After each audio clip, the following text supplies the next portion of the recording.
My name is Chen Huan, and it all started on that quiet night. I was standing by the window, smoking, watching the neon lights through the glass. Qian entered the room, exhausted after a long day. I looked at her, and realized that our marriage had long been falling apart. The words slipped from my mouth. "We need to get a divorce." She said nothing, just silently agreed. The next morning, we stood before the registrar, and despite his surprise, we signed the papers. After the divorce, I watched the snow falling on the streets and wondered how things would have turned out if she hadn't chosen her career, if we had stayed the way we used to be. She apologized through tears, and I smiled, saying goodbye, as if she were a stranger. Then suddenly I heard the blare of a truck horn. I turned around and saw a huge truck speeding straight toward her. Without thinking, I ran toward Qian, but it was too late. The truck hit both of us. When I opened my eyes, everything around me was different. School classrooms, young faces everywhere. I touched my face. I was young again. I had returned to the year 2011, to my high school days, back when Qian and I didn't even know each other yet. The school radio turned on, and I heard her voice, so familiar, though back then we hadn't been close. But then one realization struck me. The quote she read over the radio was from a book that would only be published in the future, in 2013. "Listen up." The chubby, bespectacled math teacher snapped through the room, tapping the board. This type of question is a favorite on the college entrance exam, worth big points. The first part? An easy 6 points. So, how do we begin? First, we need to. But Chen Huan wasn't listening. His mind was elsewhere, consumed by a single, shocking realization. Qian had also been reborn. With his chin resting on his hand, Chen Huan had pieced this together after reflecting on her words from earlier. What should he do now?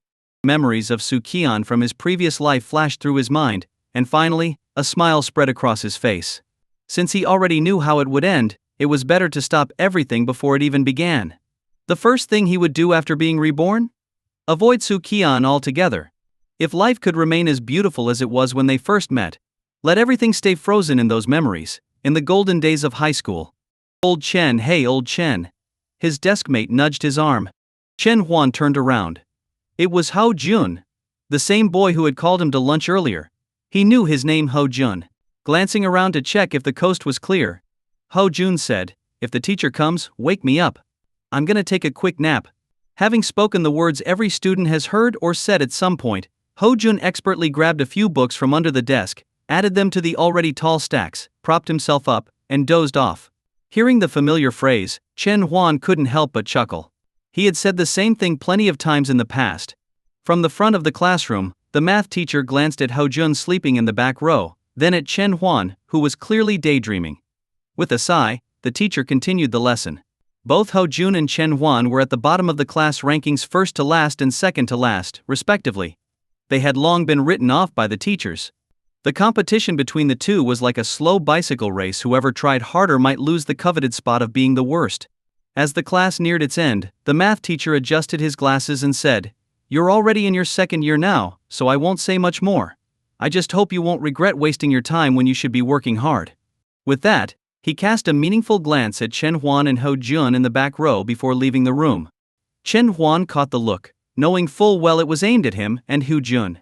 In high school, his grades were poor, making him a struggling student in the teacher's eyes. Still, he didn't disrupt classes and got along fairly well with his teachers. Perhaps that's why the math teacher had chosen to speak those words. After a moment of thought, Chen Huan pulled out his math textbook and began studying from the very beginning. Though he hadn't touched high school material in a long time, going over it again triggered memories, and bit by bit, the forgotten knowledge returned. "Wow, old Chen, you're actually studying while I'm asleep?" Ho Jun groggily woke up, amazed. "I can't let you beat me on the next exam. You've got to stay behind me in the rankings," Ho Jun said, determined. "Behind you?" Chen Huan paused, confused. With a smirk, Ho Jun explained, "Last time I was second to last, and my mom bought me a new phone. If I come in last though, it's gonna be bad. No time to talk, I gotta hit the books." Chen Huan clicked his tongue in disbelief. Even this was a competition? The rest of the afternoon was filled with self-study periods. Chen Huan stayed focused on his math textbook, not even taking a break between classes. Seeing this, Ho Jun hesitated at first, but then gritted his teeth and kept his eyes on the math textbook that felt like a foreign language to him. In the teacher's office for the second-year students. "Hey Zhang, those two from your class, Chen Huan and Ho Jun, they're always sleeping during lessons. A few teachers gathered for a chat, and the math teacher mentioned their behavior. Zhang Wenzhong, the homeroom teacher and Chinese teacher for class 3, sighed at the mention of their names. He had spoken to both of them before. They knew what was wrong, but they didn't change. As Hu Jun had put it, sleep during class, use the bathroom after, eat when it's time to eat, and at home, I'm clueless. Zhang Wenzhong felt a twinge of pity for students with such poor grades. He had tried numerous strategies, but none seemed to work. Knock knock knock. A knock came at the door. Zhang Wenzhong snapped out of his thoughts and looked up. It was Su Qian, the top student from class 1. The female teacher with round black glasses smiled. Su Qian, do you need something? Su Qian's expression was firm. Miss Yang, I'd like to transfer classes. What? Miss Yang jumped up in surprise. The other teachers also looked at Su Qian, astonished that such a stellar student would want to transfer. Why? Is someone bullying you? Miss Yang walked over, calming herself before speaking. Su Qian shook her head. No. I've just been feeling a lot of pressure lately, and I've been getting headaches. I thought a change of environment might help. Miss Yang frowned and touched Su Qian's forehead. Headaches are no small matter. Let me take you to the nurse's office. Su Qian quickly waved her hands. No need. It's just the pressure from being in class 1. I think I need a breather. Inside, Su Qian was nervous. Her head wasn't hurting at all. She wanted to transfer for one reason only to find the Chen Huan who no longer knew her. When she realized she hadn't died and had, in fact, been reborn into her high school years, the first thing she knew she had to do was win Chen Huan back. She regretted it all. When she had held that divorce certificate and watched Chen Huan walk away, it had felt like her heart was being torn from her chest. To hell with work, to hell with contracts. She just wanted him back. Miss Yang, seeing the serious look on Su Qian's face, hesitated. Go on back to class for now. I'll think about it. Su Qian nodded and left the office. After Su Qian left, Miss Yang picked up the phone and called her father. Hello, Mr. Su? This is Ms. Yang, Su Qian's homeroom teacher. Just now. The 3 self-study periods had gradually awakened the dormant parts of Chen Huan's brain, while Hao Jun had surrendered after 2 periods, becoming the lazy sleeper once again. Chen Huan, a day student, packed his bag when the final bell rang, ready to head home. Chen Huan. The voice behind him made him freeze on the spot. He hesitated for a moment before turning around. Sure enough, it was Su Qian. She stood there in her blue and white school uniform, a few loose strands of hair falling over her smooth forehead. She looked at Chen Huan with a gentle smile, the sunlight illuminating her face. Her smile reached her eyes, curving them into crescents. Can I pursue you? Su Qian's soft voice was like the gentle purring of a kitten. Chen Huan's heart began to race uncontrollably. Chen Huan looked at Su Qian in front of him. For a moment, the shy, blushing girl from their college days overlapped with the person standing before him, leaving him disoriented. He paused and said, I don't know you. It's okay, you will soon. Su Qian giggled lightly. Remember my name, Su Qian. Su like in tassel, Qian as in light and shallow. She said her name with a serious face, though still smiling. Oh. Chen Huan nodded, turned around, and walked away. His racing heart finally began to calm. I'm trying to avoid her, but why is she coming to me? Chen Huan left the school building and sighed. His home wasn't far from school, and he usually rode his bike to get there. Relying on his hazy memories, he found the bike rack. But now he was faced with a new problem: an endless row of bicycles. Which one is mine? Why do so many of these bikes look the same? After rummaging through his bag, Chen Huan found the key to his bike lock and started searching. Not this one. Mine's black if I remember right. Nope, mine doesn't have a basket in front. This one looks similar. As he carefully inspected the bikes, his eye unintentionally caught a glimpse of Su Qian nearby, looking equally troubled, seemingly searching for something. Without thinking, Chen Huan quickly turned and headed for the school gate. Chen Huan. Chen Huan. Su Qian called after him, making him pick up his pace. Su Qian jogged to catch up, her cheeks flushed, and her eyebrows slightly furrowed, clearly a little upset that he had ignored her. Why didn't you wait for me? She pouted. A little out of breath. Oh? Did you call me? Chen Huan replied, feigning confusion. I didn't hear you. Su Qian didn't seem to care about the excuse and asked, What's wrong? I saw you leaving the bike rack just now. My bike was stolen, so I'm walking home, Chen Huan said flatly. Su Qian's face lit up. Really? My bike got stolen too. Let's walk home together. Chen Wan gave her a silent glance, inwardly thinking your bike wasn't stolen. No thanks. I prefer walking alone, he said, about to leave again. Qian grinned playfully. Walking alone? You mean alone with me? Even after 8 years together, Chen Wan had never seen this side of her. Back when he was pursuing her, she had always been so cold and distant. Without responding, Chen Wan left the school gate and continued walking towards his home. Qian, seeing that he wasn't talking to her, pouted but still happily trailed behind him. Wait, is this even the way to your house? Chen Wan finally stopped and turned to face her. Qian nodded eagerly. Yeah, what a coincidence, right? Haha? Chen Wan gave a dry laugh and continued walking. He knew exactly where her house was, and it was in the opposite direction. As they neared his house, Qian finally stopped, watching quietly as Chen Wan entered. Mom, I'm home, Chen Wan called out cheerfully as he walked through the door.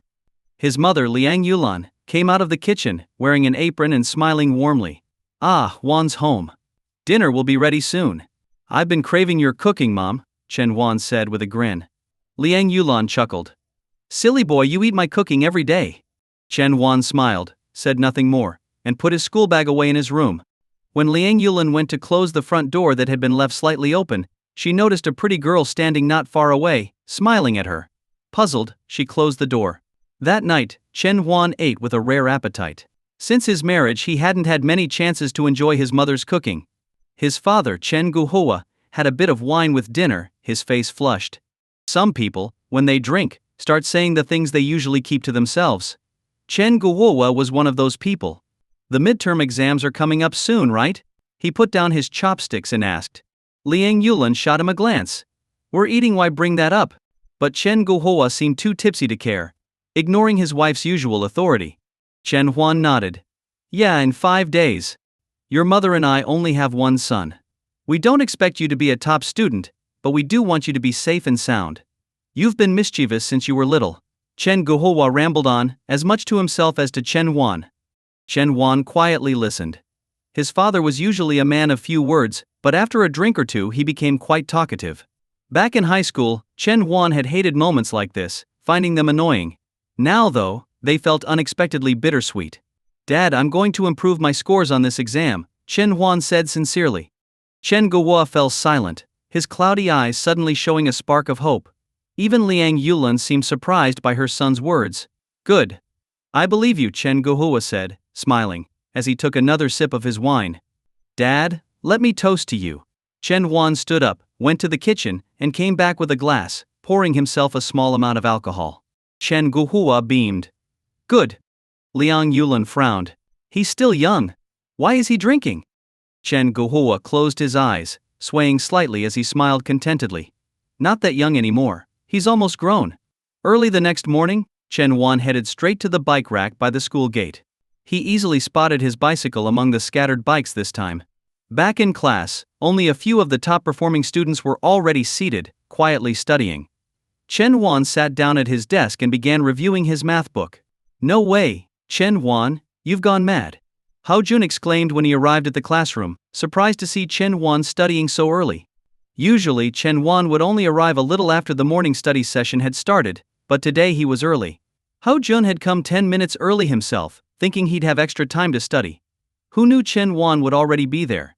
As the morning study bell rang, Hao Jun unusually didn't fall asleep or chat with Chen Wan. Instead, he seriously flipped through his physics book.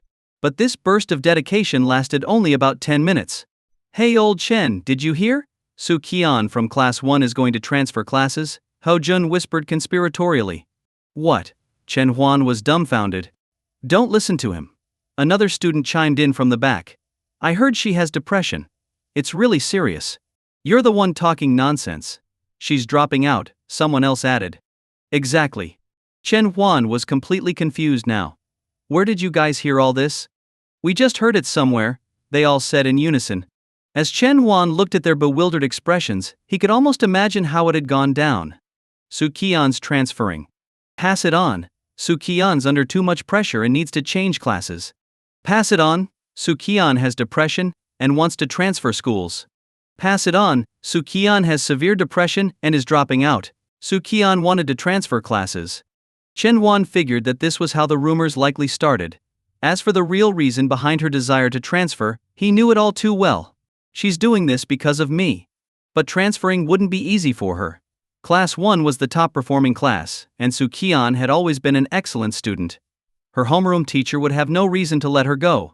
With that thought, Chen Wan relaxed a bit. He ignored Hao Jun and the others gossiping nearby and continued reading his math book. There were 5 classes that morning, but Chen Wan spent all of them buried in his math studies. As more long-forgotten knowledge resurfaced, he found himself reading faster and faster. Meanwhile, Hao Jun, who had given up on studying altogether, decided not to sleep but instead pulled out a martial arts novel and started reading it with great interest. Chen Wan didn't bother persuading Hao Jun to study. He knew that after graduating from university, Hao Jun would inherit his father's company. It was then that the young and naive Chen Wan had first realized how different people's fates could be. In the second-year office. "Mr. Su, I asked you to come today to discuss Su Qian's recent psychological issues," Miss Yang said, her expression serious. "Have you noticed anything unusual about her behavior lately?" Su Qian's father, looked equally grave. He had received a call from Miss Yang the previous day, informing him that his daughter might be experiencing some psychological difficulties.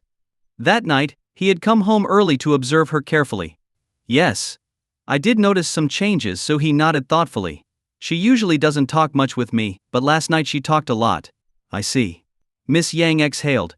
Su Qian might indeed be going through something. "She told me yesterday that she's under a lot of pressure and wants to transfer classes. I haven't given her an answer yet." He grew anxious. "Miss Yang, what should I do? Should I find a psychologist for her?" Miss Yang shook her head. "I consulted a psychologist friend of mine yesterday. Her advice was not to put too much pressure on Su Qian. Parents should spend more time with her. It's just a mild issue for now, and involving a psychologist might make things worse." He looked remorseful. "Work has been so busy lately, I haven't had much time to pay attention to her, and with her mother gone. I didn't realize it would affect her like this." Sigh. Miss Yang sighed inwardly. Su Qian was a beautiful girl, bright and hardworking, a student everyone liked. But her mother had passed away in a car accident when Su Qian was very young. "Well, I'll head home now," He said, standing up. "Please keep communicating with her. If anything comes up, feel free to contact me." Miss Yang stood as well. "Thank you, Miss Yang. Please keep an eye on her at school." "Of course." At dusk, the last rays of the setting sun painted the sky red, casting a soft glow across the horizon. A boy and a girl walked one after the other. The evening sunlight stretched their shadows long on the ground. The gentle autumn breeze lifted the strands of the girl's hair, and her skirt fluttered playfully in the wind. Chen Huan was slowly pushing his bicycle uphill. Behind him, Su Qian ran to catch up, her face flushed as she panted for breath. "What are you following me for?" Chen Huan frowned. Su Qian pouted and looked away. "Who said I'm following you? I'm just on my way home." She glanced at his bike. "So, you found your bicycle?" "Yeah," Chen Huan replied as he continued walking. "I forgot to lock it yesterday and someone accidentally took it. By the time they brought it back, I had already gone home. I came to school early this morning and found it." "Oh," Su Qian blinked, nodding in agreement. "Stop following me." Chen Huan hopped on his bike and sped off without looking back.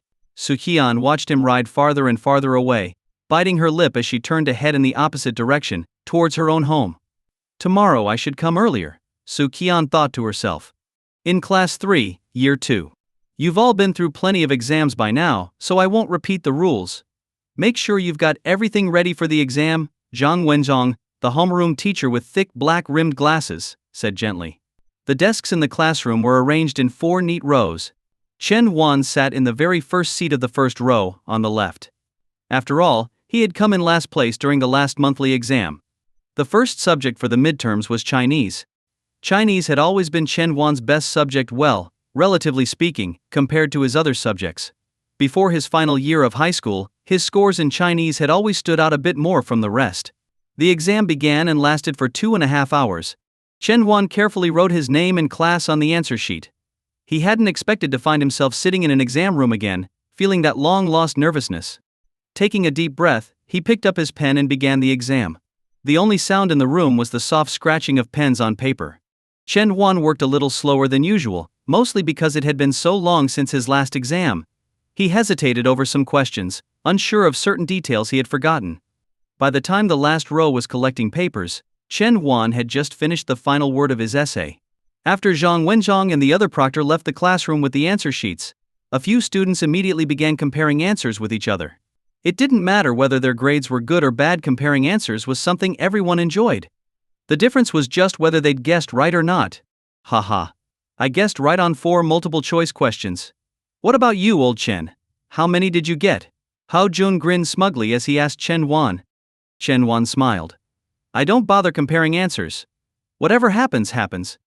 Hao Jun shrugged and went back to his seat. The next exam was math. Since it was the midterms, most of the content focused on second-year material, with only a little from the first year. Chen Wan finished the parts he knew, guessed on a few multiple-choice questions, wrote something down for the long answer questions, and then spent the rest of the exam staring into space. In the afternoon, there were English and physics exams. English went all right, and Chen Wan managed to get through physics by relying on what he could remember. After the last exam bell rang, the whole class watched as the math teacher walked in with a stack of graded tests. Class rep, record the scores and hand out the tests, the math teacher said, placing the stack on the podium before leaving the classroom. Wow! They already graded them. That was fast. A crowd of students surged forward, eagerly searching for their test papers. Some were disappointed, others were thrilled. Chen Wan sat at his desk, watching everyone's reactions with an amused smile. No way, old Chen. All that studying paid off. Hao Jun exclaimed, walking over to Chen Wan with wide eyes. You got a 64, and I got a 32. He scowled. You doubled my score. And I studied too.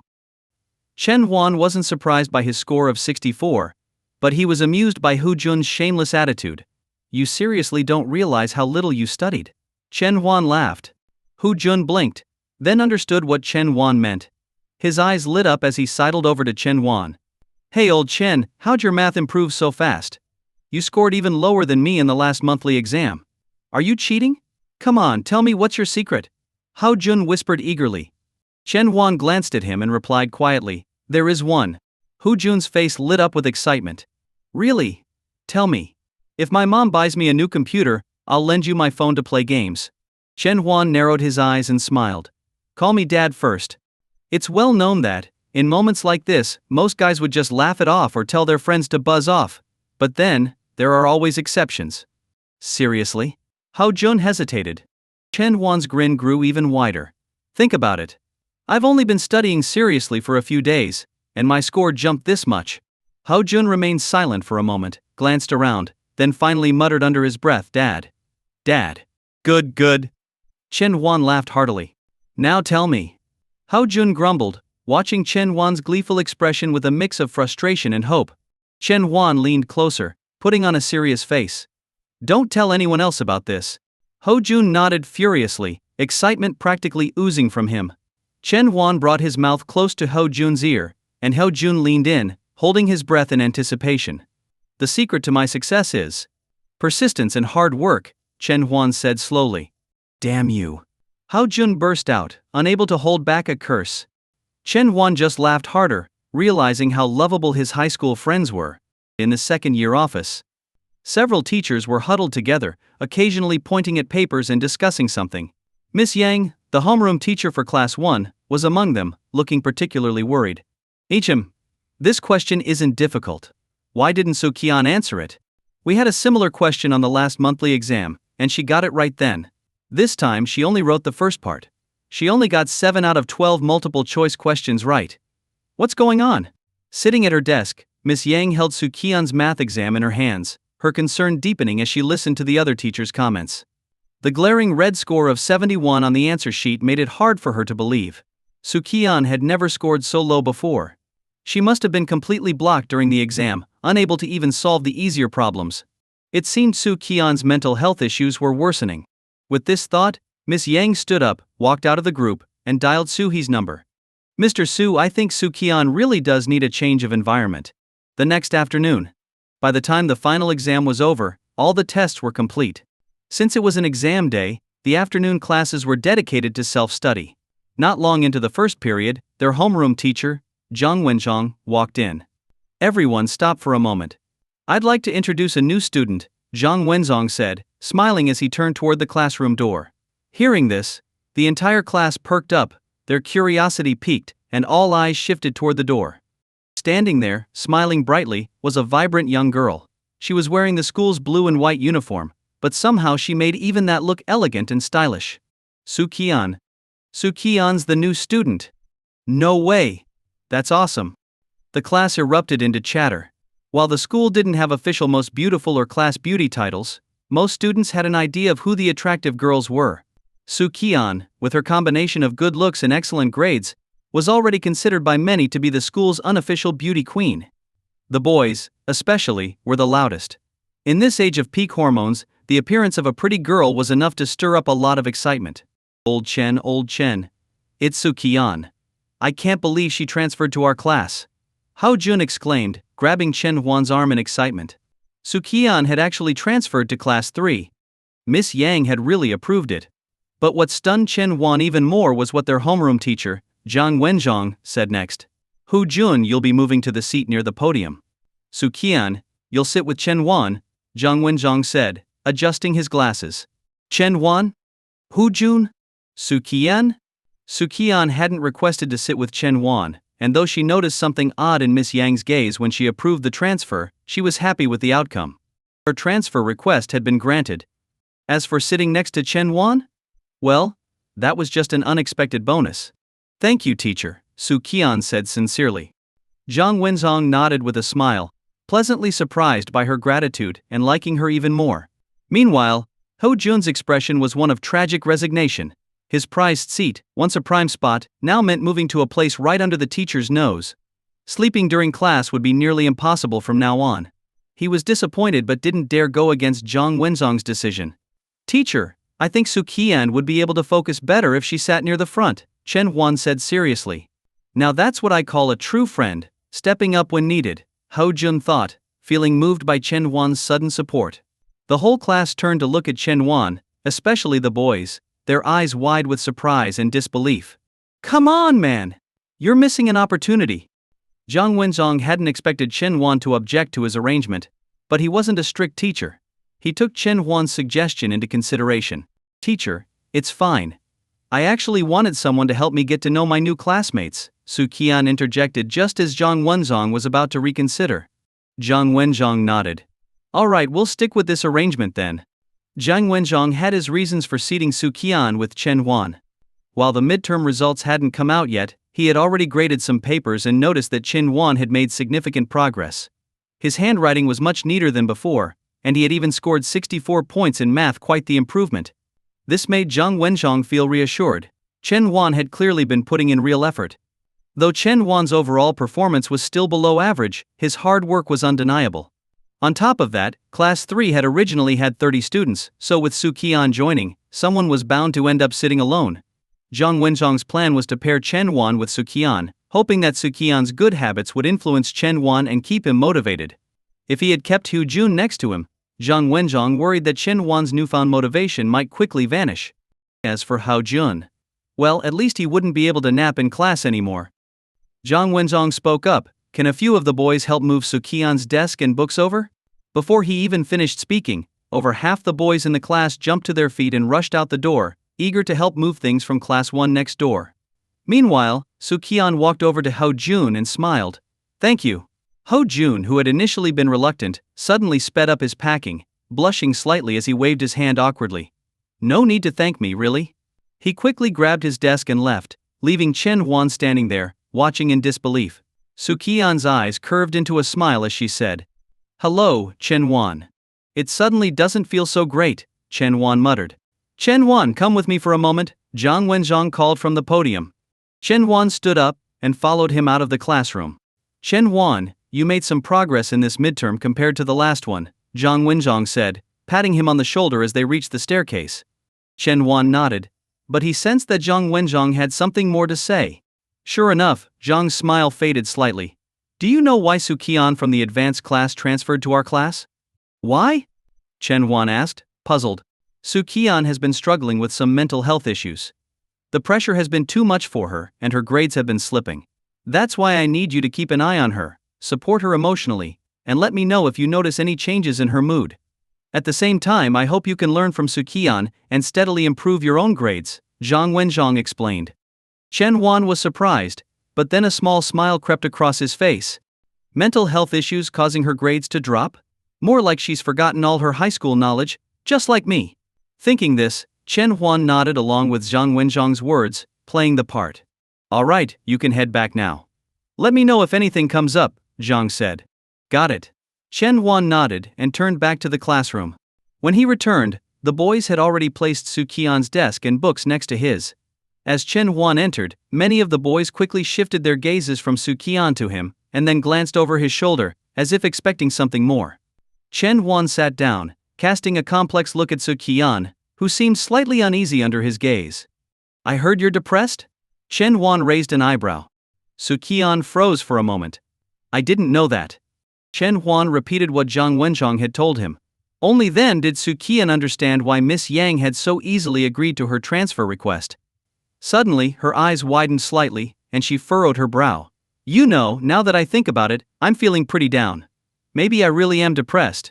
How about giving me a hug? I wouldn't mind. Chen Huan. Chen Huan Gun. Su Qian glared at him, clearly displeased with his lack of compassion.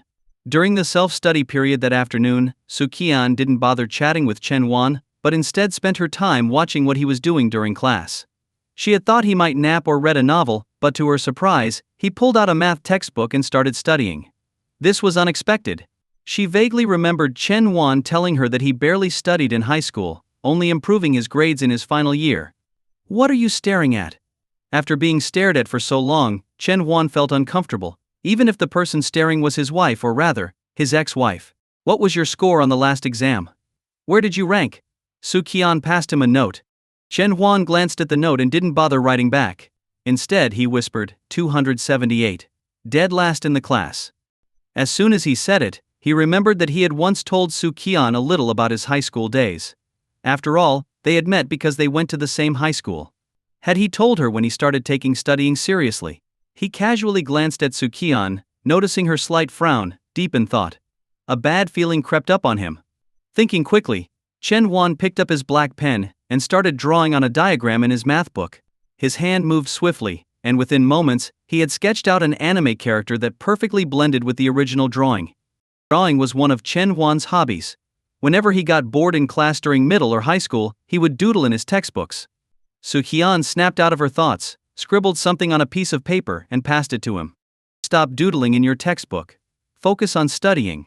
Chen Huan glanced at the note, then at Su Qian, who was puffing out her cheeks in frustration. Ignoring her, he moved on to his next drawing. Ouch. Chen Huan winced as he rubbed his arm, turning to see Su Qian glaring at him. This time she didn't pass a note but whispered, study, or I'll keep watching over you. Chen Huan raised an eyebrow. What if I don't? Su Qian waved her black pen in front of him. Then, I'll poke you with this. Fine, fine. I'll study, Chen Huan said. Pretending to give in, though feeling quite pleased with himself. He knew Su Qian all too well. Her reaction had gone exactly as he had predicted. This way she wouldn't suspect anything and he could keep up his act of studying diligently. Perfect. Chen Huan resumed his studies from where he left off, when suddenly, the class was filled with excited whispers. It's snowing. It's snowing. Wow, such big snowflakes. Chen Huan looked up, noticing snowflakes softly falling outside the window, landing on the glass before disappearing. It was the first snow of 2011, arriving right on time. Snow always brought joy to people, and the classroom, which had been quiet, grew lively with the excitement of the snowfall. Su Qian stared out at the snow, her expression complicated. That day, it had been snowing just like this. The classroom eventually settled down, though students continued sneaking glances at the swirling snowflakes outside. Ding. The bell rang, and a broadcast announcement followed. Due to the weather, the afternoon exercises are cancelled. Let's go outside. Let's go play. Yeah, let's go. Cheerful shouts erupted from classrooms all over the school. Chen Huan wasn't particularly enthusiastic, but Su Qian's face lit up with excitement. Let's go outside and take a walk, Su Qian suggested happily. Chen Huan knew Su Qian loved snow, but he flatly refused. No. Come on. Let's go, Su Qian nudged his arm, her tone almost pleading. Please? If this had been high school Chen Huan, he might have agreed. But now, knowing Su Qian's personality all too well, he remained firm. No. Old Chen. Let's go out and play. Ho Jun called out, walking over from the front of the classroom. No. Come on, you have to go. Hey, stop pulling me. Chen Huan was dragged out of the school building by Ho Jun, with Su Qian following behind them. Having a pretty girl walking alongside them made these two awkward teenage boys feel self-conscious, and the usual carefree banter seemed harder to manage. Ho Jun walked on Chen Huan's right, sneaking glances at Su Qian from time to time. She's really pretty. He couldn't help but think, while also wondering why Su Qian had decided to tag along with them. After all, she was a new classmate, and it felt awkward for Ho Jun to invite her to join their activities. Ho Jun. Chen Huan. Let's have a snowball fight. Some boys from their class called out to them. Ho Jun's face lit up, and he shouted back, coming. Coming. But before running off, he hesitated, glancing at Chen Huan and then at Su Qian. This time, he didn't grab Chen Huan's arm to bring him along. Ho Jun ran toward the boys, but as he neared them, his foot slipped, and he fell flat on the ground. Oh no! A feeling of doom washed over Ho Jun as Chen Huan and Su Qian instinctively turned away, avoiding what was soon to become a human snowman. In snowball fights, the worst thing that could happen was falling on the ground. After one class period of snow accumulating, the plastic track around the field had already been covered with a thick white layer. As they walked, the snow crunched underfoot. The snowfall had lightened, and Chen Huan and Su Qian slowly began walking around the track. Su Qian walked very slowly, her head slightly lowered, letting the snowflakes fall on her head and shoulders. Chen Huan felt a wave of nostalgia.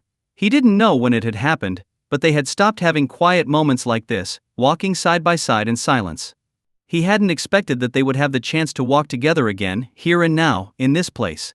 Chen Huan took his hand out of his pocket, intending to brush the snow off Su Qian's head. Don't move, Su Qian said suddenly, her voice unexpectedly laced with a trace of anger, as if she were holding back tears. Chen Huan paused, then lowered his hand. They continued walking, lap after lap, in silence. Chen Huan wasn't sure what Su Qian was thinking. After a moment he stopped. All right, let's head back. Su Qian stopped too, her long hair now dusted with snow. Her voice was gentle as she spoke. Chen Huan. Yeah? He replied. She turned to face him, her eyes glistening with unshed tears, but a sweet smile spread across her face. Do you think right now we could say we're growing old together? Do we still have a chance? Chen Huan fell silent for a long moment before responding. What are you talking about? Su Qian wiped the tears from the corners of her eyes, and, with a playful smile, reached out and brushed the snow off Chen Huan's head. I read this in a novel yesterday. Just thought it sounded funny.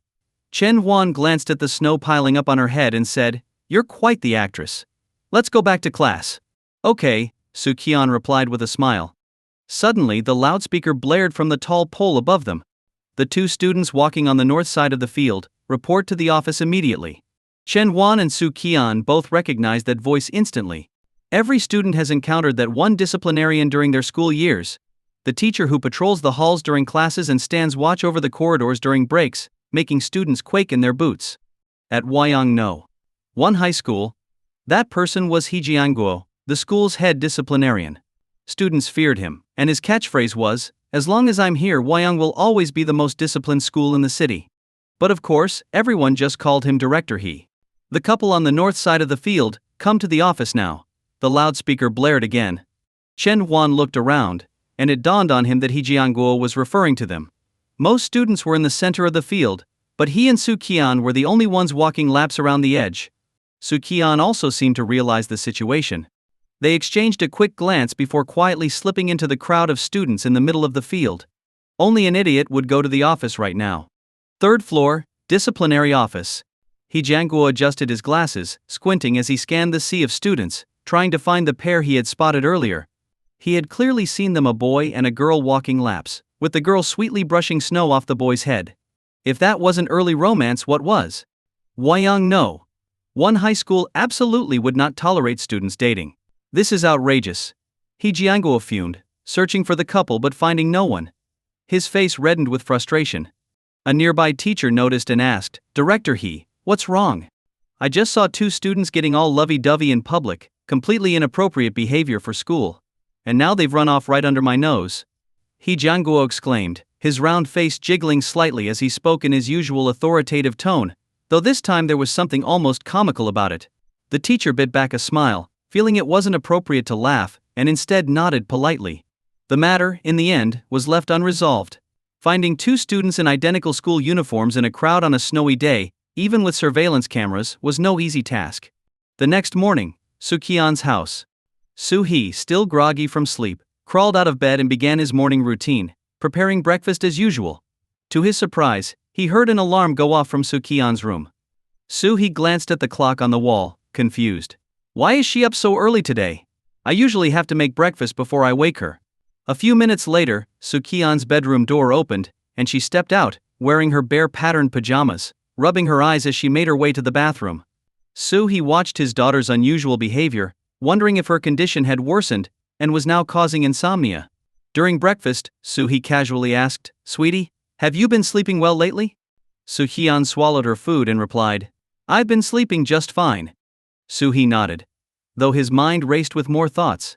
Ain't him. Hiding your symptoms is a typical sign of psychological issues, isn't it? Qian finished her breakfast quickly, said goodbye, and hopped on her bike to leave for school. Hee watched her leave, and to his surprise, she took a different route than usual. Isn't she going the wrong way? Hee, a father burdened with worry, felt the weight on his shoulders grow even heavier. At Chen Huan's house. "Mom, I'm heading out," Chen Huan called as he grabbed his backpack and walked toward the door. "Watch out for traffic," his mom Liang Yulan reminded him. "Got it," he answered, pushing his bike out the door. He hopped on and leisurely rode toward school. Suddenly he heard the clear sound of a bike bell behind him, followed by a familiar voice. "Hey Chen Huan, what a coincidence. Let's go to school together." Chen Huan turned to see Qian riding up next to him, her face beaming with joy. He couldn't help but feel a little exasperated. The entire ride to school, Chen Huan didn't say a word to Qian. He quietly pedaled his bike, while Qian, breathing heavily, had a slight blush on her face. She had taken a shortcut to meet Chen Huan near his house. Though she had a bike, the ride had been a bit tough, especially with the uphill stretch on the way to school. Chen Huan could hear Qian's breathing growing heavier, and unconsciously, he slowed his pace a bit to make it easier for her. Ding! Ding! The crisp sound of bike bells filled the air as they neared the school. Other students, also riding their bikes, could be seen heading in the same direction. Standing at the school gate, however, was a figure that made everyone tense up. It was Director He. He Jianguo stood there with his hands behind his back, his small eyes peering through his gold-rimmed glasses as he scrutinized every passing student. "Where's your school uniform? Come over here. Look at that hair. Tie it up, or what do you think this is? No uniform? Stand over there." His stern reprimand sent chills down the spines of everyone passing by. Chen Huan dismounted at the gate and pushed his bike toward the bike shed. Director He gave him a brief glance, then shifted his focus to Qian, who was following behind. Those two seemed familiar somehow, Director He thought, squinting as he watched them walk away, a thoughtful expression on his face. Back in the classroom, Chen Huan set his backpack down on his desk and glanced at the clock on the wall. 6:40 a.m. 20 minutes, until morning self-study started. Ouch. Chen Huan winced as he felt a sharp pain in his arm, turning to see a slightly flushed Qian standing beside him. "What are you doing?" Qian was holding a pen in one hand and extending the other toward him. "Where's your homework? Let me see it." Chen Huan blinked in surprise. "You want to copy my homework?" Qian's tense expression immediately softened as she rolled her eyes. "I want to check your homework." "Oh." Chen Huan nodded. "Don't just nod. Where is it?" Qian pouted slightly and lightly tapped his shoulder. "Chen Huan." "What homework?" Qian. Chen Huan honestly didn't know what homework she was talking about. He hadn't kept up with the class's progress. Even if he did know what the homework was, he wouldn't be able to do it. "So, what do you even do at home?" Qian asked, clearly frustrated. She knew that Chen Huan had only started studying hard in his final year of high school and had quickly improved his grades. This proved that he had the potential to do well. But seeing how careless he was now made her furious. Chen Huan awkwardly scratched his head. He hadn't expected that one day, Qian would actually get mad at him for not doing his homework. To be honest, he was a little scared when she got angry. "I really don't understand the homework right now," Chen Huan admitted. Hearing this, Qian's anger instantly faded. She realized that Chen Huan was still struggling, far behind in his studies. Of course a slacker wouldn't know how to do the homework. With this thought, Qian's tone softened. "In that case, I'll teach you. We'll start with the basics from the first year." "Ah. No need," Chen Huan quickly responded. Qian glared at him. I think you need it. Chen Huan. Am I any? What's with this sudden bossy CEO attitude? Chen Huan thought, staring at Su Qian's serious expression. He couldn't help but ask, are you really sure you can teach me? Su Qian hesitated for a moment before nodding confidently. I'm sure I can teach you. Chen Huan couldn't help but chuckle inwardly. She's acting all tough, but it's been ages since she last studied any of this stuff. Great, Chen Huan said, smiling. There's actually been a question that's been bothering me for a while. Su Qian, satisfied with his change in attitude, nodded happily. Which one? Let me help you with it. Still grinning, Chen Huan pulled out a math workbook from his backpack, flipped to a page, and pointed to the last problem. This one. Please teach me, Miss Su. Su Qian glanced at the problem. It was a function question from the first year of high school. She felt relieved. Compared to Chen Huan, she had a stronger foundation. After all, she had been a top student from the start of high school. So the material came easier to her. She didn't believe that a problem Chen Huan couldn't solve would be too difficult for her. Taking the workbook, Su Qian grabbed a pen and a sheet of scrap paper and started working on the problem. 1 minute. 2 minutes. 2 minutes. 5 minutes. 10 minutes. Chen Huan raised an eyebrow as he watched Su Qian still scribbling away on the scrap paper. Su Qian, maybe I should just try it myself. Su Qian ignored him and kept calculating. Chen Huan felt a bit smug. He thought, if Su Qian can't even solve this first problem, how is she going to teach me math? Got it. Su Qian suddenly exclaimed, a look of relief spreading across her face. You solved it? Chen Huan was surprised. He hadn't reviewed the material yet, and he hadn't expected her to figure it out. He double-checked her answer, and when he saw that it was correct, a sense of dread washed over him. Wait, wasn't my plan to avoid Su Qian? Why are we interacting even more after being reborn? This is a disaster. Su Qian cleared her throat. Chen Huan, pay attention. Miss Su's math class is about to begin. Oh great, here comes the lecture, Chen Huan thought sarcastically as he watched her prepare to explain the problem. Life, huh? After exams, teachers usually went over the midterm test papers in class. The English teacher stood at the blackboard, reviewing the answers to the multiple choice and fill-in-the-blank questions. As she went through each one, the students' moods shifted like a roller coaster. Chen Huan mentally calculated his score around 70 points, 30 points higher than his last exam. Back in his high school days, he had scored 132 on his English exam for the college entrance test. But since graduating from university, he hadn't needed English much at work, so he had forgotten a lot of vocabulary. If he hadn't remembered some test-taking strategies, his score might have been even lower. Su Qian had already checked her answers too, though her expression was unreadable. Chen Huan couldn't help but ask, how'd you do in English? About 110, Su Qian replied. That's good. Chen Huan nodded. He knew that Su Qian sometimes used English for work. From now on we'll memorize 50 words every day, Su Qian suddenly said. Chen Huan blinked. We? Is there a problem? Su Qian raised an eyebrow, her pen gleaming threateningly in her hand. Chen Huan, oblivious to the warning, continued, I think it's faster if I memorize them alone. Ow. He yanked his arm back, now sporting a small black ink mark on his pale skin. Hey, you're a maniac. Chen Huan couldn't help but complain. Su Qian shot him a sharp look. What did you say? As she spoke, her right hand reached for Chen Huan's waist, where she always knew to poke him. Instinctively, Chen Huan covered his side. Okay, I give up. The teacher's coming soon. Su Qian paused for a moment. His reactions hadn't changed since high school. So, are we going to memorize those words? She asked again. Yes, we will, Chen Huan quickly agreed. Come on, Chen Huan, let's go eat.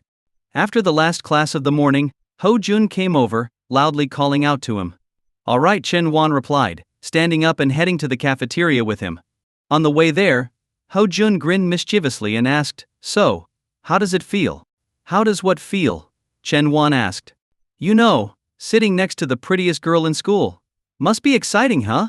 I've even noticed you've started studying more. Chen Huan answered honestly, not much of a feeling really. They were already like an old married couple, what was there to feel? Ho Jun shot him a look of disbelief. Yeah, sure. You might say that, but I can tell you're trying to play it cool. There was no way Ho Jun believed Chen Huan. Su Qian was too stunning. Her beauty stirred something in every guy in class, no matter how cool they tried to act. Seeing that Ho Jun wasn't buying his words, Chen Huan didn't bother explaining further. They soon arrived at the cafeteria, swiped their meal cards, got their food, and found an empty table to sit at. They hadn't been eating for long when a sweet voice sounded beside them. "Mind if I sit here?" Ho-jun looked up, his eyes widening in shock. "Qian. Qian wants to sit with us." Ho-jun felt like he was floating on air, his face lighting up with excitement. "We don't have any space left, maybe you should find another," Chen Huan started to say, but Ho-jun quickly slapped a hand over his mouth. "There's plenty of room. Plenty." Ho-jun hastily moved his tray closer to Chen Huan, making space for Qian to sit across from them. "Thanks," Qian said with a bright smile. "No problem." Ho-jun tried to act casual, but it was clear how nervous he was. Qian quietly ate her meal without saying much.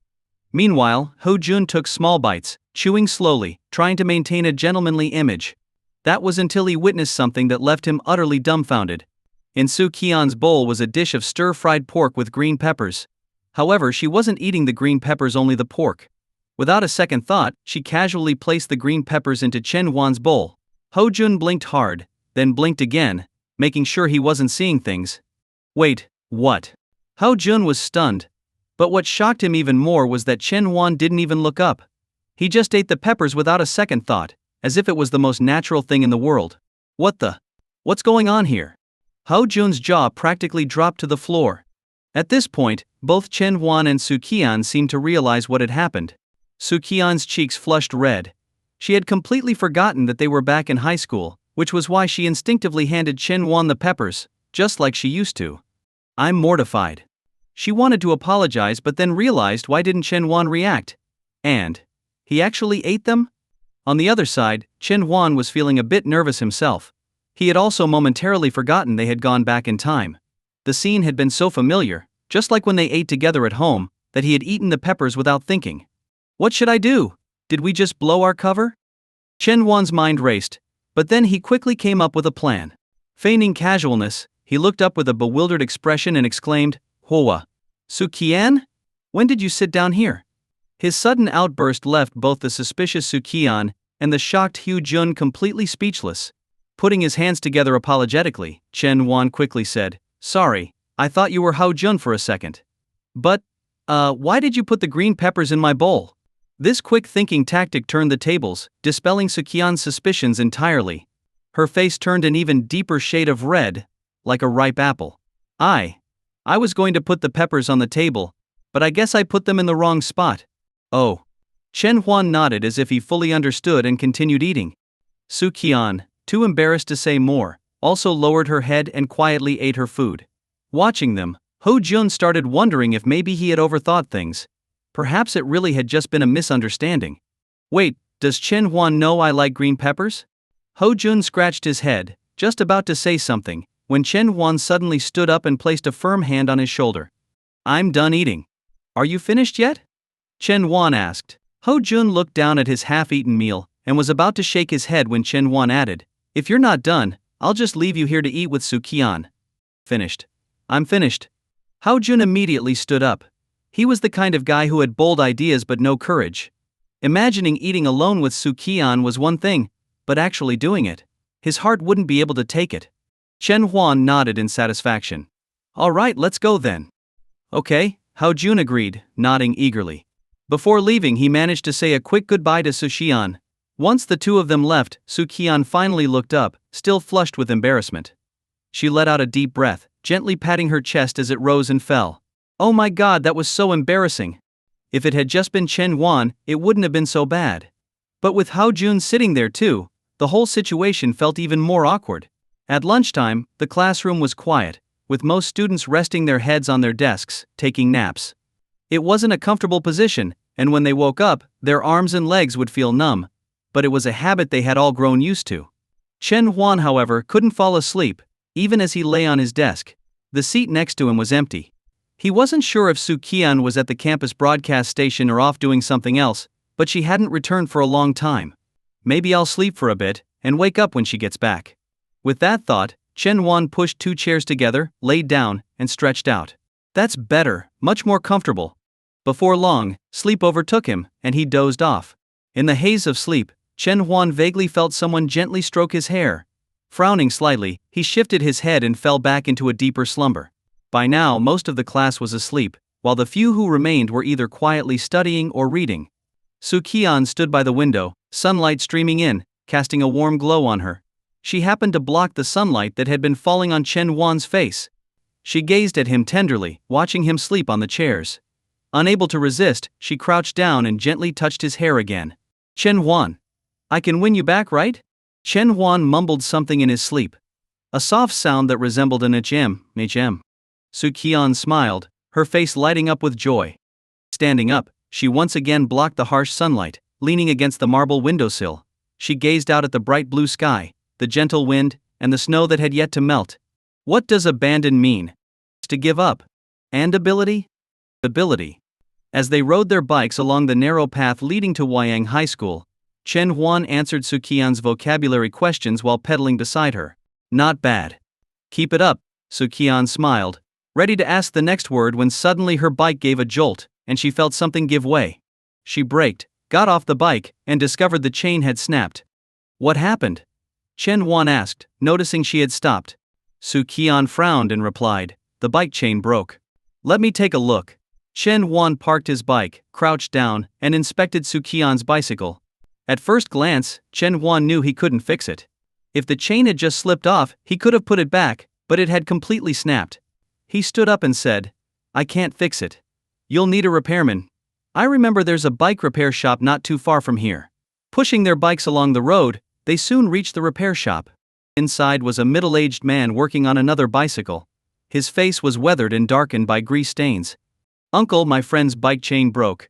Can you help us replace it? Chen Huan asked. The repairman looked up, smiling when he saw the two young students.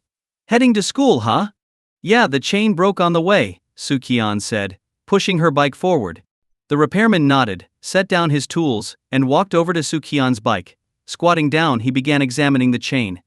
The chain's pretty worn out. It's best to replace it, or it'll keep breaking, the man advised. All right, let's get it replaced. How much will that be?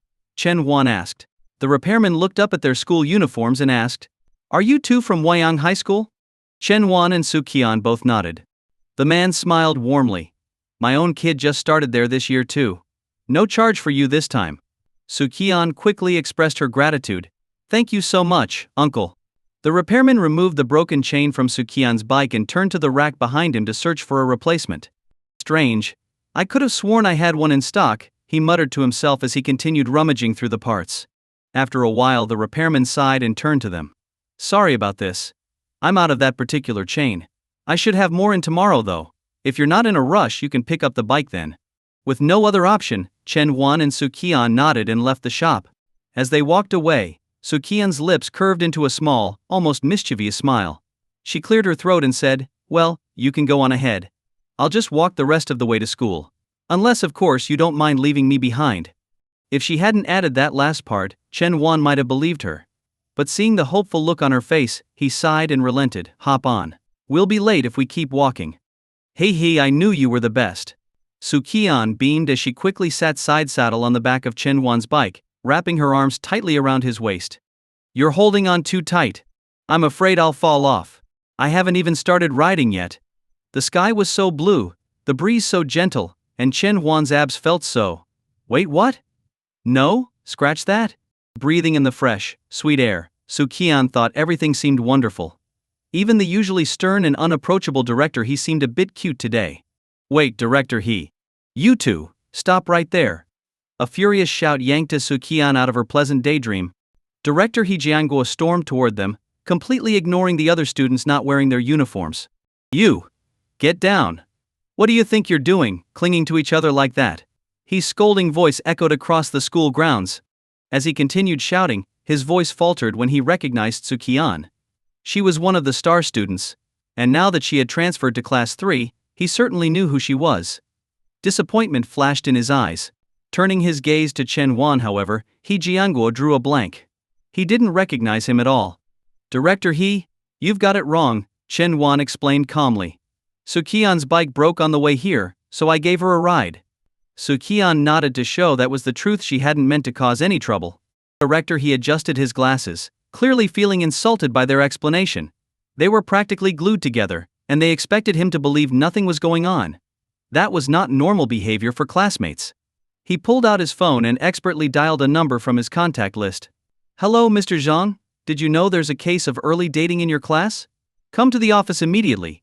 On the other end of the line, Zhang Wenzhong, their homeroom teacher, was on his way to school. He paused for a moment before replying, "Oh, okay, I'll be right there."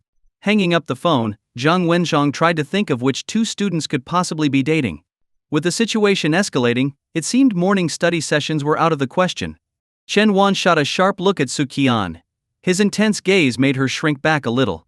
She hadn't meant for things to get so out of hand, but riding on his bike had felt really nice. As director, he led them to the office. Chen Wan didn't seem too bothered. After all, it was just a misunderstanding. "I've done nothing wrong. I have nothing to fear," he said confidently. Qian echoed weakly, "I've done nothing wrong. I have nothing to fear." When Zhang Wenzhong arrived at the office, he was surprised to see who the dating students were. Chen Huan, Qian. Those two? Dating? How could they have progressed this fast? It's only been 2 days. Director He's voice was serious as he addressed Zhang Wenzhong. "Mr. Zhang, take a look at your 2 model students." Zhang Wenzhong turned to the pair and asked softly, "What happened?" Chen Huan explained the whole situation again.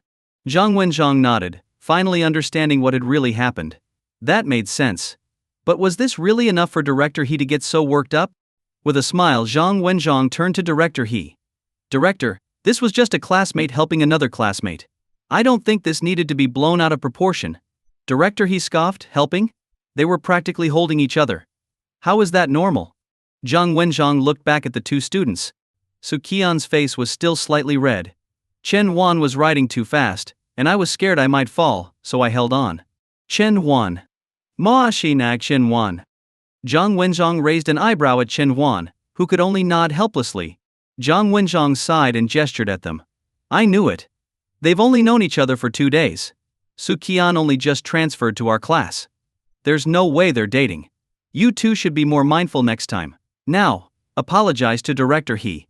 In unison, Chen Huan and Qian said, "We're sorry, Director He. We'll be more careful in the future." Director He's expression softened a little. He realized it might indeed have been a misunderstanding. Waving his hand, he dismissed them. "Go back to your class for study session." When Chen Huan and Qian returned to the classroom, all eyes were on them. News traveled fast among students, and it wasn't long before the entire school knew what had happened. The rumor mill was in full swing. The school beauty Qian and the slacker Chen Huan were dating. As Chen Huan and Qian pushed open the classroom door, all eyes immediately turned toward them. The boys, in particular, glared at Chen Huan with sharp, dagger-like gazes. The kind of look that made Chen feel as if he had a thorn in his back. It was impossible to hide the envy in their eyes. As they passed Hu Jun's desk, Hu Jun leaned over and whispered, "You're killing it, brother." Chen Huan paused and looked seriously at his friend, who was practically radiating admiration. "There's really nothing going on between us." Hu Jun gave him a knowing look. "I get it. I totally understand." "You understand nothing," thought Chen Huan, rolling his eyes as he reluctantly returned to his seat. Not long after, their homeroom teacher, Zhang Wenzhong, walked into the classroom. He made his usual rounds, checking on what the students were up to. When he reached Chen Huan's desk, he patted his shoulder lightly, signaling for him to come outside. Chen Huan nodded and stepped out of the classroom. A moment later, Zhang Wenzhong joined him near the stairwell, a teasing smile on his face. "I asked you to keep an eye on Qian's mood, not to get so involved," he joked. "Huh?" Chen Huan was taken aback by the teacher's words. "But there's really nothing between us." Zhang Wenzhong chuckled. "Just kidding." "So, how's Qian doing lately?" Chen Huan answered honestly, "She seems fine. She's happy every day." "Good to hear." Zhang Wenzhong nodded approvingly. "Keep an eye on her for a little longer though. We need to make sure everything's okay for a while." Chen Huan nodded in agreement. After a brief conversation about Chen Huan's midterm exam results, Zhang Wenzhong let him return to class. As soon as the morning study period ended, Hao Jun came rushing over from the front row, waggling his eyebrows and patting Chen Huan on the shoulder.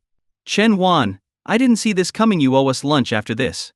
"Get lost," Chen Huan sighed, clearly exasperated. Hao Jun pouted but couldn't help sneaking a glance at Qian, who was sitting nearby. With a grin, he added, "Sister-in-law, I'll be off now." "What? What nonsense are you talking about?" Qian pretended to be angry, though she secretly felt delighted by the comment.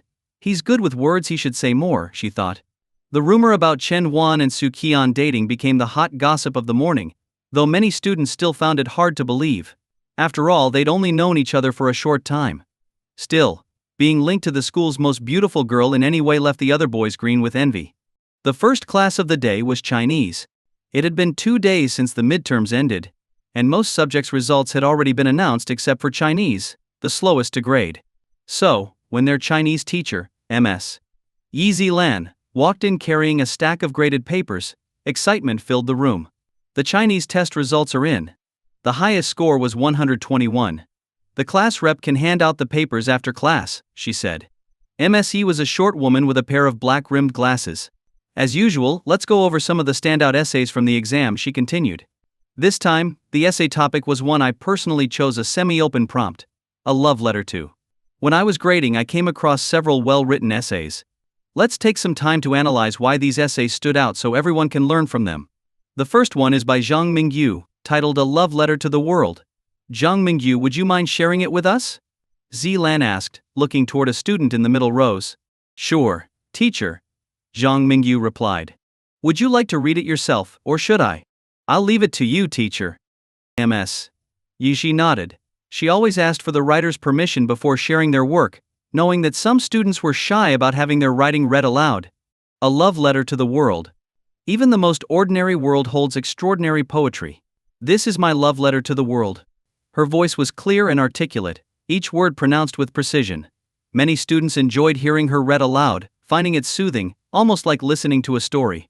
It was why, when given the choice, most students preferred to have M.S.C. read their essays. This is the most beautiful love letter I've ever written to the world. When M.S.C. finished, the class burst into applause. The beauty of this essay lies in its simplicity and perspective, she explained, leaning on the podium. Mingyu did a great job of approaching the topic from a unique angle. It was insightful and emotional. After offering some further analysis, M.S.C. moved on to the next essay. The next one is by Zhuang Rui, titled A Love Letter to Myself. Zhuang Rui, would you like to share it? Chen Huan listened to M.S.G. read and analyzed the essays, feeling a wave of nostalgia. In high school, Chinese had always been his favorite subject, largely because of how enjoyable M.S.G's classes were. Especially the essay review classes, he never got bored during those. And now we have a rather special one. In fact, this is the only one in the entire grade that was written as a love letter to a future partner, M.S.E. said, pulling out another paper from the stack. This essay isn't particularly flowery in its language, but there's a raw sincerity in the words. Even though it's addressed to someone who doesn't exist yet, the emotions shine through. Before continuing, M.S.G. paused to look out at the class. I want to remind everyone that what makes an essay great isn't fancy language, but the core of the writing, the feelings it conveys. She smiled as she glanced down at the paper. This essay is titled A Love Letter to Mr. Chen. As she spoke, her gaze swept across the classroom and landed on the back row. Su Qian, would you like to share your essay with us? Whoa! The entire class erupted in whispers and gasps. All eyes shifted to Chen Huan and Su Qian. After the rumors about their relationship that morning, the homeroom teacher had brushed it off as a misunderstanding. But now, during the very first class, this essay confirmed everything. Mr. Chen wasn't that Chen Huan? Suddenly, Chen Huan could feel the sharp stares of his male classmates once again.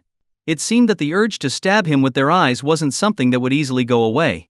Feeling the intensity of the cold glares, Chen Huan raised an eyebrow and glanced at Su Qian.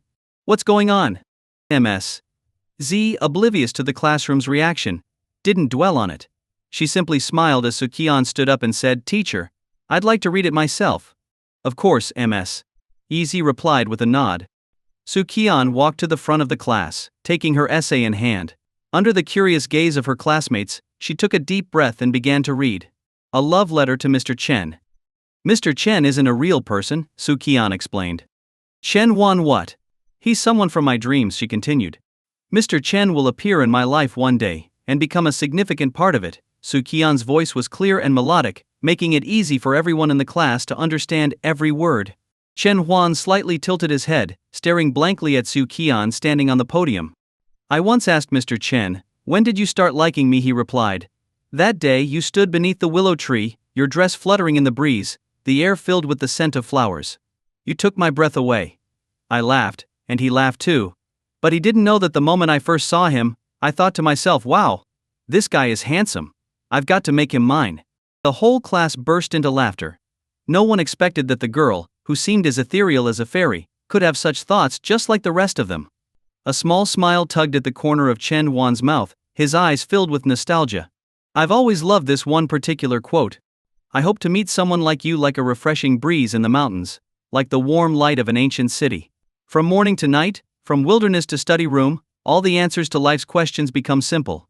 I hope to meet someone like you, who will accompany me through the future and walk with me along the road of life.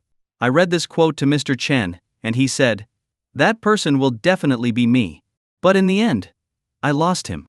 Though Su Qian's voice remained steady and clear, everyone could hear the slight tremble, as if she were holding back tears. I want to say, I will win you back. We'll cry together, laugh together, and if we ever fight, and I get really angry, just give me a few minutes to calm down, and I'll come and make things right. Sunlight streamed through the gaps in the leaves outside, falling softly on Su Qian's face. Her gentle, serene expression made everyone feel a pang of tenderness toward her. And now, a short love letter to Mr. Chen. To my dearest Mr. Chen. As I write this, I'm thinking of you. Mr. Chen, I will win you back with love, your Xiao Qian. Miss Yi Shilan smiled warmly and began to clap, setting off applause throughout the room. The innocent affections of a girl, the quiet feelings of a boy, this is the essence of youth in full bloom. Su Qian returned to her seat, while Chen Huan stared straight ahead, not daring to glance at her. He feared that if he looked her way, he wouldn't be able to resist comforting her, pulling them even deeper into their tangled feelings. Miss Yi's passionate voice faded into a low hum in Chen Huan's ears. He could feel Su Qian's quiet presence beside him, her eyes red and slightly swollen, with tiny glimmers of tears still clinging to her lashes. But she seemed relieved, as if the weight on her chest had finally lifted with the reading of the essay. Even though he doesn't know I was reading it for him. From today onward, she thought, I will be a happy person, study, read, and chase after Chen Huan. After lunch, as students began to trickle back from the cafeteria, a group of boys gathered around Chen Huan, eager to know more about what had happened that morning. It wasn't just the boys, some girls had also perked up their ears, curious to hear the details of the morning drama. Nothing fuels idle chatter more than a bit of gossip. Chen Huan, tell us, why did Mr. He take you and Su Qian to the office this morning? Yeah, we heard rumors that you guys got caught for dating. What's the real story? Chen Huan looked around at the expectant faces surrounding him, feeling a bit helpless. It really was just a misunderstanding.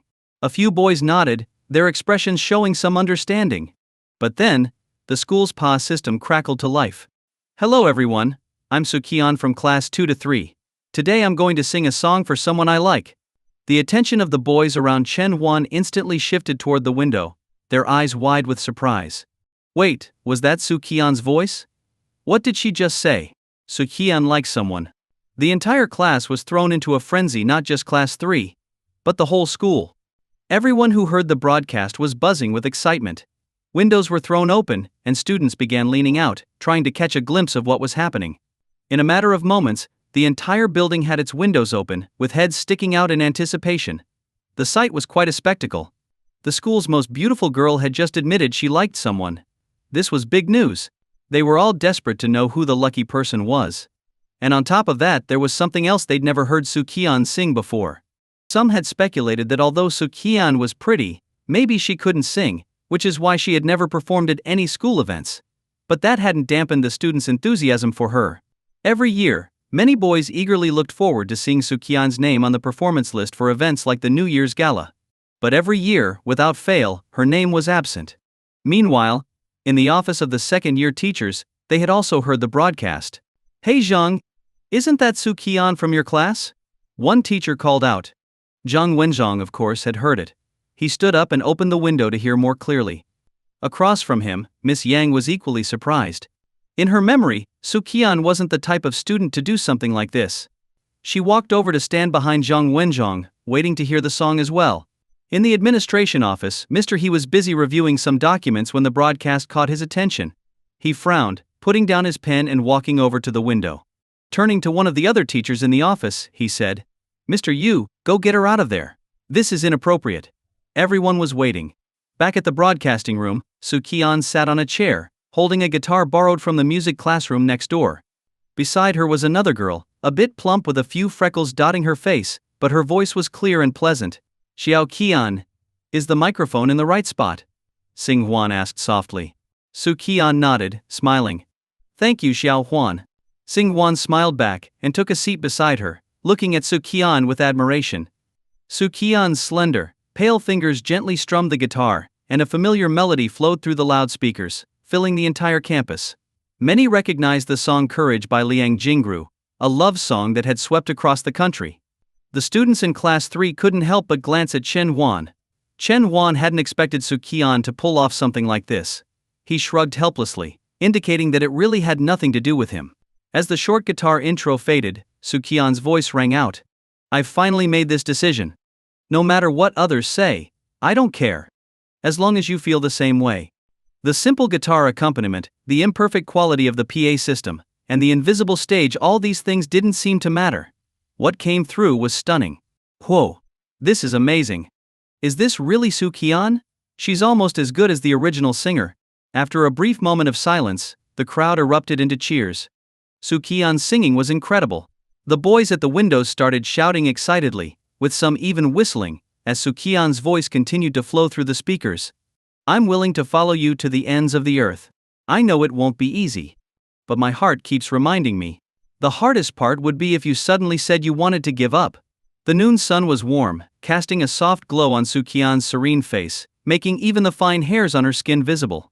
With her eyes closed, she gently swayed her head, her fingers skillfully dancing across the guitar strings. Her voice was tender, a mix of delicate femininity and a unique kind of warmth. Sing Huan, resting her chin on her hands, couldn't help but think, she's so beautiful, so beautiful. Love really does take courage to face the rumors and whispers. As long as you give me that one look of affirmation, my love will have meaning. Chen Huan sat in the classroom, unlike the other boys who were crowded by the window. Hearing the song, he had a sinking feeling Su Qian might be in trouble, and so might he. The entire school seemed to be in a frenzy. One boy started singing along, and soon, nearly every boy leaning out of the windows was joining in. Their voices were rough, unpolished, but filled with raw emotion. Most of the singers were boys, but eventually, the enthusiasm spread to some of the girls as well. They too leaned out of the windows and began humming along. Meanwhile, some students who had just finished lunch, those wandering aimlessly around the courtyard, and even those playing basketball on the courts all stopped in their tracks to listen to the spontaneous sing-along. What are you doing? Stop that immediately. Cut it out. Suddenly, the loudspeaker blared with two harsh shouts, and the singing abruptly stopped. Next came the unmistakable voice of Mr. He Jian, the disciplinarian. Who gave you permission to sing in the middle of the day? And a love song, no less? Who are you singing it for? Your students. Is this how you should behave? With He Jian's arrival, the impromptu performance came to an end. The boys and some girls leaning out of the windows immediately started grumbling. Man, why did they stop? I wasn't done listening yet. Seriously, the broadcast system is meant for playing and singing music. Why can't we sing? Yeah, what's the problem with singing? If it had only been one or two people complaining, it wouldn't have mattered. But when everyone crowded at the windows began voicing their dissatisfaction, the entire building became a hubbub of noise. He Jian emerged from the broadcast room and shouted at the crowd gathered at the windows, "Get back inside. Lunchtime is over." His voice carried authority and weight. Given his usual strict demeanor, most students quickly pulled their heads back inside, knowing that he could identify which class they belonged to. But of course, in every group of students, there are always a few who aren't afraid of consequences. Just as He Jian turned around, someone yelled out, "Got it, darling." He whipped around in fury, only to see a sea of heads ducking back inside. All that was left was the faint sound of giggles drifting from the windows. In the administration office. Bang! A palm slammed down hard on a desk, and He Jian, fuming with anger, declared, "This behavior is completely unacceptable. This is a school, not a place for romance." Even someone as composed as Su Qian couldn't help but flinch at He Jian's outburst. Zhang Wenzhong and Yang Man exchanged glances. Zhang Wenzhong was the first to speak up. "Director He, I think it was just a song." "A song?" He Jian interrupted. "Do you know what song it was?" "It was a love song." Yang Man quickly jumped in to defend her student. "Maybe Su Qian just thought it was a nice song to sing." He Jian shot her a glance. "Did you hear what she said before she started singing?" "Hey, she said she was dedicating it to someone she likes." Who does she like? At her age, should this be what she's focusing on? Qian tapped his fingers on the desk. And on top of that, she used the school's broadcast system to spread this. The nature of this behavior is serious, and she needs to write a public apology. Just as Qian finished speaking, the office door swung open. Su-hee, still dressed in his suit, had clearly rushed over directly from his workplace. Director He, Mr. Zhang, Miss Yang. Su-hee greeted the three as he glanced briefly at his daughter. Mr. Su, you're aware of the situation, correct? Qian asked. Su-hee smiled, his tone polite. Yes, Mr. Zhang gave me a brief rundown when I got the call. I agree, it's out of line, and I apologize on her behalf. I assure you, Su-Qian won't make the same mistake again. Qian nodded, his expression softening slightly. Given that Su-Qian was a top student, he didn't want to escalate the issue too much. She'll need to give a public apology at Monday's flag-raising ceremony, Qian added. No problem, Su-hee replied with a smile. On the track, Su-hee and Su-Qian walked slowly, father and daughter side by side. The afternoon was peaceful, with only the sounds of a distant gym class breaking the quiet. So, you have someone you like? Su-hee asked gently. Su-Qian nodded. Yes. Su-hee didn't say anything further. He simply walked with her in silence. Aren't you going to ask me who the boy is? Su-Qian asked, puzzled. Su-hee smiled, patting her gently on the head. My daughter's grown up now. I trust that you're mature enough to make sound decisions. If you don't want to tell me, I won't press. Su-Qian pouted slightly. Dad. Su-hee chuckled. You know your mother and I met on campus too. My mom? Su-Qian asked, surprised. Yep. A tender expression crossed Su-hee's face. It was my senior year. I secretly had a crush on your mom. I used to follow her around, always asking her questions. I must have annoyed her so much that she started avoiding me. Su-Qian giggled. And then? Then, we ended up attending the same university. I stopped pestering her with questions and started pursuing her directly. Eventually, we got married, and we had you. I told your mother this story once. She laughed at me, but I was happy. If I hadn't followed her around asking questions, I probably wouldn't have gotten into college, and none of this would have happened. Su-Qian suddenly stopped walking. Dad, I understand why you're telling me this. Su-hee smiled warmly, patting her head once again. I believe in you. All right, go back to class. Su-Qian nodded and turned to head back to her classroom. Oh, and don't forget, you need to apologize in front of the whole school on Monday. Don't let me down, Su-hee called after her. Got it. Su-Qian quickened her pace, smiling as she hurried away. When Su-Qian returned to the classroom, the first afternoon physics class had just ended. Under the gaze of all her classmates, she made her way back to her seat. Chen Huan was busy putting away his books. Did you like my singing? Su-Qian asked him. It was okay, I didn't really pay attention, Chen Huan pretended to yawn. Su-Qian crossed her arms, resting her head on them, turning to the side so that only her clear, bright eyes were visible. Do you want to know who I like? Chen Huan felt a bit uneasy and immediately stretched his back. Not interested, and I don't care. He then laid down on his desk, saying, I'm tired. I'm going to sleep. Don't talk to me. True to her word, Su-Qian didn't say anything more. She kept watching Chen Huan's profile with her head still resting on her arms. Chen Huan, pretending to sleep, felt his heart racing a bit. Time passed slowly, and since Su-Qian didn't seem to be speaking, he let out a quiet sigh of relief. But then, he suddenly felt a warm breath tickling his ear. His body stiffened, and he resisted the urge to scratch his ear. I like you, my boy, Su-Qian whispered softly. This is torture. Chen Huan screamed internally, keeping his eyes shut tight and continuing to fake sleep. The bell rang, signaling the start of the next class. Chen Huan maintained his sleeping position, fearing that Su-Qian would realize he had been faking it. It wasn't until the chemistry teacher walked in and Su-Qian nudged his shoulder that he finally sat up. Class went on as usual, studying, taking notes. Everything felt so natural, as if the words Su-Qian had spoken hadn't been said, and as if he hadn't heard them at all. During the last period, which was a study session, the classroom was filled with soft whispers here and there. After an exam, everyone was more relaxed, and the atmosphere became lively. Chen Huan was working on math problems when a folded note from Su-Qian landed on his desk. He glanced at her, then unfolded the note. Su-Qian, you have to take me home after school today. Chen Huan, why? Su-Qian, my bike is broken, so you're responsible. Chen Huan, it's not my fault your bike broke. Su-Qian, it's indirectly, if not directly, related to you. So, you're responsible. Chen Huan. When the dismissal bell rang, Chen Huan reluctantly agreed to her unreasonable demand.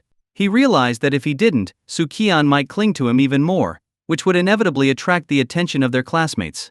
That would just make things worse, Chen Huan thought. Let's go, he said. As soon as they stepped out of the classroom, Chen Huan noticed several students lingering outside, peeking in as if they were waiting for something. Quickly, Chen Huan turned back, startling Su Qian. What's wrong? Su Qian asked, confused. Chen Huan thought for a moment. It's cold outside. You should wear your scarf and hat.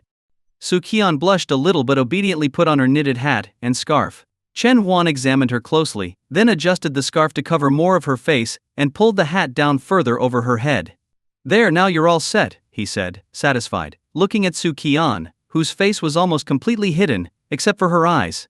Su Qian, feeling a bit shy, mumbled, "Why are you suddenly being so nice to me?" Chen Huan paused for a second. Classmates should help each other, right? Su Qian smiled, feeling like they were getting closer. But as she walked out of the classroom and saw the crowd of students waiting, she frowned. Ouch. Don't kick me. Chen Huan yelped, clutching his side. Su Qian looked both hurt and frustrated. Is it really that bad to be seen walking with me? She thought to herself. The students in the hallway watched as Su Qian chased after Chen Huan. To them it just looked like a couple playing around. They probably continued waiting outside the classroom, thinking Su Qian would reappear. Chen Huan kept running until he was safely outside the school building, where he finally stopped to catch his breath. Su Qian followed behind, her beautiful eyes full of silent reproach. Now that they were alone, Chen Huan relaxed a bit and said casually, "Come on, let's go."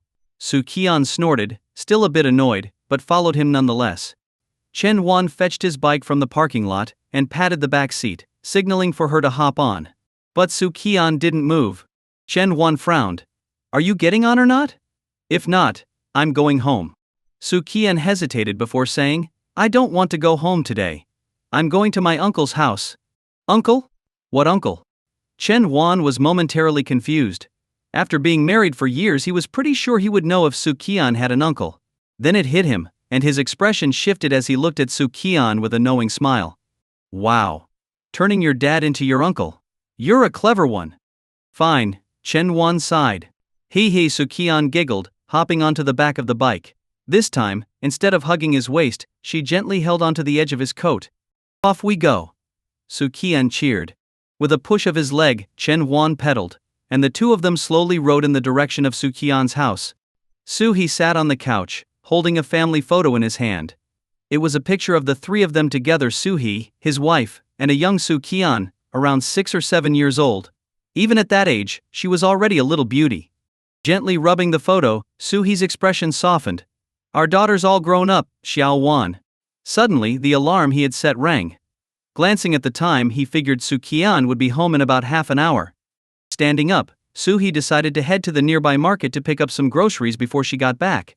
He hadn't walked far when he noticed a boy on a bike approaching from a distance. At first he didn't pay much attention, but as the bike got closer, he noticed the girl on the back seat looked an awful lot like his daughter. Squinting his eyes for a better look, He quickly realized it was indeed Su Qian. Chen Huan saw He ahead and let a small, barely noticeable smile curl at his lips as he continued pedaling. Su Qian. Su, he called out. Chen Huan immediately stopped the bike and tapped Su Qian, who was trying to hide behind him. Su Qian, someone's calling you, he teased. Oh. Su Qian shot Chen Huan a glare, then awkwardly smiled at her dad. What a coincidence. Chen Huan chuckled. You must be Su Qian's uncle, right? Su Qian's bike broke down, and since my house is on the same street, I thought I'd give her a ride home. I didn't realize she was heading to her uncle's house today. Haha. What a coincidence. He stared at his daughter, who was keeping her head down, at a loss for words. After a long pause, he finally spoke. Yes, I am Su Qian's uncle. The word uncle came out with extra emphasis. Well then, I'll be on my way, Chen Huan said, cheerfully riding off. He glanced at Su Qian. Let's go, my dear niece. Su Qian forced a smile. Dad, what are you talking about? I don't understand. As dawn broke, the faint light of morning filled the sky. Chen Huan sat at the dining table, having breakfast. Casually he asked Mom, what's today's date? The 2nd, Friday, his mother, Liang Yulan, replied. Chen nodded. chewing the last of his food before saying, "Mom, do we have a thermos at home? Could you fill it with some hot water? I think I'm coming down with a cold." Liang Yulin walked over and placed her hand on Chen's forehead. "I've been telling you to dress warmer. Now you're feeling the consequences." With that, she retrieved a thermos from the living room, rinsed it out, and filled it with hot water. "Drinking more hot water will do you good. I've always told you to take some with you, but you never listened." Chen finished his soy milk and took the thermos she had prepared. "Got it. I'm heading out. Wait a minute. Let me get you some medicine," Liang Yulan called after him. "No need, Mom? The hot water will do the trick," Chen waved off her concern. As he left, his mother sighed in relief and said to his father, who was reading the newspaper, "Finally, he's being obedient for once. He never used to take hot water with him before." As Chen Huan pedaled his bike out of the house, Su Qian followed close behind on her bicycle. "Oh, did your uncle finally get your bike fixed?" Chen glanced at her, raising an eyebrow. "Yeah," Su Qian responded with a mix of frustration and resignation, giving him a half-hearted nod. When they arrived at the school gate, Principal He Jian stood as usual, monitoring the students entering the campus. He gave Chen Huan and Su Qian a couple of extra glances, but didn't say anything as they walked in. Inside the classroom, only about half the students had arrived. As soon as Su Qian sat down, she knocked lightly on Chen Huan's desk. Without a word, Chen Huan took out a math workbook from his bag and handed it to her. Su Qian flipped it open to the section she had assigned as homework and began checking it. They operated in perfect sync. Su Qian had already gone over the problems the night before, so she didn't need to refer to the answers to know whether Chen Huan had gotten them right. To her surprise, all of Chen's answers were correct. His work was neat, and his problem-solving steps were clear. "Did you look up the answers online?" Su Qian asked suspiciously, knowing that she had taken away the answer key. Chen sighed. "Do I look like an idiot?" Su Qian shook her head. "Then why would you think I copied the answers? These problems aren't even that hard." She stared into his eyes for a few moments before ultimately believing him. Su Qian knew Chen Huan was smart, but she was still amazed by how quickly he grasped things and by his excellent memory.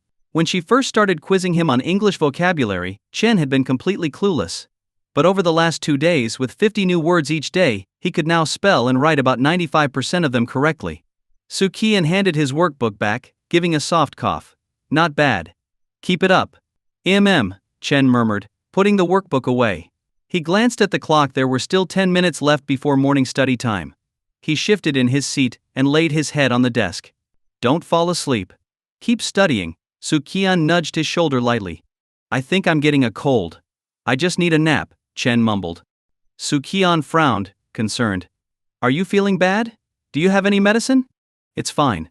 I brought hot water," Chen reassured her. "It's not serious. I'll feel better after resting a bit." "Oh," Su Qian responded, still somewhat skeptical, but she nodded. When the bell for morning study rang, Chen immediately lifted his head from the desk. Su Qian glanced at his face and saw that he looked much better, which reassured her.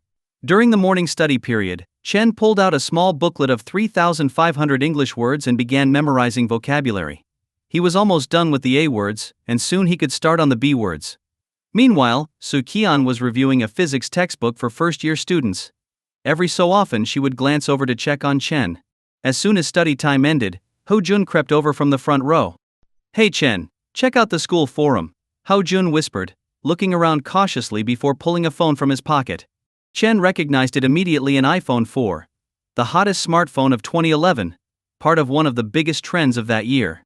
Back in 2011, school forums were still very active, and students who secretly brought phones to school often posted there. "Look, someone recorded yesterday's group singing and uploaded it to the forum." Hu Jun handed the phone to Chen. Holding the small iPhone 4 felt awkward in Chen's hand since he was used to larger screens now. On the screen, the forum was displayed, and the top post with the most comments was a video. Chen didn't bother watching the video. Instead, he skimmed through the comments. Most were compliments and expressions of surprise, with very few negative remarks. Chen lost interest quickly and nudged Hu Jun, who was still glancing around nervously for any teachers, and handed the phone back. "You're done already?" Hao Jun asked, surprised. Chen nodded. "Yeah, I'm done. It was fine." Hao Jun, still excited, slipped the phone back into his pocket. "A lot of people outside of our school are watching the video too. Our school's kind of famous now." "Too bad. There's only audio," Ho Jun said, sneaking a glance at Su Qian, who was quietly reading her book, then gave Chen a knowing look. Chen's eyes darkened, and he waved Ho Jun away. Go back to your seat. The teacher's going to come in any minute. Ho Jun, looking a bit jittery, glanced at the back door's glass panel before scurrying off, but not without promising, I'll catch up with you at lunch. The 4 morning classes went by quickly, and the 5th period was everyone's favorite P. As soon as the 4th class ended, several boys in the class grabbed their basketballs and ran outside. Chen Huan stood up and, as he walked out, glanced at Su Qian, who remained seated. Attention. Stand at ease. The PE teacher, dressed in a blue tracksuit, commanded the class. Class representative, lead everyone in the warm-up exercises, then it's free time. Yes, sir. The class rep responded loudly. After running laps and completing the warm-up exercises, the students were dismissed with a cheer and scattered across the field. Come on, let's play. The class rep shouted, holding a basketball. Chen, join us. Hao Jun called out to Chen Huan, who was distracted, looking around. Coming, Chen responded. The boys split into 3 teams and started playing. Chen's team was up first, but after a short while, they were already subbed out. Chen, what's up with you today? You seem distracted. Hao Jun plopped down next to Chen, out of breath. I need to grab something from the classroom. I'll be right back, Chen said, standing up. Don't take too long. It'll be our turn soon, Hu Jun reminded him. Chen nodded and hurried back toward the classroom. He couldn't see Su Qian among the girls, so she must have gone back to the classroom as well. He quickened his pace. As Chen Huan approached the classroom, he slowed his steps, taking a deep breath to compose himself and not appear too hurried. Through the glass of the back window, he noticed Su Qian in the last row of seats, hunched over her desk, clutching her stomach in pain. Chen frowned and pushed the door open. Feigning surprise, he asked, Hey, why are you back in the classroom? What's wrong? Su Qian lifted her head, her forehead dotted with beads of sweat, and her face pale and unhealthy, ashen white. She frowned but quickly forced a smile, trying to maintain her composure in front of Chen. It's nothing serious. Just a stomachache. She even tried to joke, her voice trembling slightly. You know, back in the day when my stomach hurt, someone would hold me, and I'd feel much better. How about you give me a hug too? With a pleading tone, she added softly, please. Chen's expression darkened, and he strode over to his seat, pulling a thermos from his bag. He unscrewed the lid and handed it to her. You need this more. After a moment, he added, if I weren't feeling under the weather myself today, you wouldn't have even had this. As he spoke, he pulled out a brand new electric heating pad from his bag. You're lucky today. My mom insisted on putting both of these in my bag, and it turns out, you're the one who needs them. You're old enough now, how can you still not know what to prepare when you have a stomachache? Chen grumbled as he walked to the corner of the classroom and plugged in the heating pad to charge. Su Qian took the thermos and sipped the hot water, her large eyes watching Chen fuss over her. Her nose tingled with emotion, and she smiled. You're acting just like my dad. Chen froze for a moment, then turned to face her, his expression stern. If this happens again, you won't be so lucky. Next time, I won't take care of you.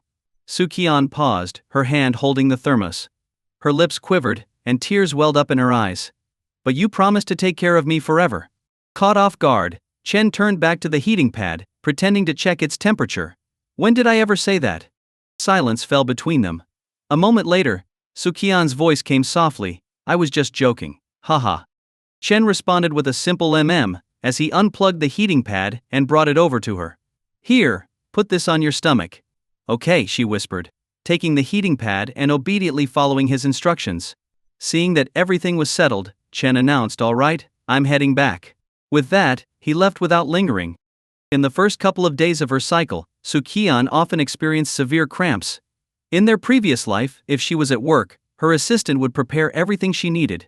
If she was at home, Chen Huan would always have things ready for her.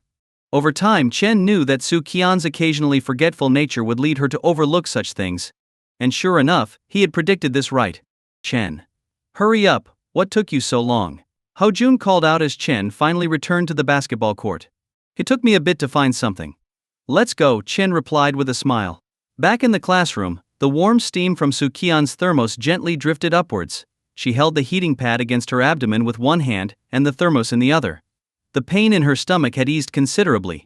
It turns out that the advice to drink more hot water was exactly what she needed in times like this. Through the window, Su Qian could clearly see Chen Huan's figure on the basketball court. He really hadn't changed.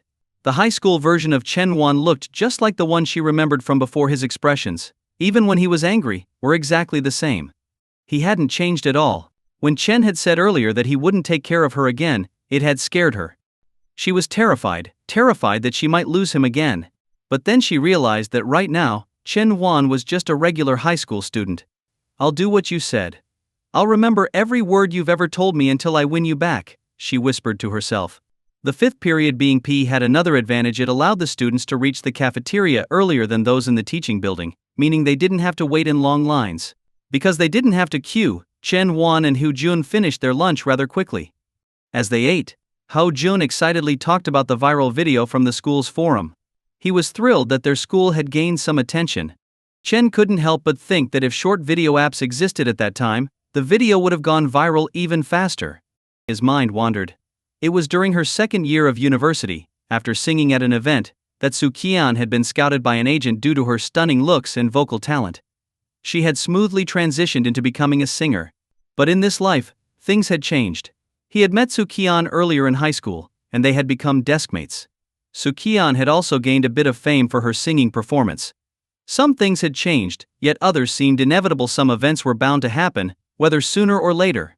Chen had never wanted to change Qian's choices. In relationships, there must be room for mutual understanding. And if that understanding was no longer possible, perhaps letting go would be the best option. "Hey Chen, what's on your mind? Let's go." Ho Jun's voice snapped Chen back to the present. "Nothing much." "Let's go," Chen replied. When Chen returned to the classroom, Qian was already fast asleep. Her complexion had improved significantly, and her long eyelashes fluttered softly, like a sleeping kitten. It was only then that Chen noticed his thermos was sitting on his desk. Picking it up to put it back in his bag, he realized it was heavier than usual. He unscrewed the lid and found it filled with hot water. Beside the thermos were 2 pills and a small note, written in Qian's delicate handwriting. "Don't forget to take your cold medicine. I got the hot water from the nurse's office. And I'm holding on to the heating pad for now." At the end of the note, she had drawn a small heart. Chen smiled wryly as he looked at the 2 pills. He wasn't even sick. But the weather was cold, and after playing basketball, he had worked up a sweat. It wouldn't hurt to take the medicine as a precaution. Without hesitation, Chen downed the 2 pills with a gulp of water from the thermos. Not bad. The taste was all right. 5 minutes before the first afternoon class, literature. Standing at the front of the classroom, Zhang Wenzhong smiled warmly at the students. "In less than a month, it will be New Year's Day. As always, our class is expected to put together a performance for the New Year's Gala." As soon as he said that, the entire class erupted with excitement. The New Year's Gala was one of the biggest events at Wyang High School each year, and it was a favorite among students. Every year, the gala was a chance for some of the girls to show off their figures, usually hidden beneath their loose school uniforms, causing quite a stir among some of the boys. According to tradition, both first and second year classes were required to contribute a performance, while third year classes were exempt from this. Zhang Wenzhong noticed the lively discussion in the class and smiled, asking, "Does anyone have any ideas?" "Teacher, I suggest Qian sings for the performance." Someone quickly proposed. "That's a great idea." Several others immediately chimed in. Zhang nodded. "Besides that, any other suggestions?" The class fell silent for a moment. During their first year, many had been interested in performing at the New Year's Gala skits, dancing, singing, and so on. However, this year, everyone seemed to agree on one thing. Zhang Wenzhong glanced towards the back row at Qian. "What do you think, Qian?" All eyes turned to Qian. In previous events, she had never participated, so the question lingered: would she agree this time? "I'm fine with it," Qian said, standing up with a smile. Wow. The class erupted in excitement. It was really happening. Qian was going to sing at the New Year's Gala. If she were still in Class 1, they might have been surprised by the news, but they wouldn't have been this ecstatic. Why? Because now they felt a sense of belonging and pride in being part of Class 3. Having the school's acknowledged beauty represent their class made them feel especially thrilled. Of course, some were also secretly excited to show off. Imagine walking by when others are talking about Qian, and casually saying, "Oh, she's from our class." Just thinking about it felt great. Zhang Wenzhong stood at the podium with a pleased smile. His original plan had been to ask Qian to represent the class at the gala, but he wanted to consider the students' opinions first. Now it seemed like things had turned out perfectly. "All right then, Qian, you can start thinking about your performance. If you need anything, let me know, and the class funds can cover the costume rental costs, Zhang said. Okay, so Qian nodded. After a moment she added, Teacher, I have one more request. Zhang asked, What is it? I'd like to have someone help me, she replied. Zhang nodded, his gaze shifting toward the class president, but before he could say anything, Su Qian spoke again. Teacher, I think Chen Yuan would be a good choice. Chen Yuan? Zhang Wenzhang? The entire class? Zhang hesitated for a moment, about to suggest she pick someone else, but Su Qian continued. I think since Chen Yuan is a boy and I'm a girl, we can combine our taste to find something that suits everyone's aesthetics. Plus, we're deskmates, so we're more familiar with each other. Her reasoning made Zhang Wenzhang pause. After all, Su Qian had only recently transferred to Class 3 and wasn't very close to anyone else. Alright Chen Yuan, you can work with Su Qian on this, Zhang agreed. Before Chen Yuan could respond, Su Qian's hand reached under the desk and gave him a light pinch on the waist. With a bright smile and her big eyes blinking innocently, Su Qian looked at him. Do you have anything you'd like to say? Chen Yuan. Make him. Zhang Wenzhong cleared his throat. Let's get back to class. Take out your chemistry papers, and we'll continue reviewing them. As the sun set and the sky turned a deep red, Su Qian waved at Chen Yuan from a distance, calling out, Don't forget, you promised to go shopping with me tomorrow. Yeah, Chen Yuan responded reluctantly, grumbling to himself about being taken advantage of, and thinking of phrases like misusing power and a tiger in trouble being bullied by dogs.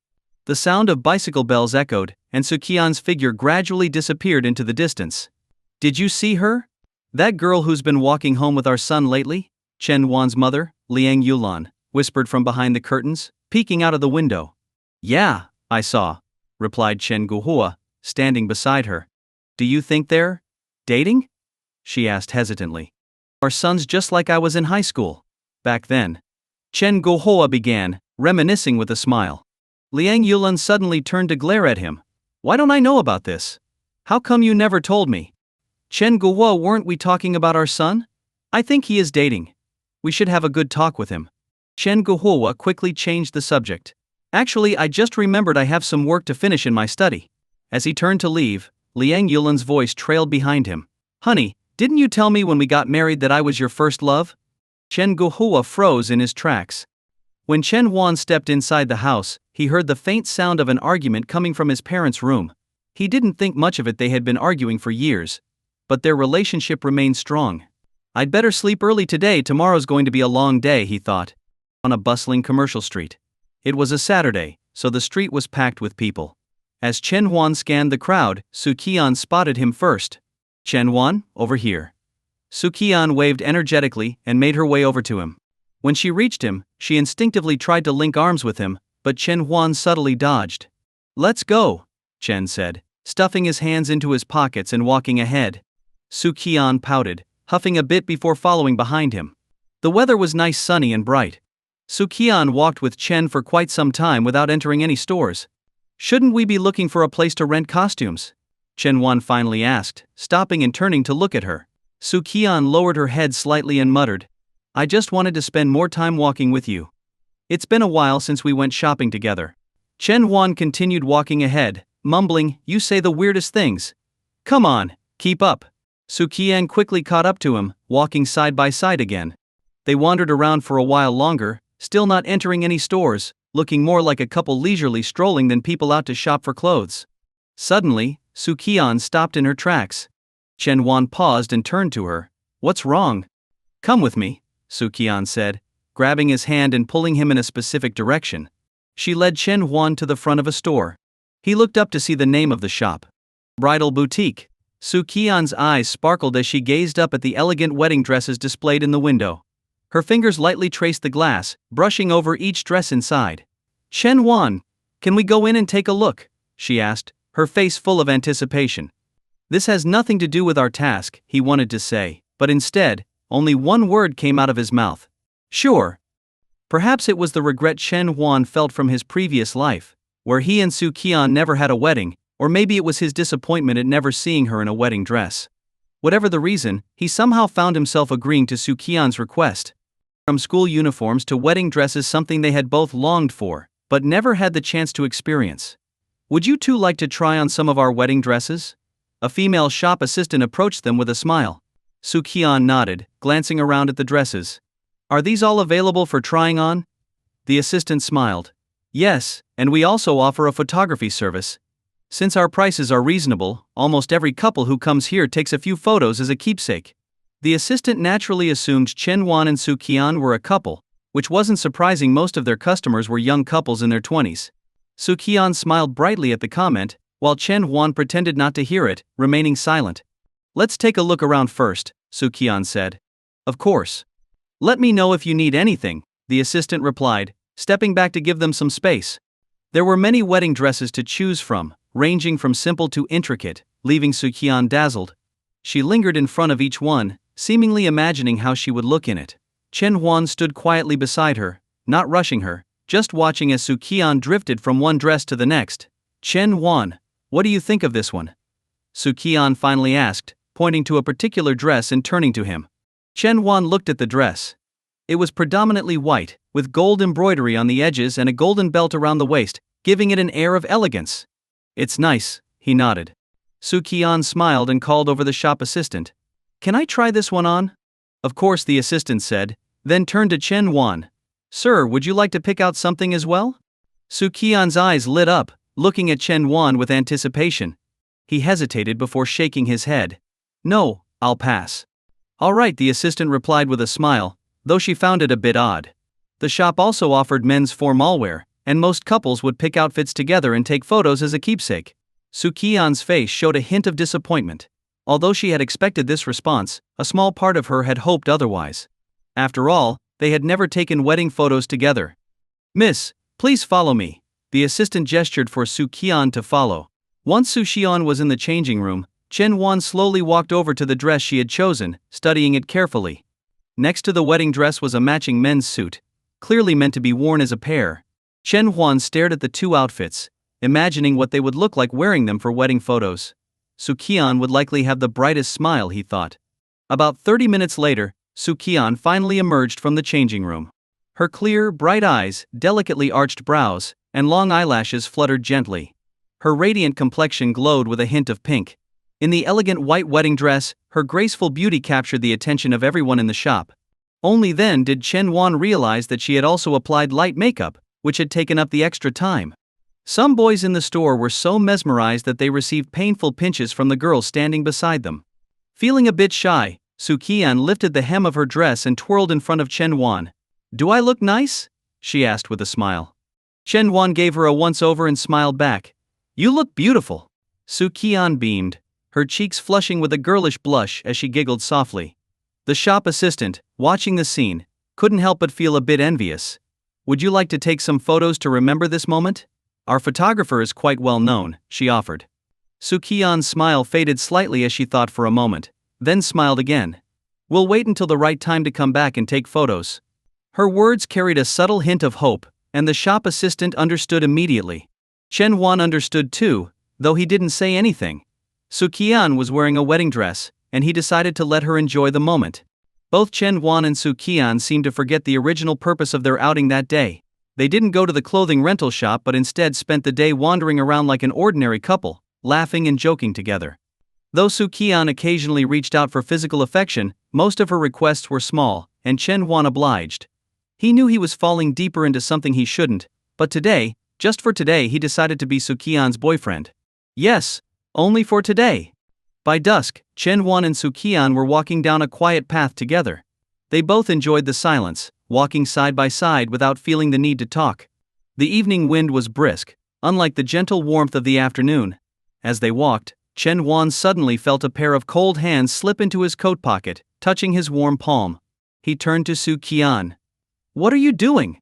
My hands are cold, she replied, her big eyes looking up at him pleadingly. Don't you have your own pockets? Chen Huan asked, a bit exasperated. Qian giggled. Yours are warmer. Chen Huan sighed and pulled his hand out of his pocket. Since his pants didn't have pockets, he let his hand hang by his side. Won't your hand get cold? Qian asked, concerned. I'm fine, he said. Qian immediately launched into a lecture. You know, frequent exposure to cold can lead to joint problems like arthritis, and it can also affect your nerves. Chen Huan, bewildered by the sudden onslaught of medical advice, interrupted her. What are you trying to say? Well, Qian cleared her throat. I was going to say my pocket is actually quite warm. Chen Huan gave her a long look and sighed. You just said your pocket was cold. Qian feigned innocence. Did I? You must have heard wrong. Without waiting for a response, she grabbed his hand and stuffed it into her coat pocket, then slipped her own hand into his jacket pocket, giggling. As the sun set, their shadows stretched out in front of them, gradually overlapping under the fading light. Come closer. Don't walk so far away, Qian urged. I don't like being too close, he grumbled. Come on. Just a little closer. Or should I put my hands in my own pockets? Fine, this is good, he replied, relenting. He noticed that his daughter Qian had been going out more frequently lately and staying out longer than usual. She would leave early in the morning and not return until late in the evening. While Qian had gone out with friends before, she typically returned by the afternoon and never spent 2 consecutive days away. Could it be that she's in love? The thought lingered in Suhi's mind. It wasn't impossible. His daughter was beautiful, and after singing that song in front of the entire school, it wasn't far-fetched that the boy she liked might have been moved by it. Dad, I'm heading out with some friends. Qian called from the doorway. All right, don't come back too late, Suhi responded. Got it, she replied before leaving. As Suhi watched his daughter walk out, he wondered whether he should take a look at her little boyfriend. No, that's too much. Following his own daughter? It seemed wrong.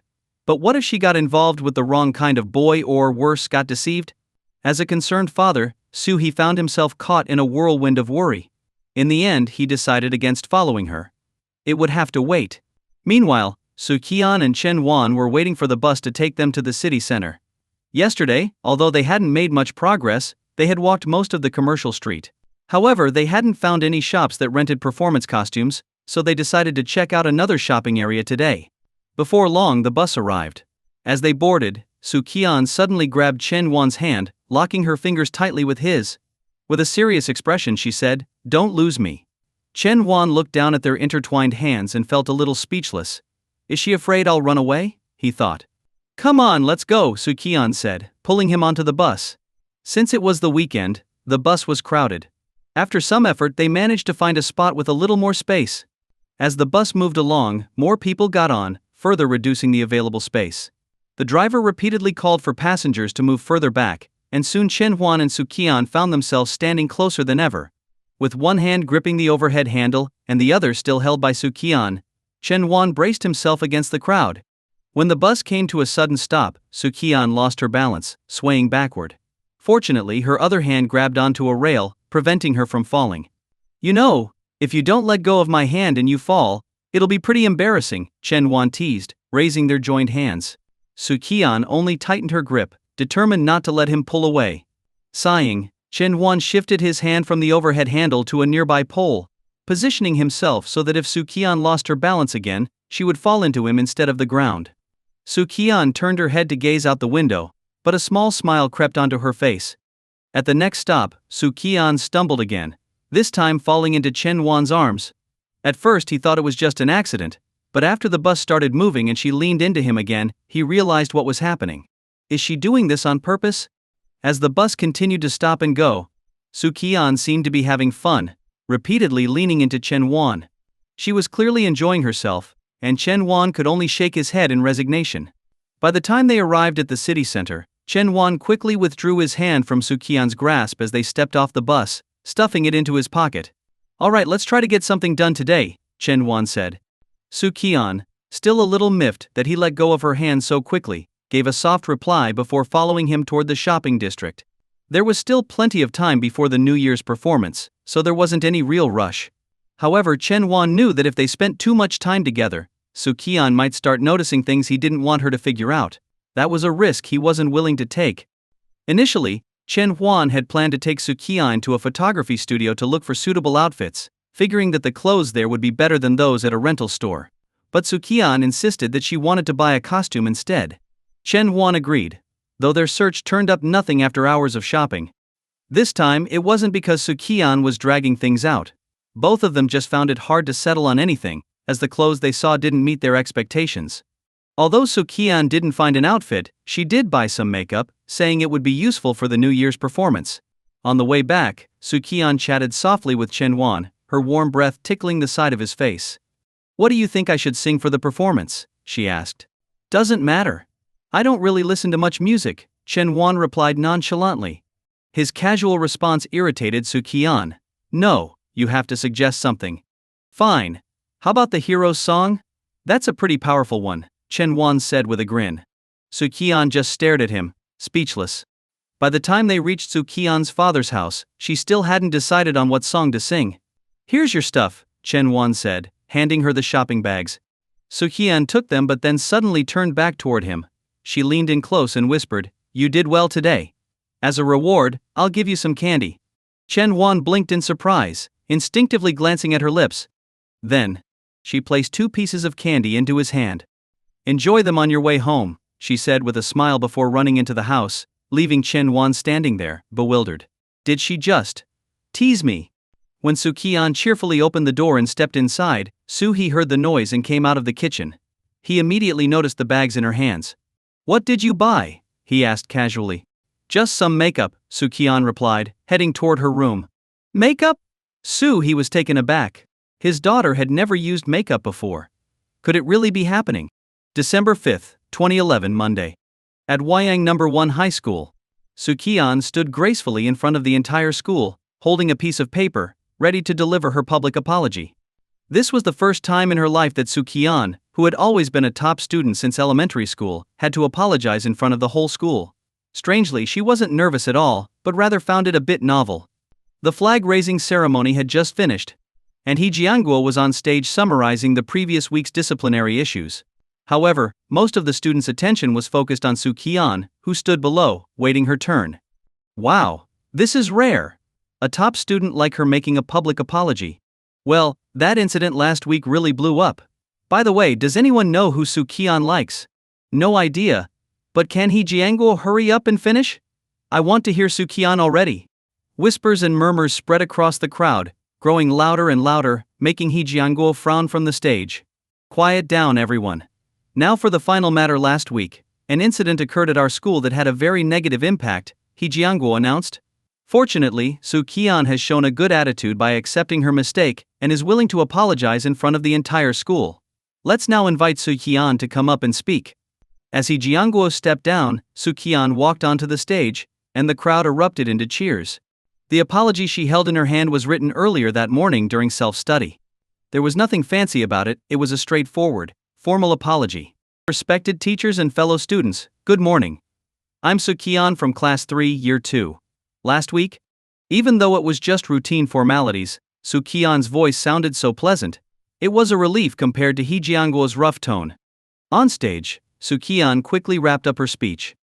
I promise I won't make the same mistake again, and I ask all teachers and students to supervise me. After bowing, she was about to leave the stage when someone from the crowd shouted, Su Qian, are you going to sing at the New Year's Eve gala? Over the past few days, rumors had spread across the school that Su Qian might perform at the gala. Ever since she showcased her voice to the entire school, everyone was excited about this possibility. Su Qian smiled and teased, guess. Whoa! The crowd burst into noise. She hadn't denied it, meaning there was a real chance she would perform at the gala. Even during the start of the 4th period, many students were still buzzing about whether or not Su Qian would be on the performance list. However, Su Qian herself found herself in an awkward situation. Teacher, I don't know how to solve this problem, Su Qian said. Her math teacher, Wang Zhonghua, was surprised. He hadn't expected Su Qian to admit she didn't know the answer. All right, sit down, Wang Zhonghua said with a wave. Does anyone know how to solve the problem on the board? He knocked on the blackboard and asked the class. The room fell silent. Wang Zhonghua felt a bit disappointed. The problem wasn't too difficult, it just required a different approach to solve. In his previous class, about 7 or 8 students had managed to figure it out. That was why he had called on Su Qian, assuming she would know the answer. But she didn't.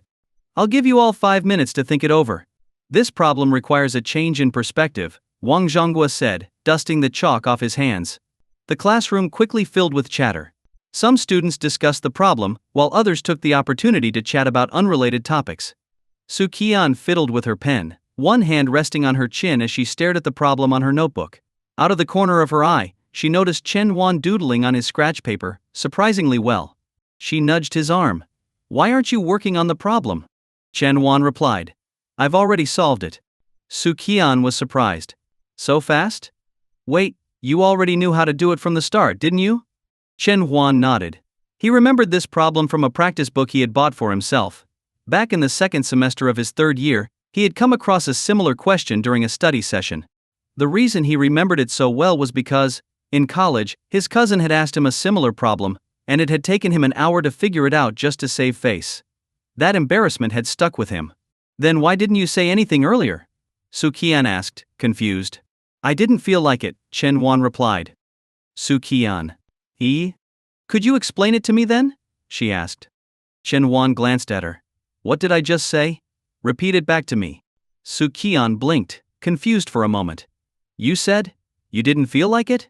Chen Wan nodded. "Exactly." Realizing he was teasing her, Su Qian shot him a playful glare, her frustration showing in her expression. "Alright, does anyone know the answer?" Wang Zhongguo asked as he returned to the front of the room, tapping the blackboard to regain the class's attention. Su Qian shot her hand up in the air. Wang Zhongguo smiled in relief. As expected, Su Qian was the first to figure it out. "Alright Su Qian, go ahead," he said. Su Qian stood up. "Teacher, I don't know how to solve this problem, but I do know that Chen Wan can." "What?" Wang Zhongguo was stunned, and so was the rest of the class. Chen Wan looked at Su Qian in shock. After all these years, he hadn't expected her to be this cunning. As the saying goes, the prettier they are, the more trouble they cause. "Wait, you're saying Chen Wan knows the answer?" Wang Zhongguo asked in disbelief. Su Qian nodded firmly. "Yes, he told me just now." Wang Zhongguo turned to Chen Wan. "Chen Wan, have you solved the problem?" Chen Wan slowly stood up. "Yes, I have." "Whoa!" The entire class gasped in unison. A student who had consistently ranked at the bottom of the class had somehow managed to solve a problem that no one else could. The most surprised of all was Chen Wan's former deskmate and close friend, Hao Jun. His jaw dropped as wide as an egg. "Weren't we supposed to fail together?" Wang Zhongguo was genuinely impressed. "Alright Chen Wan, come to the front and explain the solution to the class." Chen Wan sighed and walked to the board, giving Su Qian a glare as he passed her, who was now giggling to herself. "This problem can be solved using a proof by contradiction. First, we assume." Chen Wan began explaining the problem step by step, snapping a piece of chalk in half as he did so. He explained it clearly, from the perspective of a fellow student, which made it easier for the class to understand than Wang Zhongguo's previous explanation. Watching from the back of the classroom, Wang Zhongguo's eyes lit up. This kid has potential. "The steps to solve the problem are as follows," Chen Huan said as he stepped away from the blackboard, now covered with detailed explanations. In his hand, he held the small remainder of a piece of chalk, which he flicked neatly into the tray. "Well done." Wang Zhongguo clapped, clearly impressed. His gaze toward Chen Huan had changed entirely, now filled with admiration and surprise. The entire class, following their teacher's lead, began clapping as well. No one had expected that one day Chen Huan would be the one standing at the front of the class, explaining a math problem to them. As Chen Huan returned to his seat, the bell signaling the end of class rang. Wang Zhongguo dismissed the class and walked out with his teaching materials. "Chen Huan, I didn't quite get it. Can you explain it to me again?" Su Qian lightly tapped his hand. Chen Huan looked at her, surprised. "You? There's no way you didn't understand." Su Qian pouted. "I really didn't get it."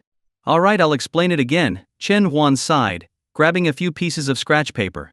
He started writing out the steps again, explaining as he went. Su Qian sat next to him, watching. In truth, she had understood the problem the first time when Chen Huan wrote the initial step on the blackboard. But that explanation was for the whole class. What she really wanted was for him to explain it just to her. At first, Su Qian focused on the steps Chen Huan was writing, but slowly her gaze drifted upward, from the tip of the pen to his long, slender fingers, past the uniform sleeve, to his sharp, handsome profile. As Chen Huan spoke, sunlight streamed in from the window, illuminating the side of his face with a golden glow. Suddenly Su Qian realized, he looks really good. Hey. Chen Huan waved his hand in front of her face, snapping her out of her daze. Su Qian quickly wiped her mouth, even though there was no drool, and straightened up. "Of course I'm watching you explain the problem. I don't believe you." Chen Wan chuckled and tapped her lightly on the head with his pen. I'm only explaining this one last time. Qian quickly nodded, pretending to focus on the notes. Chen Huan sighed and began explaining again. But even without looking directly at her, he could feel that Qian's attention wasn't on the paper. He stopped writing and turned to her. Qian's eyes were bright, reflecting the sunlight, making them sparkle with life. I'm not explaining it anymore. You can figure it out on your own. Before he could finish his sentence, Qian interrupted him with a sudden statement. Chen Huan, you're really good looking. After a brief pause, Chen Huan responded, I know. You're so shameless. Qian muttered, rolling her eyes. Weren't you the one who said it first? Chen Huan thought, amused by the strange logic of girls. Later that evening, Chen Huan pedaled his bike slowly toward home, with Qian riding behind him. By now Chen Huan had gotten used to her always following him after school. He had tried to lose her a few times, but Qian clung to him like glue, always catching up. Eventually he gave up trying to shake her off. As they neared his house, Chen Huan dismounted his bike. Qian waved at him from her bike. See you tomorrow. See you tomorrow. Chen Huan waved back, watching as Qian rode off into the sunset. For some reason, an unsettling feeling tugged at his heart, as if something bad was about to happen. Shaking off the thought, Chen Huan wheeled his bike into the courtyard. Meanwhile, Qian hummed a little tune as she pedaled her bike down a shortcut she had recently discovered. It was a secluded path but cut down on her travel time significantly. Well, isn't this the famous beauty from Huayangno? One high school? What brings you here? A teasing voice echoed through the narrow alley, followed by a few chuckles. Qian's brows furrowed as she brought her bike to a stop. It wasn't her choice to stop, there were people blocking her path. Without hesitation she turned her bike around to leave, but a group of 5 or 6 people quickly surrounded her, one of them grabbing the back of her bike. Qian got off the bike and faced the group coldly. Among them, she recognized one familiar face, Wang Long, a former student who had been expelled for fighting and had since become a local troublemaker. Move, Qian said, her voice steady but with a clear hint of disgust. One of the boys beside Wang Long laughed. Ooh, feisty. I like that. Wang Long smacked him on the head. Watch your mouth, idiot. Then, turning to Qian with a sly grin, he said, Come on, Qian. Join us for a drink, and I'll make sure you get home safe afterward. Her eyes filled with disdain and a hint of fear, Qian tried to walk around them, but 2 of the boys blocked her path. Just as she began to feel trapped, a familiar voice called out. Harassing someone in public and causing trouble is against the law, you know. Everyone turned to see Chen Huan standing at the entrance of the alley, panting slightly, leaning against the wall with a grin on his face. Seeing that it was just another high school student, Wang Long and his group relaxed. Get lost, kid, or you'll regret it, Wang Long sneered. Chen Huan pulled a phone from his pocket and waved it in the air before putting it back. Too late, I already called the police. The mention of the police made the group hesitate. Most of them had dropped out of school and were wary of getting into trouble with the law. Let's go, Wang Long said, signaling his crew to leave. But as they passed by Chen Huan, one of the boys lunged at him. Chen Huan had been expecting it. He pressed his back against the wall and dodged the first kick, delivering a punch to the attacker's face. But there were too many of them. Soon, Chen Huan was overpowered, knocked to the ground, and kicked repeatedly as he curled up, protecting his head. One of the boys picked up a brick from the ground and smashed it against Chen Huan's leg before taking another swing at his head. Are you crazy? Put that down, Wang Long shouted. Chen Huan's vision blurred, the world around him fading. Damn, these guys hit hard. Just before losing consciousness, he glanced at a nearby shop that had security cameras. His last memory was hearing Qian's panicked voice calling his name. Chen Huan's head felt heavy, and so did his eyelids. When he finally managed to open his eyes, the first thing he saw was a stark white ceiling. This is a hospital? Chen Huan looked around, quickly figuring out his surroundings. It was a 3-person hospital room, but the other 2 beds were empty. On one of the vacant beds sat his mother, Liang Yulan, and Qian, engaged in a conversation. Curious about what they were talking about, Chen Huan closed his eyes again and pretended to still be unconscious. On the bed, Qian glanced at the sleeping Chen Huan, worry clouding her face. Auntie, why hasn't he woken up yet? The doctor said it's just a concussion and that it wasn't serious. Liang Yulan looked over at her son as well. The CT scan showed everything was fine. He's probably just sleeping. Qian nodded but remained anxious. Seeing how much Su Qian cared about Chen Wan, Liang Yulan felt satisfied and gently asked, Su Qian, who's in your family? Su Qian's face darkened with sadness. It's just me and my dad. My mom passed away 5 years ago. Liang Yulan sighed softly, feeling a pang of regret for bringing up a sensitive topic. She immediately reached over and hugged Su Qian gently. I'm so sorry, I didn't know. It's okay, Su Qian said quickly, shaking her head. After being held by Liang Yulan for a while, Su Qian managed to pull herself out of her sad thoughts. By the way, do you have someone you like at school? Liang Yulan casually asked, hoping to steer the conversation in a lighter direction. Su Qian smiled sweetly.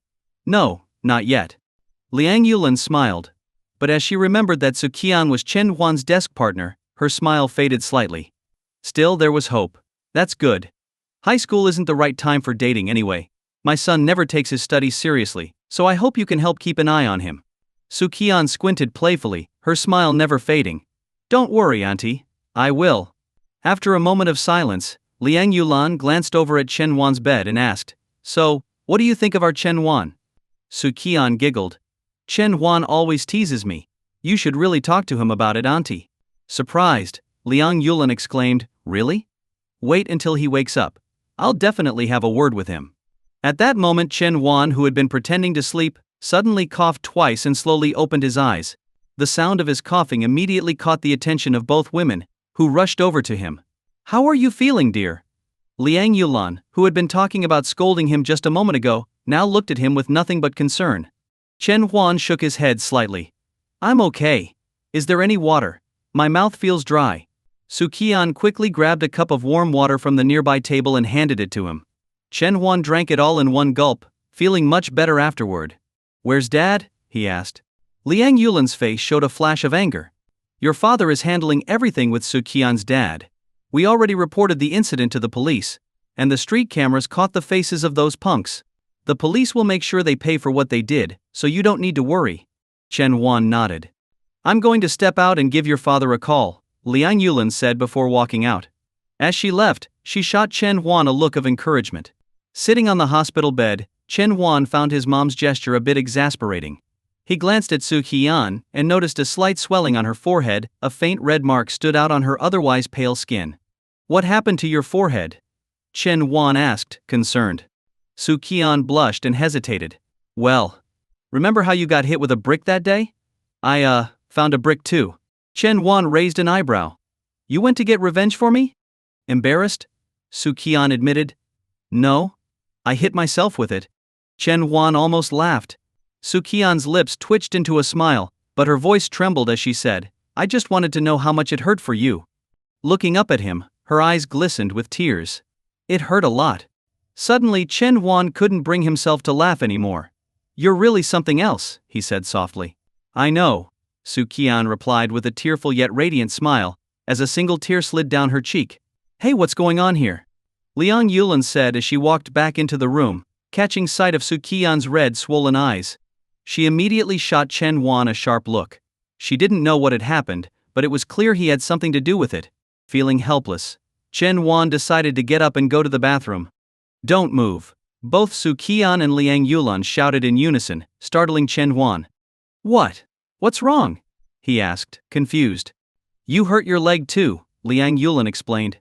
The doctor said it's not a fracture, but it's better if you don't move around too much for now. You'll need to apply ointment to it every day. Chen Huan lifted the blanket and saw that his left knee and part of his lower leg were swollen and red. When he tried to move, pain shot through his leg. Hiss. Chen Huan winced. Su Qian scolded him lightly. I told you not to move. But what if I need to go to the bathroom? Chen Huan asked. Just use the bedpan? Liang Yulan suggested. Chen Huan was horrified. No thanks. My leg doesn't feel so bad now. In the end, with the help of Liang Yulan and Su Qian, Chen Huan hobbled his way to the bathroom. Thanks to his relatively strong legs from cycling to school every day, he managed to avoid the embarrassment of falling midstream. Returning to bed was an exhausting ordeal, and Chen Huan sighed with relief as he lay back down. I've already spoken to the school and arranged for you to take a week off. As for the lessons you'll miss, Su Qian, would you mind lending Chen Huan your class notes? Su Qian nodded eagerly. Of course. I can even come by after school each day and help him catch up. Liang Yulin's face lit up with joy. Really? That's so kind of you. Isn't that too much trouble? Su Qian shook her head. It's no trouble at all. Chen Huan got hurt because of me. Well, in that case, I'll leave his studies in your capable hands, Liang Yulin said with a broad smile. Su Qian responded confidently, don't worry. I've got this. In the diagram, a region is divided into 5 administrative areas. The task is to color the map, ensuring that. Inside Chen Huan's room, he sat resolutely in a rented wheelchair while Su Qian, holding a textbook, explained the new material they had learned today.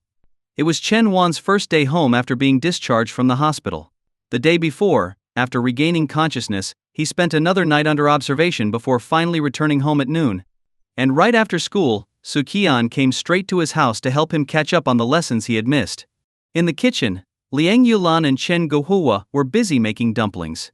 What do you think of Su Qian? Liang Yulan asked softly as she filled the dumpling wrappers. Chen Guohua thought for a moment before replying, she's great. Grateful, kind-hearted. Wait, why are you asking? Chen Guohua shot his wife a curious glance. Don't tell me. Liang Yulan rolled her eyes. What are you thinking? Of course I don't support them dating now, I'm just saying they could start developing feelings for each other. Have you noticed how much more studious our son has become lately? The other day I passed by his room and found him actually doing homework. When's the last time you saw that happen? Chen Guohua thought about it, and realized she was right. He hadn't seen his son doing homework before. So, you think it's because of Su Qian? That he's working hard because of her? Liang Yulan smiled with satisfaction and nodded. She had noticed how much Su Qian cared for her son these past few days. But Chen Guohua wasn't so sure. But our son doesn't seem interested in her. He barely talks to her. Liang Yulan's eyes flashed with frustration. Who said that? If he didn't like her, why would he be so motivated to study? Obviously he wants to go to the same university as Su Qian. Chen Guohua considered protesting, wondering why it wasn't possible for Chen Huan to work hard for his own sake, but seeing his wife's expression, he wisely decided to remain silent. That's the power dynamics in his household. Meanwhile, in Chen Huan's room, Su Qian and he had made surprisingly fast progress. In less than an hour, they had gone through all the lessons from that day. Su Qian had been skeptical at first, but when she asked him a few questions and he answered them all correctly, she was convinced. After putting away her books, Su Qian didn't leave. Instead, she wandered around his room. She had never seen what Chen Huan's room looked like in high school. There wasn't much in the room, but what caught her attention were the posters on the wall and a few sketches placed near the bed. The posters were of NBA players. Su Qian knew Chen Huan enjoyed watching basketball, and over time, even she had become familiar with some of the players. She moved to the bed and picked up a rolled-up sheet of paper. Unfolding it, she saw a detailed sketch of a person. She immediately recognized it was Hu Jun, their mutual friend.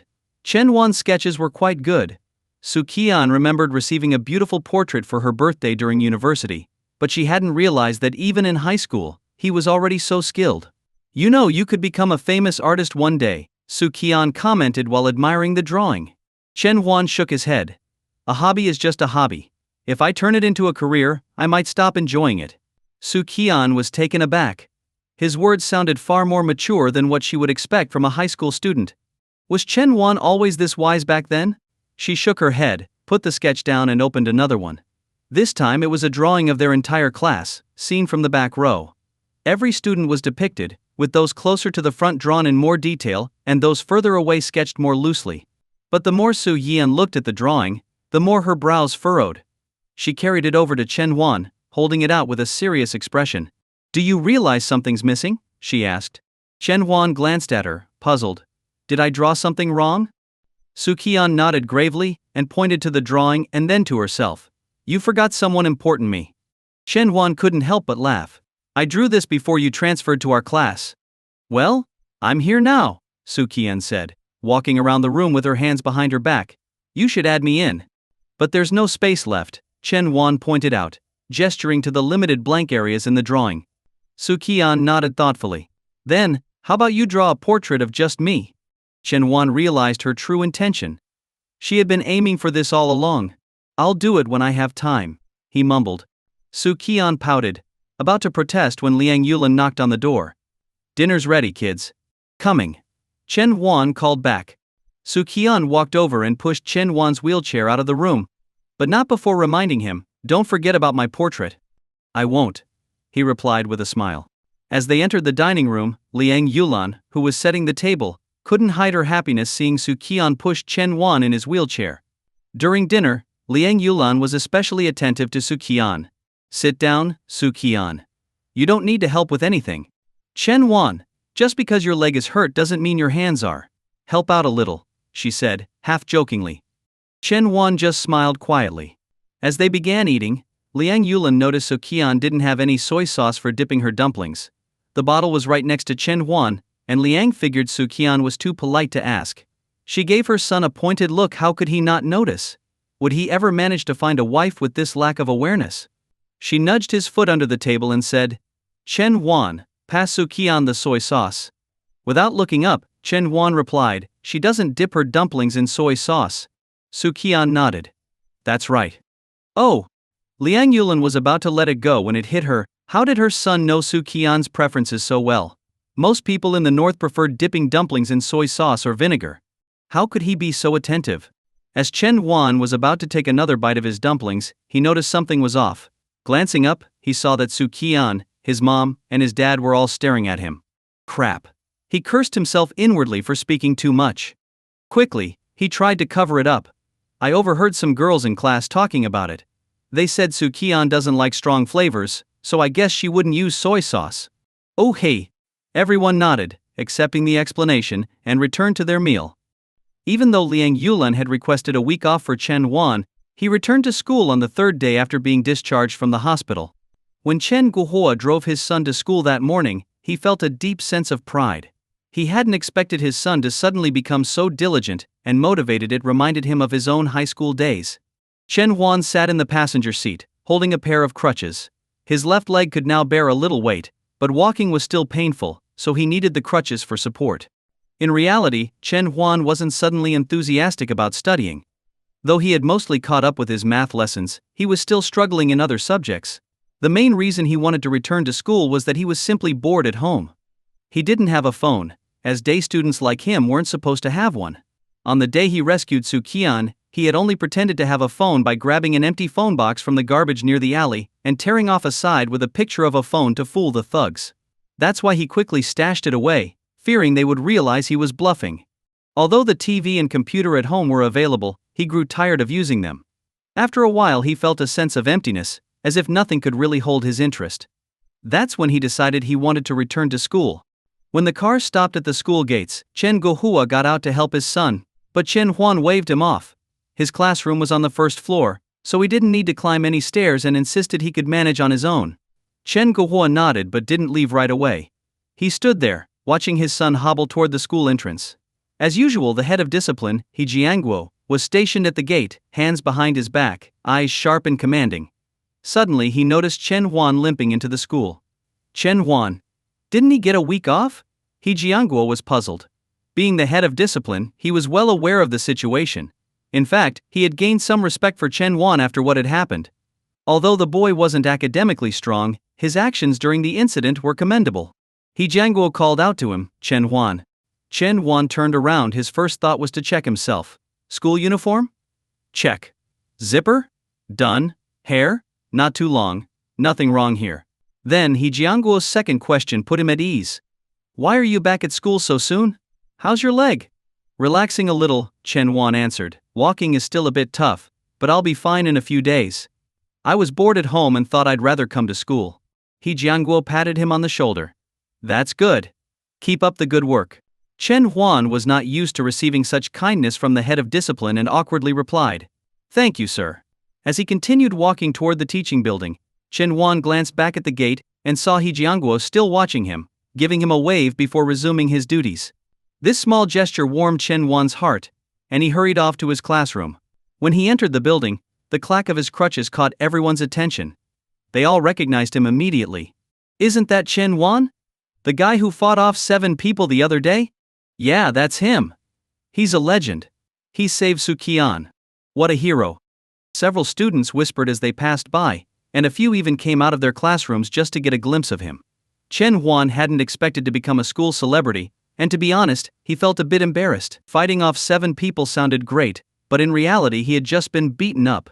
He picked up the pace, hoping to avoid the attention. When he pushed open the door to his classroom, Ho Jun, seated in the front row, immediately noticed him. Ho! Chen Wan! Ho Jun exclaimed in surprise. With Ho Jun's shout, the entire class turned their attention toward the door. Woohoo! Our hero is back. The boys in the class rushed over to surround Chen Wan. Yeah, it's him! It's him! Our hero Chen Wan against 7 Wan. The slightly melodramatic nickname made Chen Wan laugh. What's with Chen Wan against 7 Wan? Hao Jun replied. That's the title we awarded you for heroically protecting our class flower, Su Qian.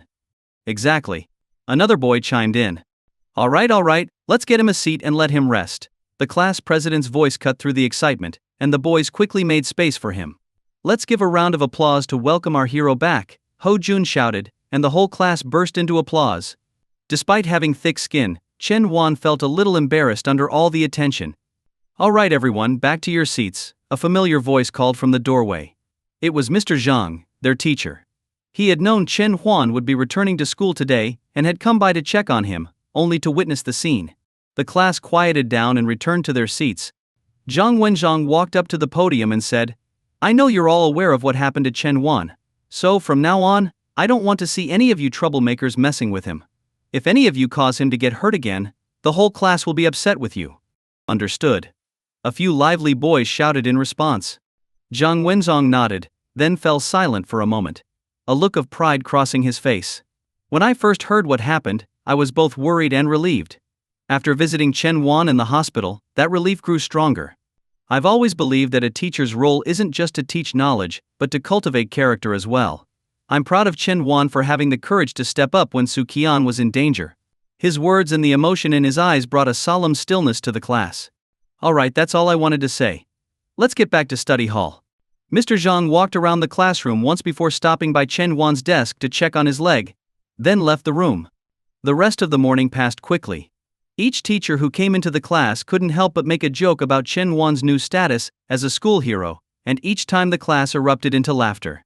When the bell rang for lunch, Hu Jun came over to Chen Wan's desk. Do you want me to bring lunch to you? Chen Wan shook his head, pulling a thermos out of his bag. No need, I brought my own. You go ahead. Alright, see you later. Hao Jun nodded and left for the cafeteria. A girl from the class called Su Qian over to join her for lunch. Su Qian stood up but glanced at Chen Huan's thermos before heading out, lost in thought. Many people quickly lose interest in something after the initial excitement fades. When Chen Huan hobbled back to class on crutches for the second day, the curious stares had already lessened by more than half. Chen Huan was perfectly happy with that. Morning self-study, classes, watching the students running laps outside, it all began to return to normal.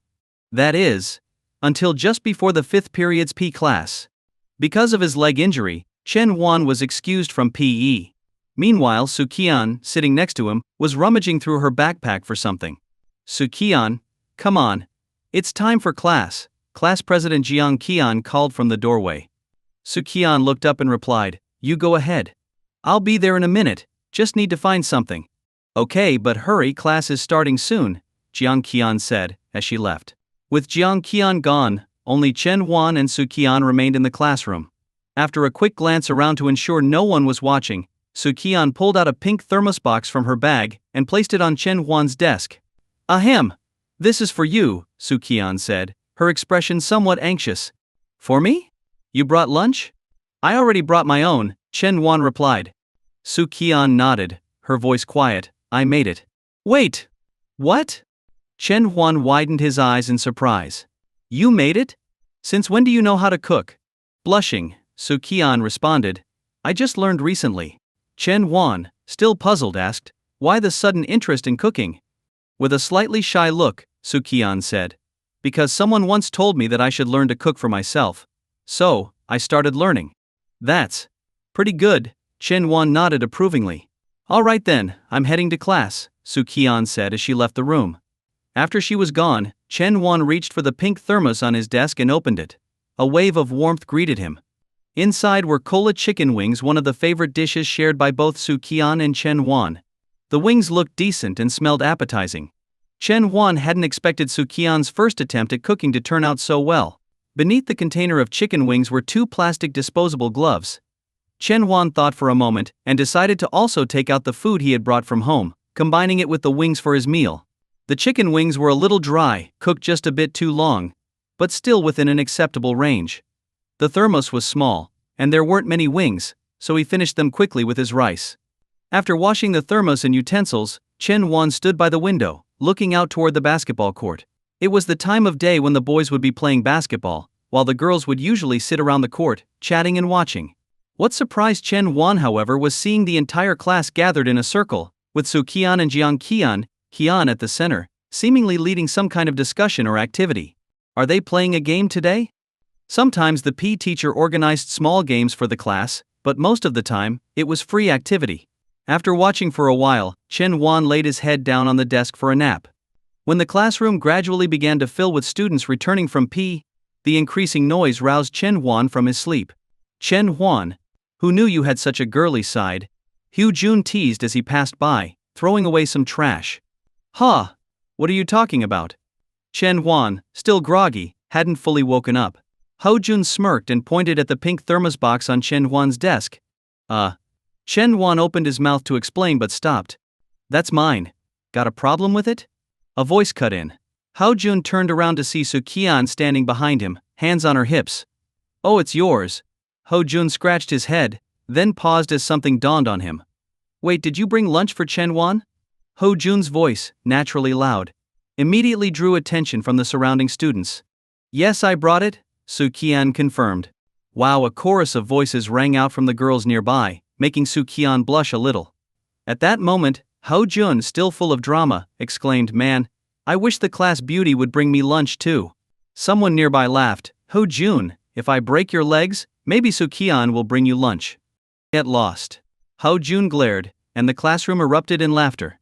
It was just a small, amusing moment during lunch. By about 12:40, students started preparing for their afternoon naps. Chen Huan, having already napped for about half an hour, wasn't feeling tired anymore. Su Qian, who was also not sleepy, lightly tapped his arm and whispered, How was it? Chen Huan knew she was asking about the cola chicken wings. I'm genuinely surprised at how good you are at cooking. Su Qian beamed, squinting happily as she packed away the thermos box. Then, with a smile on her face, she laid her head on the desk and drifted off to sleep. Looks like she'll have sweet dreams tonight. In the evening, since Chen Guohua was temporarily driving Chen Huan to and from school, Su Qian didn't have to take the long way home.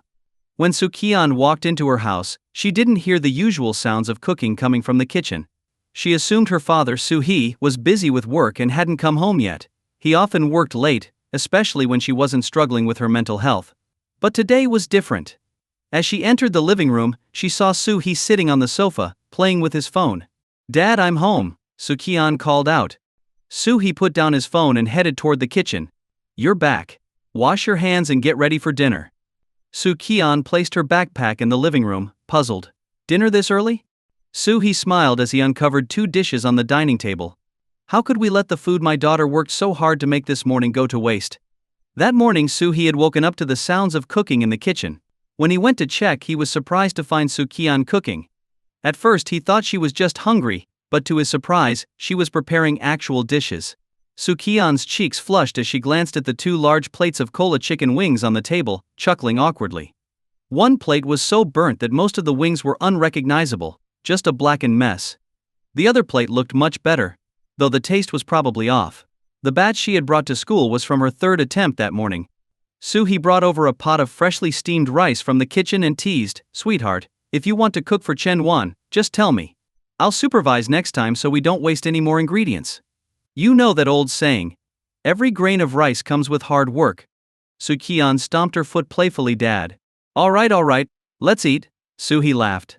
After spending the weekend recovering, Chen Huan was finally able to walk without crutches, although his left leg still hurt a little when he put too much pressure on it. Despite his injury, the responsibility of preparing for the New Year's Eve performance had been shifted from him to Jiang Qian, the class president, who had taken over the planning alongside Su Qian. Chen Huan, for the most part, was off the hook. There were still about 2 weeks left before the New Year's Eve event, and around the school, students were already busy rehearsing.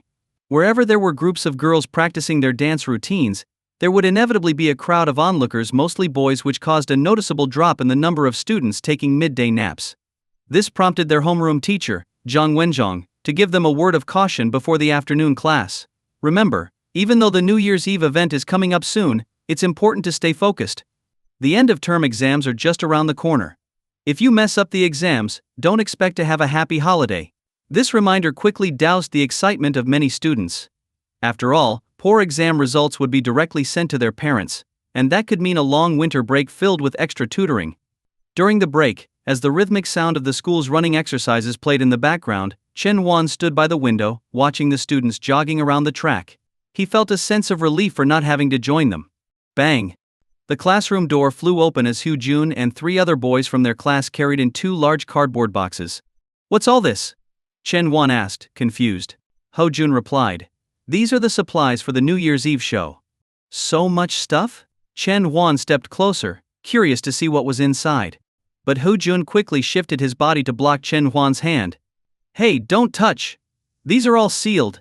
If I open them now, Jiang Qian will kill me." Chen Huan clicked his tongue and pulled his hand back. After placing the boxes at the back of the classroom, Hao Jun and the other boys leaned against the windowsill, happily watching the students run outside, content with their small victory of not having to participate. That's how simple high school happiness can be. Out of the blue, Hao Jun turned around and asked, "Hey Chen Huan, what's the deal with you and Su Qian?" The other 3 boys stopped watching the track and looked at Chen Huan, eager for an answer. Puzzled, Chen Huan asked, "Why are you asking all of a sudden?" Ho Jun coughed awkwardly. "You know, just curious." Chen Huan shook his head.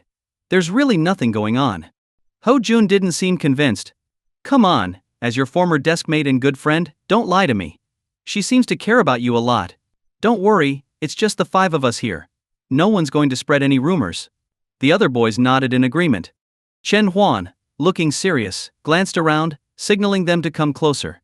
Hao Jun and the others, thinking they were about to hear something juicy, eagerly leaned in. When they were close enough, Chen Huan whispered, "Su Qian and I really have nothing going on." "Damn it." Hao Jun cursed, and the other boys, though they didn't say it out loud, clearly felt the same frustration. Chen Huan might not be a bad guy, but he could definitely be annoying. With that topic dead, Hao Jun turned to talk about the upcoming New Year's Eve show instead. There were a total of 20 classes between the first and second years of high school, so there would be at least 20 performances. The final number hadn't been confirmed yet, but based on previous years, there would probably be around 26 performances. Did you guys see Class 6's program? So many girls dancing together. Yeah, arts classes are the best, so many girls. In science classes like ours, it's mostly guys. Don't kid yourself. Even if you transferred to an arts class, you still wouldn't get a girlfriend. Ouch. That hurt. Chen Huan listened to their conversation with mild interest, and then suddenly asked, "By the way, do you guys know what song Su Qian's going to sing for the show?" The 4 boys looked at each other and shook their heads. Hao Jun responded, "No idea. I don't think she's decided yet." "Hasn't decided yet?" Chen Huan was a bit surprised. Ho Jun chuckled, "She's probably still debating. Don't worry, we'll know once the final program list comes out." "Oh. Okay," Chen Huan nodded. The running exercises were over, and the students began returning to their classrooms. Hao Jun and the others went back to their seats as well. Su Qian, fresh from the exercise, returned with flushed cheeks and was breathing heavily. She removed her white woolen hat, sat down, and reached for her water bottle to take a sip. "Drinking water right after running isn't good for your lungs," Chen Huan commented, his head still buried in a book. Su Qian quickly retracted her hand. "I forgot." After resting for a few minutes, and letting her breathing return to normal, Su Qian finally took a sip of water. "Oh, by the way, I've already picked out my outfit for the New Year's Eve show. Want to see it?" she suddenly asked. Chen Huan, intrigued, nodded.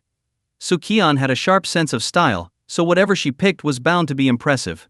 "Yeah, I'd like to see it." Su Qian giggled. "You'll find out at the show." "Chen Huan, you're impossible." Su Qian smirked. "If you collapse, you'll be all mine." Chen Huan decided to stop responding. As the weather grew colder, the excitement for the New Year's Eve show only intensified at High. Finally, the day of the event arrived. The show was set to begin at 4 p.m., but many students' minds had already drifted away by the time the first afternoon class started. Wang Zhonghua, their math teacher, was well aware of what his students were thinking.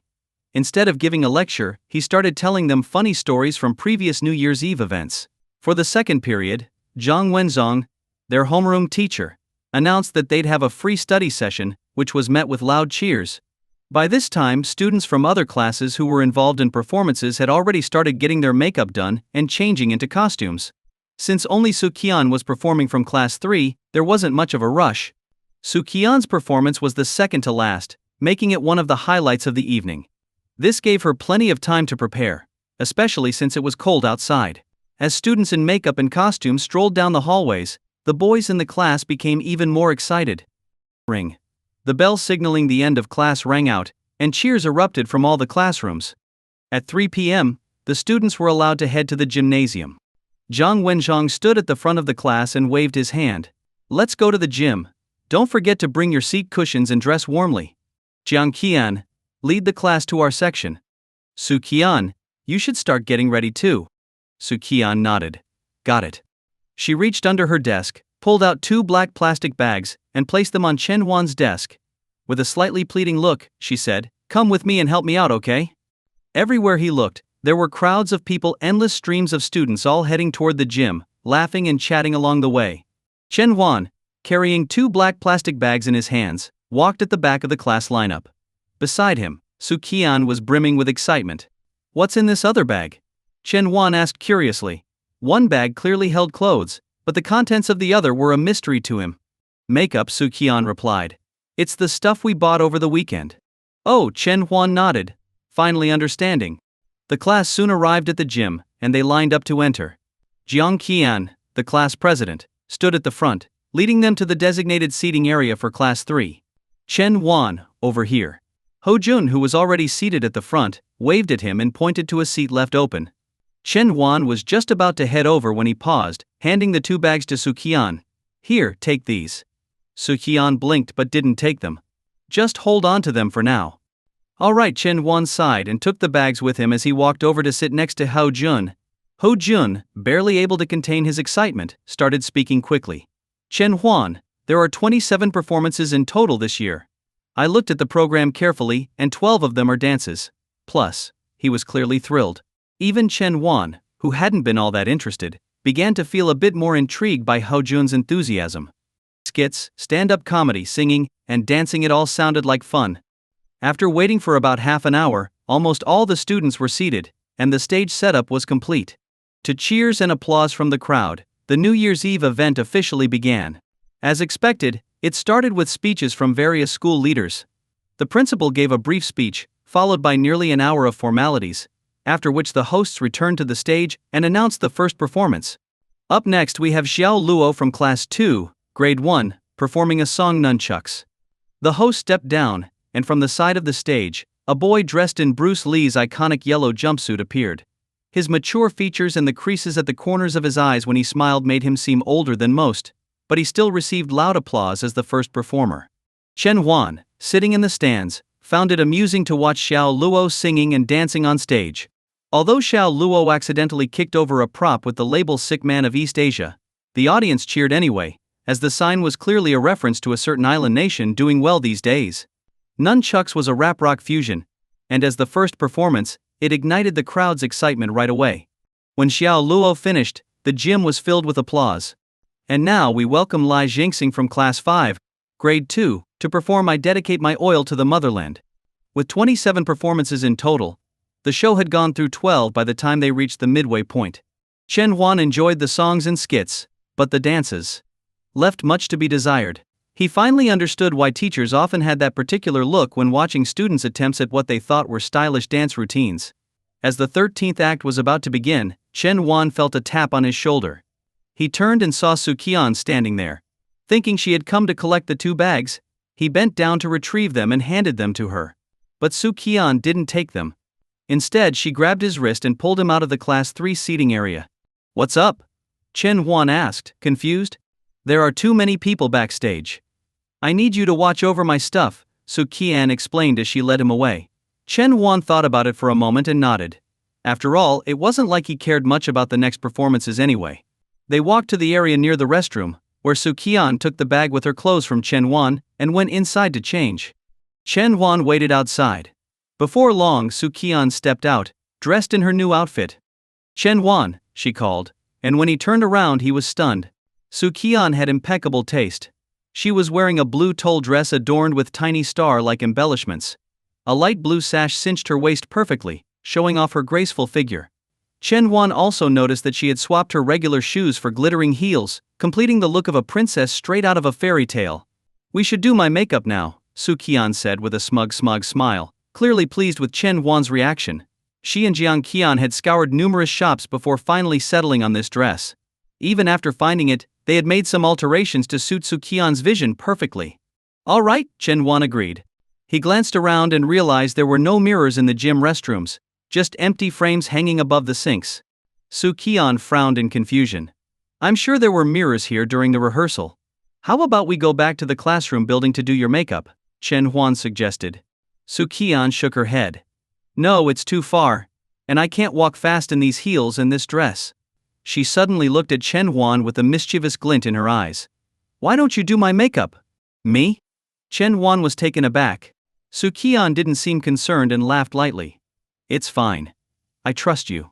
Once Chen Huan had helped her draw her eyebrows, and surprisingly, he had done it quite well. Maybe he just had a good sense of aesthetics. Still, Chen Huan wasn't sure about this. After all, his experience with makeup was limited to drawing eyebrows. "You're great at drawing, right? Makeup is kind of the same thing," Qian encouraged him. Chen Huan hesitated but eventually nodded. "All right, I'll give it a try." Qian beamed. They found a small room where Qian sat in a chair, and Chen Huan laid out the makeup products on a nearby table, following her instructions. "Start with the foundation. It's the first one on your left." "Okay."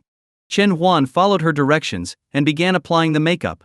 Qian kept her eyes open, watching as Chen Huan, a little nervous but incredibly focused, carefully worked on her face. His warm breath lightly brushed against her skin, making her cheeks flush. "Ah. Did I do something wrong?" "Your face is turning red," Chen Huan asked, worried. "No, it's fine. That's normal," Qian reassured him. "Oh, okay." With one hand gently holding her head and the other carefully applying powder, Chen Huan was so absorbed in the task that he didn't notice how close their faces had become. He moved on to shaping her eyebrows, adding eyeshadow, eyeliner, and finally lipstick. Chen Huan wasn't sure if he was doing things in the right order, but since Qian hadn't complained, he kept going. "Done." Finally, he let out a sigh of relief. "Are you done?" Qian asked, feeling a bit disappointed. She regretted not buying more makeup, thinking she would have prepared better if she had known earlier. "Yes, I'm done," Chen Huan repeated. Qian stood up and began packing away the makeup on the table. "Aren't you going to check how you look?" Chen Huan asked. Without looking up, Qian replied, "It doesn't matter. Whether I look pretty or not doesn't really change anything. Because you were the one who did my makeup," she thought to herself, but didn't say it out loud. Chen Huan hummed in response and helped Qian tidy up the makeup. On stage, a monotonous poetry recital dragged on. It had already been over 2 hours since the New Year's Eve event began, and naturally, the excitement of most students was starting to fade. However, the atmosphere in the gymnasium was reaching an unprecedented level of anticipation. The next act was Qian's. The stands were filled with whispers of anticipation. Everyone had already heard Qian sing once before, during a sunny afternoon when her voice flowed like a gentle stream. Though she had only sung half a song that day, it was enough to make her performance the most anticipated act of the night. "Oh my God! Why is this recital taking so long? I can't wait any longer. No way old he can stop her this time." Exactly. As everyone eagerly waited, the long, dull recital finally came to an end. When the host returned to the stage, the energy in the gym began to build. Next, from Class 3, Grade 2, we have Qian, performing a song titled The Waltz of Love. "Yeah." The gym erupted into thunderous applause, so loud it seemed like it would blow the roof off, with the male students shouting the loudest. All the stage lights suddenly went out, plunging the space into darkness.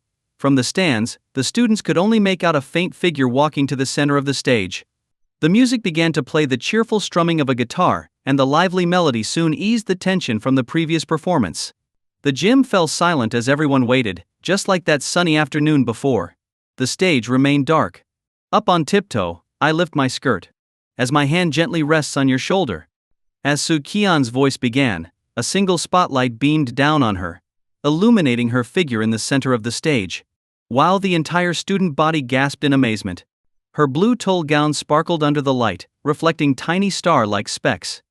Her slender waist was the envy of every girl in the audience. Aside from her stunning dress, something else caught everyone's attention. Qian was wearing a crystal, silver tiara on her head. The silver-white tiara contrasted beautifully with her long, black hair, making her look even more radiant. Even the school leaders sitting in the front row nodded approvingly at Qian's appearance. Now this is how the girls in our school should look, they thought. Not like those earlier acts, with their oddly colored costumes and overly pale makeup. Indeed, Chen Huan's artistic talent had come through. His sense of aesthetics was spot on. Qian's delicate features were perfectly complemented by the light makeup, giving her a natural, fresh look. On stage, Qian stood in the spotlight, holding the microphone and singing. Step by step, I draw closer to you. Round and round, my heart moves with you. Like a shooting star dancing in the night sky. Her voice was sweet, like she was holding a piece of candy in her mouth, making listeners smile unconsciously. Unlike when she sang Courage, where her voice was soft and gentle, her tone in this song was incredibly sweet. The contrast left many people pleasantly surprised, and the male students went wild, cheering even louder. No one fits me better than you. No one else could give me the comfort you do. Sweetness, happiness, spinning round and round. At that moment, Qian truly looked like a princess crowned, slowly walking across the stage as if she were surveying her kingdom.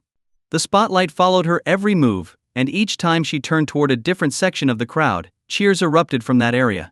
Smiling, she waved and gently swayed her head to the beat of the music. Confident and beautiful. No one fits me better than you. No one else could give me the love you gave. Our future is the most beautiful thing we could have. As the song ended, all the lights on stage came back on. After a brief moment of stunned silence, the audience exploded with applause. The cheers and clapping lasted for a full minute. Even the school leaders seated in the front row, including the principal, applauded in approval. The host did not step onto the stage immediately but waited for the applause to die down. Only then did she walk up gracefully to announce the final performance. The last act was from the teachers, serving as the grand finale. Meanwhile backstage, Qian walked off the stage with a proud smile, spotting Chen Huan waiting with her clothes in hand. Hey, were you surprised? She asked cheekily. You really love singing, don't you? Chen Huan remarked. It's like how you love drawing, Qian nodded. Alright, put your jacket on and change back into your school uniform, Chen Huan said, handing her the coat. Qian removed the tiara from her head and carefully placed it in a bag. Then, she put the school jacket on over her dress. No need, I'll change when we get back. Let's head back to our seats, she said. Okay, Chen Huan agreed. When they returned to their section, Chen Huan noticed that Ho Jun wasn't in his seat. Where's Ho Jun? Chen Huan asked one of the boys nearby. The boy laughed. Oh, he had a stomachache and went to the bathroom. Don't worry about him. Chen Huan nodded, sat down and began watching the teacher's performance. 5 minutes later, the show ended, marking the official close of the New Year's Eve event.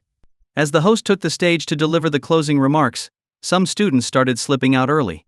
Chen Huan considered leaving too since he was a day student and many of his classmates stayed in the dorms. He looked around to ask Qian how she planned to get home but couldn't find her anywhere. Where did she go? Confused, Chen Huan glanced around the room and noticed that nearly half of his classmates had already left. Chen Huan, hey Chen Huan. One of his classmates called out. What's up? He asked. The homeroom teacher said we need to head back to the classroom after the event. He's got something to tell us, the boy explained. Chen Huan nodded, signaling that he understood. As soon as the principal officially declared the event over, Chen Huan followed the remaining classmates back to the classroom. Why does everyone seem so weird today? Pushing open the door to the classroom. Bang! Surprise! Happy birthday, happy birthday! As soon as Chen Huan pushed open the door, 2 confetti poppers went off, showering colorful pieces of paper all over his head and shoulders. Chen Huan stood there, stunned at the entrance, while his classmates crowded around him, ushering him into the room. The classroom had undergone a complete transformation. The desks and chairs had been pushed to the sides, leaving a clear space in the middle. Colorful balloons were stuck to the walls, and streamers adorned the windows and doors. On the blackboard, written in bright chalk, were the words Happy Birthday, Chen Huan. Chen Huan was taken aback, a mix of surprise and emotion welling up inside him. He had never been one to remember his own birthday. Before he got married, his mom, Liang Yulan, would cook him a bowl of longevity noodles in the morning and prepare a special meal at night. After marriage, it was Qian who kept track of the date, always making an effort to finish her work early on his birthday so she could come home and help him prepare dinner. That morning, Liang Yulan had made their usual breakfast, and Chen Huan hadn't realized that today was his birthday.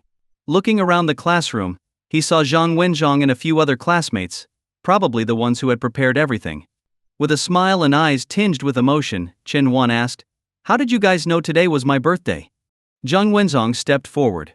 "Su Qian told us. When you were in the hospital, she saw your ID card and noticed your birthday was today.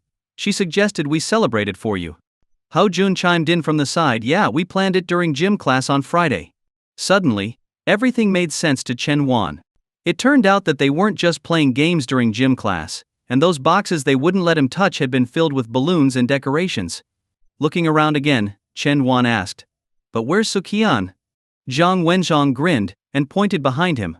Chen Huan turned around, and the crowd of students parted down the middle, revealing Su Qian at the end of the path, holding a birthday cake covered in lit candles. She was wearing the same blue tulle dress, and the silver crystal tiara once again adorned her head. With a soft smile that revealed her dimples, she looked just like a princess from a fairy tale. Su Qian walked slowly down the path toward Chen Huan, carefully balancing the cake, and placed it on a nearby table. Facing each other now, Su Qian tilted her head slightly to look up at him. Chen Huan was a bit taller. Her eyes sparkled like stars as they met his. Then she reached up, gently removed the tiara from her head, and placed it on Chen Huan's. The princess had taken off her crown and placed it on her prince. Su Qian mouthed something, but the applause from the surrounding crowd was too loud. Still, Chen Huan heard her words clearly. "Happy birthday, my boy." Chen Huan's eyes shimmered with emotion, while the crowd around them erupted into cheers. Hug. Hug. The chant started quietly at first, hidden beneath the applause, but soon the entire class was shouting it in unison. Chen Huan hesitated, but Su Qian stepped forward and lightly embraced him. After a moment of hesitation, Chen Huan wrapped his arms around her too. The cheering grew even louder. "Thank you, my girl," Chen Huan thought to himself. At that moment, all the confusion in his heart melted away. He finally understood why Su Qian had taken the New Year's Eve performance so seriously, even spending a whole week choosing the perfect dress. It was all for this moment. After they let go, Ho Jun and a few other boys pulled Chen Huan over to the birthday cake. Closing his eyes, he made a wish. "Happy birthday to you. Happy birthday to you." The entire class sang the birthday song, clapping along in rhythm as Chen Huan blew out the candles on the cake.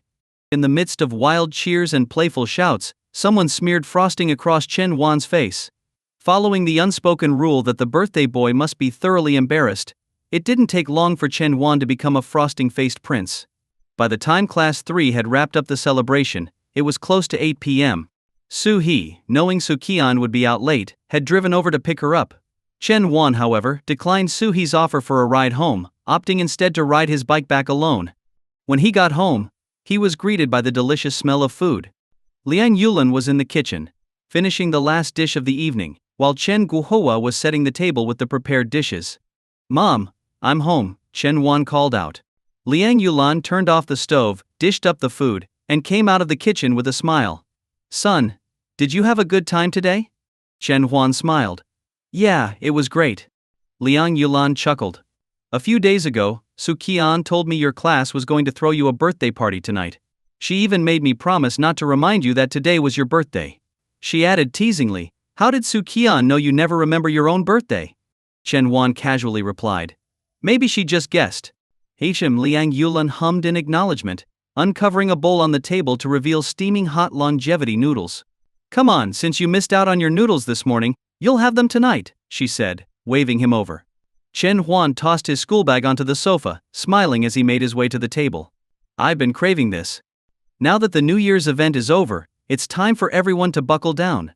There's less than 2 weeks left before the final exams, so make sure you're studying hard.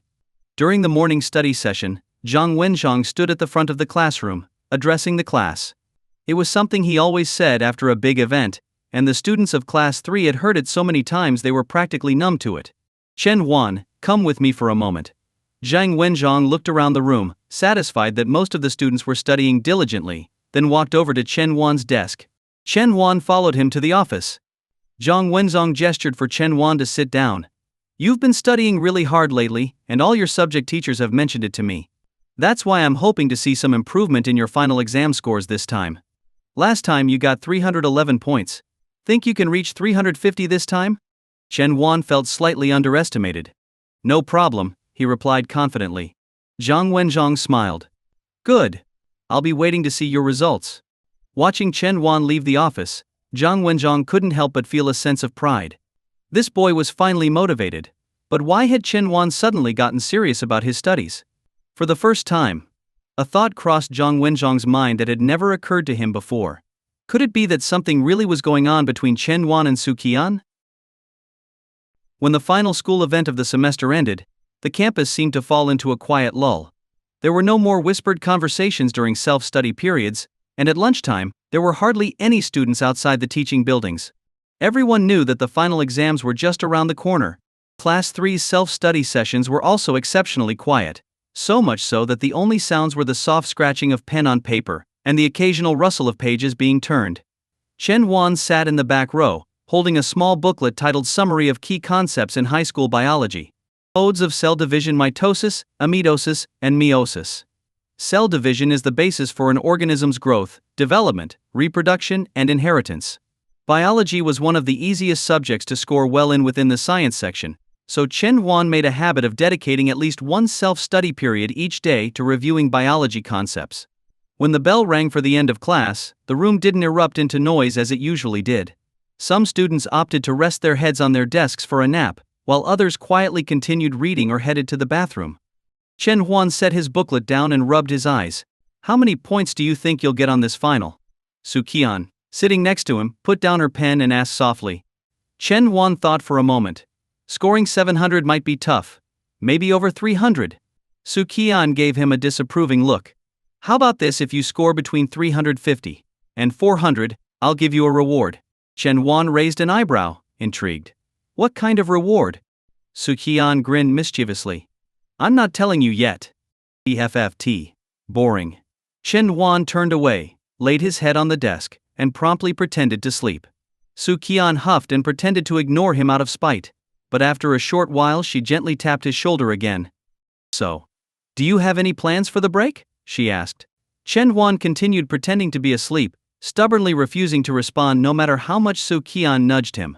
Frustrated, Su Qian muttered, "Pighead," and stopped bothering him. That evening, Chen Wan sat at the dinner table with his parents. Chen Guohua seemed like he wanted to say something, but each time he tried, he was stopped by a look from Liang Yulan. Chen Wan put down his chopsticks and asked, "Dad, what's going on?" After a glance at Liang Yulan, Chen Guohua finally spoke up. Your teacher called today. He told your mom that you've been doing really well at school, and that we should expect a big improvement in your grades. Hearing this, Liang Yulan turned to Chen Wan, her eyes full of expectation. Chen Wan nodded. I think I'll do better on this exam than I did last time. Both Chen Guohua and Liang Yulan lit up with joy. Although they had always been content with Chen Wan simply living a peaceful life, seeing their son strive to improve made them happy nonetheless. Do you think you can score 350 this time? Liang Yulan asked hesitantly, remembering Chen Wan's past grades. Chen Guohua chimed in, it's okay if you don't. 330 would be fine. You can improve gradually. Liang Yulan nodded in agreement, realizing her initial number might have been a bit high given his previous scores. Yes, 330 is good enough. Chen Wan sighed internally. Was this the impression everyone had of him? Don't worry, I've got this, he reassured them. Chen Guohua and Liang Yulan exchanged pleased smiles. For the final exam, Zhang Wenzhong wasn't the one invigilating. Instead, it was the math teacher Wang Zhonghua and the physics teacher. Wang Zhonghua stood at the front, meticulously reading the exam rules aloud. The second exam is mathematics. You have 120 minutes. The exam includes multiple choice questions, fill-in-the-blank questions. No talking during the exam. Begin. The moment Wang Zhonghua declared the start of the exam, the bell rang, signaling the beginning of the test. Chen Wan quickly scanned through the questions, gaining a sense of the exam structure. He started with the multiple choice section. There were 12 questions in total. The first 6 were relatively easy, and he breezed through them. It wasn't until he reached the 8th question that he had to slow down and think more carefully. In the third row, Su Qian stole a glance at Chen Wan in the back row. Seeing him hard at work, she smiled softly and went back to answering her own questions. Her foundations were more solid than his, so she was already on the 10th question. After 2 hours, the exam came to an end. The back row students began collecting the papers, and after verifying the submissions, Wang Zhonghua and the physics teacher left the classroom. On her way past Chen Wan's desk, Qian sneakily peeked at his answers, comparing them with her own. A satisfied smile appeared on her face as she walked out of the classroom. The next afternoon, when the bell rang to signal the end of the biology exam, the final subject, students across the school let out a collective cheer. The tension from the exams was released in an instant, and the once quiet corridors buzzed with life again. Zhang Wenzhong nodded to Wang Zhonghua and the physics teacher as they left after collecting the papers, then entered the classroom. Now that you're on break, take a couple of days to relax, but don't slack off too much. Remember, you're already in your second year of high school, and the college entrance exams are only a year and a half away. Zhang Wenzhong launched into his usual post-exam speech, and although the students were buzzing with excitement, they still responded enthusiastically. Don't worry, teacher. We know. No problem. Zhang Wenzhong knew they didn't want to hear this speech, but as their teacher, it was his duty to say it. Alright, off you go. Make sure to close the windows and lock the doors if you're the last one out, he added with a wave of his hand. Several students got up, thanking him as they left, eager to get out of the classroom. Chen Wan packed his bag and said goodbye to Zhang Wenzhong before heading out. Qian quickly caught up to him. So, how'd the exams go? She asked energetically. Walking side by side, Chen Wan shrugged. I did what I could. I answered the questions I knew. Qian nodded, and then changed the subject. Hey, how about we hang out during the break? I know some fun places we could go. Chen Wan shook his head. I'm not interested. Qian grabbed his arm and pleaded playfully, come on, it's rare to get a break. Let's relax and have some fun, please. But Chen Wan remained unfazed by her pleading. No, he said firmly. With that, he hopped on his bike and rode off toward home. Watching him disappear into the distance, Qian stomped her foot in frustration before a mischievous glint appeared in her eyes. Hey, you might not want to go, but I've got my ways. Chen Wan, are you sleeping in just because it's the start of break? Get up quickly before Qian thinks less of you. In his bedroom, Chen Huan lay in bed, half awake when he heard a knock on the door. He was just about to get up when he froze, his eyes wide with surprise. Qian. What's she doing here? With a sudden burst of energy, Chen Huan jumped out of bed, quickly threw on his clothes, and opened the door. In the living room, Qian was chatting happily with Liang Yulan. Chen Huan walked out, his hair a messy tangle, his clothes slightly askew, and he rubbed his eyes with the look of someone who had just woken up. Seeing her son in such a disheveled state, Liang Yulan felt a wave of frustration rise up. It was one thing to look like that at home, but Qian was there too. Couldn't he at least make a decent impression? Glaring at him in disappointment, Liang Yulan's eyes bore into Chen Huan, leaving him completely bewildered. What did I do wrong? Go wash up. Look at the state you're in, Liang Yulan scolded, her brow furrowed. All right, Chen Huan muttered, a bit intimidated by his mother's tone. Qian, meanwhile, was stifling her laughter as she watched Chen Huan's clumsy, sleepy demeanor. It had been a while since she'd seen him like this. Liang Yulan, hoping to salvage her son's image, turned back to Qian with a smile. Little Huan isn't usually like this, you know. Qian, still suppressing her giggles, nodded. I figured. He's probably just tired. Exactly, Liang Yulan agreed. Meanwhile, in the bathroom, as Chen Huan brushed his teeth, he mulled over why Qian had shown up at his house. Mid-brush, he froze. Wait, could she be here to drag me out for that outing I refused yesterday? The more he thought about it, the more convinced he became. Knowing Qian's persistent personality, she probably came today determined to get her way. And to make matters worse, his mom was most likely siding with her. From the living room, Liang Yulan's voice suddenly called out, Chen Huan, what's taking you so long in there? Qian's waiting to take you out. I knew it. Resigned to his fate, Chen Huan hurried up his routine. When he finally emerged from the bathroom, toweling his hair dry, another 5 minutes had passed. Mom, I was thinking. I want to stay home and study. There's still so much material I haven't mastered yet, he said earnestly. Liang Yulan shot up from the couch. You need balance. You just started your break. Why are you talking about studying? Go out and have fun. Hearing this, most students would be moved to tears with joy. But Chen Huan was anything but happy. Mom, I'm in my second year of high school now. I can't afford to waste time anymore, he said seriously. A little rest won't hurt. Besides, Liang Yulan paused. If you're really that eager to study, I can enroll you in a tutoring class. There's no need. I can manage on my own, Chen Wan quickly countered. Enough. Go out and enjoy yourself. We'll talk about it later, Liang Yulan waved him off. But mom, I haven't even had breakfast yet, Chen Wan protested. Liang Yulan gave him a stern look. You're a grown man, skipping a meal won't kill you. You and Su Qian can just eat out. She fished some money out of her wallet and handed it to Chen Wan. Have fun. As Chen Wan glanced at the cash in his hand, more than his dad's monthly allowance, his resistance to going out mysteriously waned. Well then, godmother, we're heading out, Su Qian cheerfully called out as she addressed Liang Yulan. Godmother? Chen Wan raised an eyebrow in surprise. What's going on? Su Qian grinned mischievously. Oh, I just made it official today. Of course, taking advantage of the situation. Meanwhile, Liang Yulan was smiling fondly as she watched the two of them leave. Go on, and don't come back before evening, she called out after them. With no other choice, Chen Wan was pulled out the door by Su Qian. Since there weren't many exciting places nearby, Su Qian decided they'd head to the city center for some fun. The thought of amusement parks and cinemas made Su Qian smile in anticipation. It wasn't that the places were particularly special, but being there with Chen Wan made all the difference.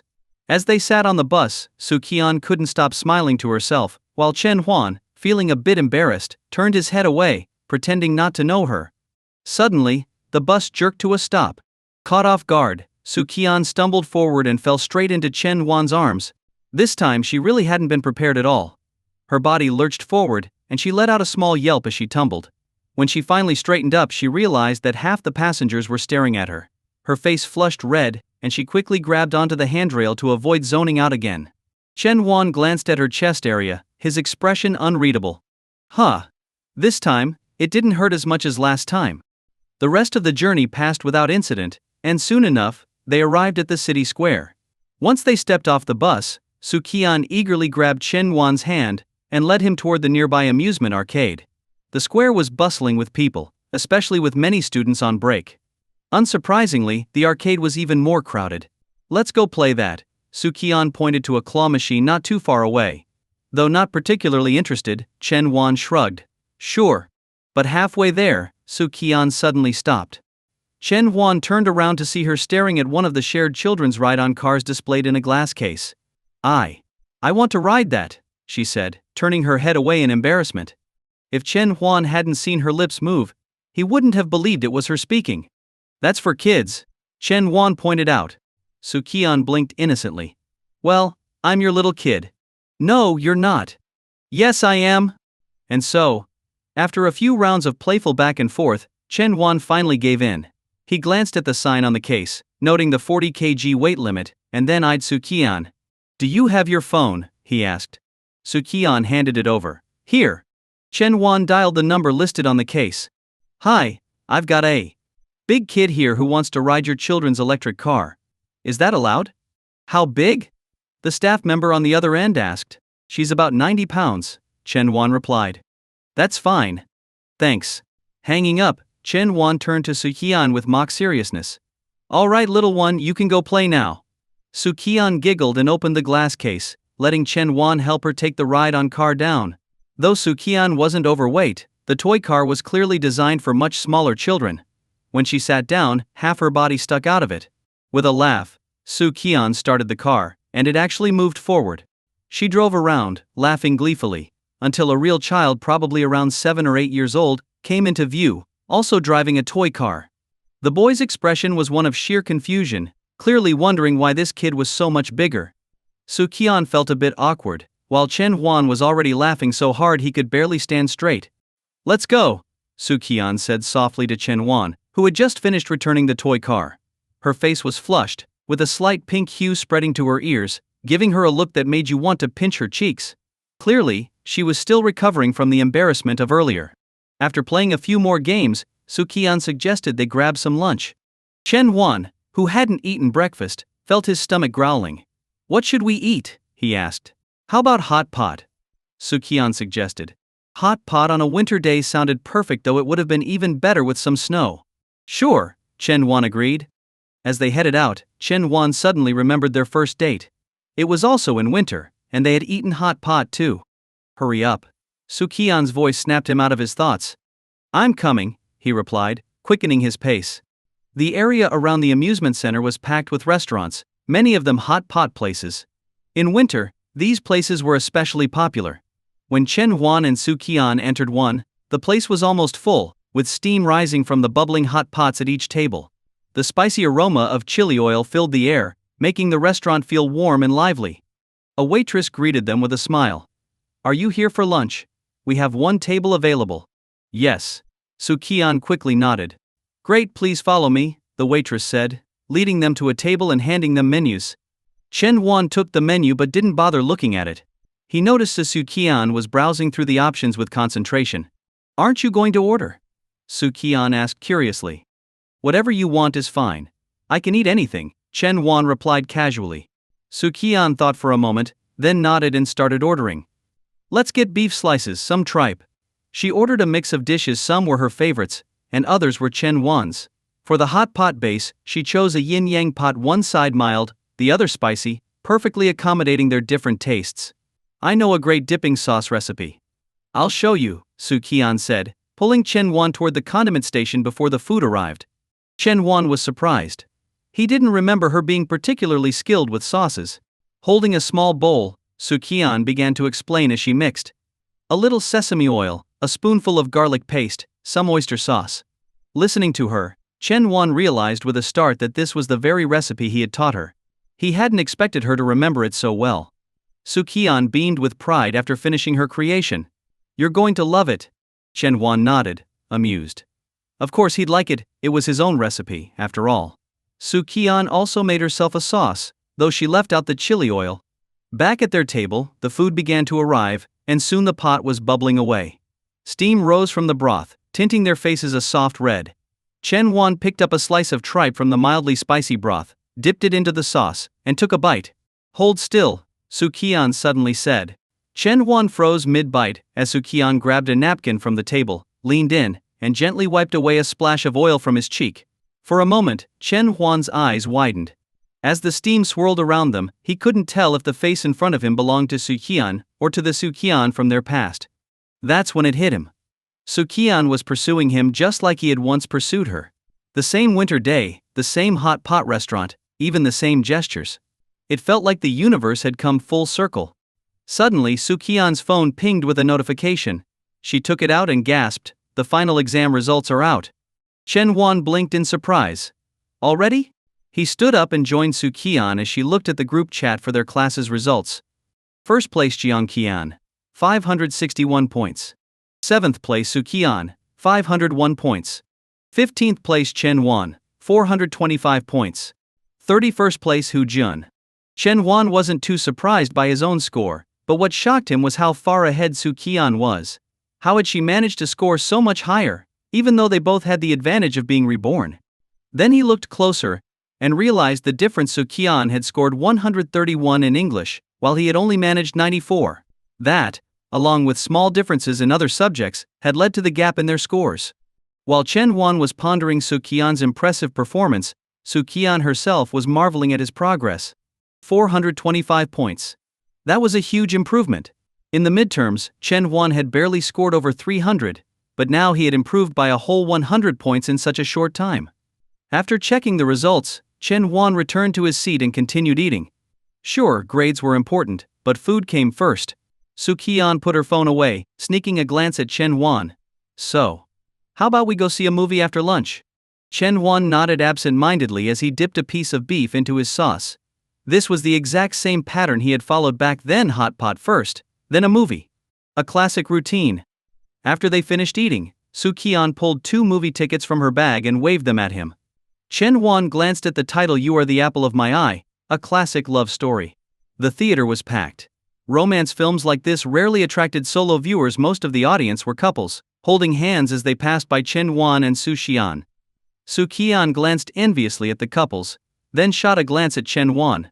Seeing him with his hands stuffed in his pockets, showing no intention of holding hers, she pouted. Inside the theater, almost all the seats were filled with pairs. Chen Huan and Su Qian found their seats and waited for the movie to start. Su Qian sat quietly, not fidgeting or causing a fuss. Finally the lights dimmed, and the screen lit up with the familiar opening logo. In theaters, especially for romantic films, It wasn't really about the movie itself but the atmosphere it created. As the darkness enveloped them, Chen Huan noticed Qian's hand resting near his. It was cold and seemed to be intentionally brushing against his. He sighed inwardly. This was too familiar. He had been in Qian's shoes once. Back then she had only teased him slightly for it, leaving her hand where it was. But Chen Huan wasn't going to give her the same chance. Without a word he crossed his arms, making it clear he wouldn't be played with. Chen Huan, Qian whispered. Do you remember I promised you a reward if you scored over 400? Reward. What kind of reward? Before Chen Huan could finish his sentence, he suddenly felt a soft, warm sensation on his right cheek. Stunned, he turned his head to see Qian sitting next to him, her eyes sparkling in the darkness. Although Qian seemed calm on the outside, Chen Huan could clearly hear her slightly shaky breathing, as if she were trying to maintain her composure. You know this is considered being a rogue, right? He teased. What? Qian's eyes widened in disbelief, her nervousness momentarily replaced by surprise. This was my reward to you, she retorted. Well, did you know you were taking advantage of me? Chen Huan shot back, amused. Ugh, you're impossible. Qian pouted and turned her head away, staring at the movie screen with determined focus. Chen Huan chuckled to himself, relieved. The tension from earlier had dissipated, and he congratulated himself on his quick thinking. He hadn't let Qian take advantage of the situation. Their first date ended when the movie did. Qian seemed to be upset, not speaking a word to Chen Huan on the way home. When Chen Huan arrived home, his father Chen Guohua hadn't returned from work yet. His mother Liang Yulan was busy cleaning the living room. Hearing the door, she set the mop aside and came to greet him. Why are you back so early? She asked. It's not that early. It's already 4, Chen Huan replied. To avoid being questioned further about his afternoon with Qian, he quickly added, by the way, my exam results came out. As expected, Liang Yulan's attention immediately shifted to his grades. How did you do? She asked eagerly. The results had been sent to the class group chat on QQ. But since some students didn't have phones, parents were also notified via text message. In this case, Chen Huan's father's number had been used, so his mother hadn't seen the results yet. Guess? Chen Huan said with a grin. 330? His mother ventured. He shook his head. 350? She asked, now a bit more surprised. Again he shook his head. 370? She hesitated, her earlier excitement fading slightly. Chen Huan still shook his head. Thinking that he hadn't done well, Liang Yulan put on a brave face. It's okay, son. As long as you tried your best, that's what matters. Just as Chen Huan was about to explain, the door flew open, and his father Chen Guohua rushed in. Without greeting he asked, is it true? Your exam results? Startled by her husband's abruptness, Liang Yulan quickly intervened, stepping in front of Chen Huan. So what if he didn't do well? He'll improve next time. Confused, Chen Guohua looked at his wife. Didn't do well? Who told you that? Realizing something was off, Liang Yulan turned to her son and asked, how many points did you get? Chen Huan smiled. 425. What? Liang Yulan's face lit up with joy. 425 points. Chen Guohua finally understood what was going on. His wife hadn't known about the results yet. At work he'd received a text with Chen Huan's score and had been just as surprised. He'd even thought there had been a mistake, or that the teacher had sent the wrong result. It wasn't until he called Zhang Wenzhong, the teacher, that he was sure of the score. Let's go, Chen Guohua declared with excitement. We're eating out tonight, let's celebrate. Liang Yulan, equally thrilled, chimed in. Yes, let's go eat something special tonight. The family quickly got ready and headed out. As they made their way to the restaurant, Liang Yulan began making phone calls. Hi Mrs. Lei, it's Yulan. Well, he did well this time, but who knows about the next time. No matter how the conversation started, she always found a way to steer it toward the exam results, proudly announcing Chen Huan's 425 points with a not-so-subtle mix of humility and joy. Chen Huan couldn't help but feel a little awkward at his mother's obvious pride, though deep down he was happy to make her so proud. Chen Guohua glanced at his wife through the rearview mirror, smiling as she made her calls. All right, that's enough bragging for one night, he said, chuckling. But Liang Yulan only shot him a playful look. I'm proud of my son. After a few more calls she turned to Chen Huan and asked, by the way, how did you find out about your score so early? Didn't it get sent to your dad's phone? I saw it on Qian's phone, he replied casually. Oh I see, she nodded. Then from the driver's seat Chen Guohua chimed in, Let's buy you a phone after dinner. It'll be more convenient for you to stay informed in the future. Liang Yulan agreed with the idea. Chen Huan was growing up, and it was about time he had his own phone. They trusted him not to let it distract him from his studies. The dinner was a happy one. Liang Yulan even had a bit of wine to celebrate, while Chen Guohua stayed sober since he had to drive. After eating, Chen Guohua took his son to a nearby phone store and bought him a smartphone. They also set up a new SIM card before heading home, all feeling content and satisfied with the day. Once in his room, Chen Huan set up a QQ account and gave Hao Jun a call. Hao Jun had used the same phone number for years, and Chen Huan remembered it well. However, Su Qian had changed hers after high school, so Chen Huan didn't know her number. Hello? Who is this? Hao Jun's voice came through the phone. It's me. I just got a phone. Add me on QQ and get me into the class group, Chen Huan said. Hao Jun immediately recognized his voice. Oh hey, sure thing. My QQ number is 49921. Add me, and I'll pull you into the group. Got it. Talk later. Chen Huan hung up. He logged into QQ, added Hao Jun, and couldn't help but laugh at his friend's username Tears of Deception. Such a typical melodramatic teen nickname. Chen Huan's own username was plain Chen Huan. Soon enough, Hao Jun pulled him into the class group. Tears of Heartbreak. Whoa. Chen Huan's here. Welcome, man. Silent despair. Chen Huan finally got a phone? Nice. Chen Huan gave his number. Pure white love, I added you. Accept my request. As he scrolled through the various usernames, Chen Huan couldn't help but remember a phrase I've always felt out of place, because I was never as cool as you guys. As soon as Chen Huan joined the class group chat, his phone started pinging with multiple friend requests from his classmates. He accepted them one by one. Ding. Sushal Qian wants to add you as a friend. While casually responding to greetings from his classmates, the notification popped up at the top of his screen. Su Qian? Bayan? Chen Huan clicked and accepted the friend request. Su Qian, what's your phone number?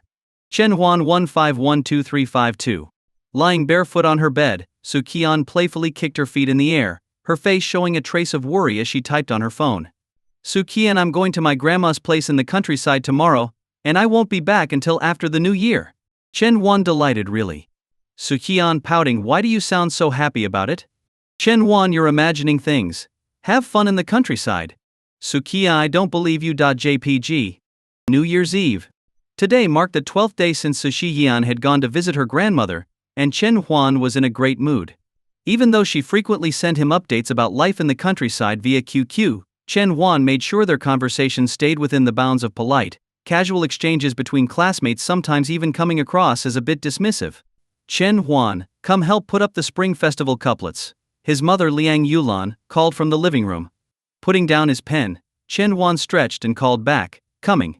In the living room, Liang Yulan had already prepared the glue and laid out the red couplets with black characters. Here, take this, she said, handing him a small bowl of glue along with one of the couplets. I'll make sure it's straight. As Chen Huan got ready, he asked, where's Dad? He went out to buy a few things. He'll be back soon, she replied from behind him. All right, time to get started. Chen Huan dipped a chopstick into the glue and carefully applied it to both the couplets and the wall, then climbed onto a stool to paste the first one. A little to the left. No, now the bottom part needs to go to the right. Okay, perfect. The atmosphere in 2012 seemed so much more festive, at least compared to the past few years before his rebirth. Looking at the Spring Festival Gala program for that year on his phone, Chen Huan felt a mix of nostalgia and familiarity as the show titles appeared before him. In recent years, people always seemed to criticize the gala, claiming each one was the worst ever. But Chen Huan didn't mind. In fact, he was looking forward to revisiting the 2012 gala one he remembered fondly. Ding. Another message notification popped up on QQ. Chen Huan opened it and found a generic New Year's greeting from a classmate, clearly copy-pasted. He casually replied with a quick Happy New Year and went back to reviewing the program list for the evening show. After a while, he slipped his phone into his pocket and wandered outside to see if there was anything else he could help with. Hey, it's snowing. Good. A good snow means a bountiful year ahead, he heard his mother muttering cheerfully to herself near the door. Stepping outside, Chen Huan saw large, fluffy snowflakes gently falling from the sky. It was the biggest snowfall of the year, just as he vaguely remembered. His mother was right. A good snowfall was indeed a sign of prosperity. As evening approached, and with just a few hours left before the gala began, Chen Huan's family gathered around the table to make dumplings stuffed with a delicious 3-flavor filling. His mother, true to tradition, carefully wrapped a coin inside one of the dumplings, believing whoever found it would have good luck in the coming year. It brought back memories for Chen Huan. Ever since he got married in his previous life, they had stopped putting coins in the dumplings during New Year celebrations. His phone kept buzzing with New Year's messages, many of them clearly copy-pasted, but a few had personalized notes attached. He quickly glanced through them, then put his phone away, focusing on the dumpling making. By 8 p.m., the Spring Festival Gala began. The whole family sat together, eating dumplings while watching the show. Outside, fireworks were starting to light up the sky. The streets and alleys were already blanketed in a thick layer of snow, and the children who had been playing outside earlier had been called in by their parents. New Year's Eve. There was something about the way it used to feel, something that was always better in the past. As midnight approached, the gala began its countdown to the new year. The chimes of the clock rang out. 2012 had officially arrived. Ding. Another message appeared on Chen Huan's phone. It was from Ho Jun. "Hey Chen, Happy New Year?" Chen Huan smiled as he read it. That was the kind of genuine New Year's greeting he appreciated. He quickly typed back, "Happy New Year, old Ho." Just as he sent the message, his phone began ringing with an unfamiliar number flashing on the screen. He answered. "Hello? Hey Chen Huan, it's Qian." Her voice was soft, trembling slightly, and Chen Huan could hear the faint sound of wind in the background. "Happy New Year," he said, a smile tugging at the corners of his mouth. Hee. Qian giggled on the other end, but instead of replying directly, she said, "Chen Huan, look out your window." Confused, Chen Huan walked to the window. Through the glass he spotted a girl standing in the snow, bundled up in a white hat and puffy coat, phone in hand, lightly stomping her feet to keep warm. "You." Chen Huan's eyes widened. "I thought you were spending the new year in the countryside." Qian exhaled a puff of white breath into the cold air. "Happy New Year, Chen Huan." At that moment, several fireworks simultaneously lit up the sky, exploding into brilliant colors. Qian stood there in the snow, shivering but smiling up at him. Chen Huan frowned, rushing outside, but before he could say anything, Qian's voice stopped him. "Don't come out. It's freezing. The driver is waiting for me. I have to go." With a quick wave and a playful smile, she turned and ran off into the snowy night. Chen Huan watched her retreating figure, letting out a sigh. He was about to head back inside when something caught his eye near the entrance to his house. There, right by the door, were 2 small snowmen nestled together. He stepped closer. The snowmen weren't large, but their heads were purposefully leaning against each other, resembling 2 people huddled close. On the ground in front of them were a few words etched into the snow. Chen Huan Qian, a New Year's gift from Qian. Chen Huan stood there for a moment, staring at the snowmen. They weren't expertly made. Qian had never been very skilled with her hands. After a while his fingers began to feel numb from the cold. He imagined Qian carefully building the snowmen, working on them with all the concentration she could muster. He reached out and adjusted the eyes and mouths of the snowmen, making them look more balanced. Then he found 2 small twigs and placed them on either side his arms. "Happy New Year," he whispered. January 30th, 2012, clear skies. Chen Huan and his parents had just returned from his grandmother's house. Since the first day of the new year, the 3 of them had gone to Chen Huan's grandmother's place in the countryside, stayed for 3 days, and then went to his maternal grandmother's house. They didn't return home until today. "All right, I'll head straight to work," Chen Guohua said hurriedly as he dropped off Chen Huan and Liang Yulan at the front door and checked his watch. "Go on," Liang Yulan waved him off. The car started, and left a trail of exhaust behind. The house had been empty for several days, and a thin layer of dust had settled on many surfaces. Frowning, Liang Yulan grabbed a rag from the kitchen and turned to Chen Huan. "Go buy some breakfast while I clean up the house." Chen Huan nodded and left. There were several breakfast spots nearby, but the best one was a small street-side bun shop. Chen Huan used to stop by that shop for a couple of buns whenever he was running late for school, eating them on the go. The buns were sold by an old lady who always wore a warm smile, which made her customers leave in good spirits. "Morning, Grandma Wang. Happy New Year. I'd like 5 meat buns and 2 bowls of soy milk, please," Chen Huan said, handing over the money. Chen Huan was a regular customer, and Grandma Wang knew him well. "Happy New Year, Xiao Huan," she greeted him with a smile. "Hold on a minute, the fresh buns are almost ready. These ones have gone a bit cold." "All right, I'll wait," Chen Huan responded. While waiting for his buns, his phone buzzed with a notification. Chen Huan opened QQ to find a message from Su Qian. Su Qian, do you miss me? Chen Huan, nope. Su Qian, come on, say Chinese people don't lie to each other. Chen Huan, Chinese people don't lie to each other. Su Qian, fine, then I'll miss you enough for the both of us. Chen Huan, please watch your language, Su Qian. Su Qian, hey, look behind you. Chen Huan blinked and turned around, only to see Su Qian standing a short distance away. When she caught his gaze, she made a heart shape over her head with her hands and started running toward him, arms open wide as if to hug him. Chen Huan smiled, raised his hand, and placed it on her forehead, keeping her from moving closer. Su Qian reached out, but her fingers barely grazed the hem of his shirt. Grandma Wang watched the scene with a chuckle, thinking to herself, ah, youth. Soon, the fresh buns were ready. Grandma Wang packed 6 meat buns and 2 cups of soy milk. Grandma, you packed too many, Chen Huan said. Grandma Wang just smiled, the wrinkles on her face deepening. Take them, it's my treat. Thank you, Grandma, Chen Huan said gratefully. Su Qian chimed in, thank you, Grandma. Grandma Wang gave Chen Huan a playful look. Don't bully her too much, young man. Be good to her. Su Qian grinned. Exactly. We're just classmates. Chen Huan muttered, glaring at Su Qian before grabbing her by the arm and walking away. Carrying the buns, Chen Huan strode quickly toward home while Su Qian chattered on beside him. Do you have time tomorrow? Let's go hang out. I need to study tomorrow. Then what about the day after? I'll be studying then too. When do you take a break? Studying is my passion now. I'm committed to it for life. Just as they neared his house, Chen Huan managed to talk Su Qian out of the idea of coming inside for a visit. Mom, I'm back, Chen Huan called as he stepped inside.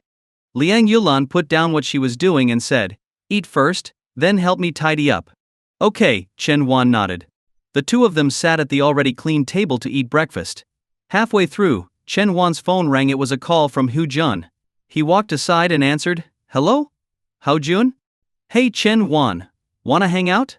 My uncle just opened a new ice rink, and he told me to bring some friends over. It's free, so come on. Hu Jun sounded excited. I've already invited a bunch of people. You've got to come. Chen Huan thought for a moment. Is Su Qian going? Hu Jun pretended to be offended.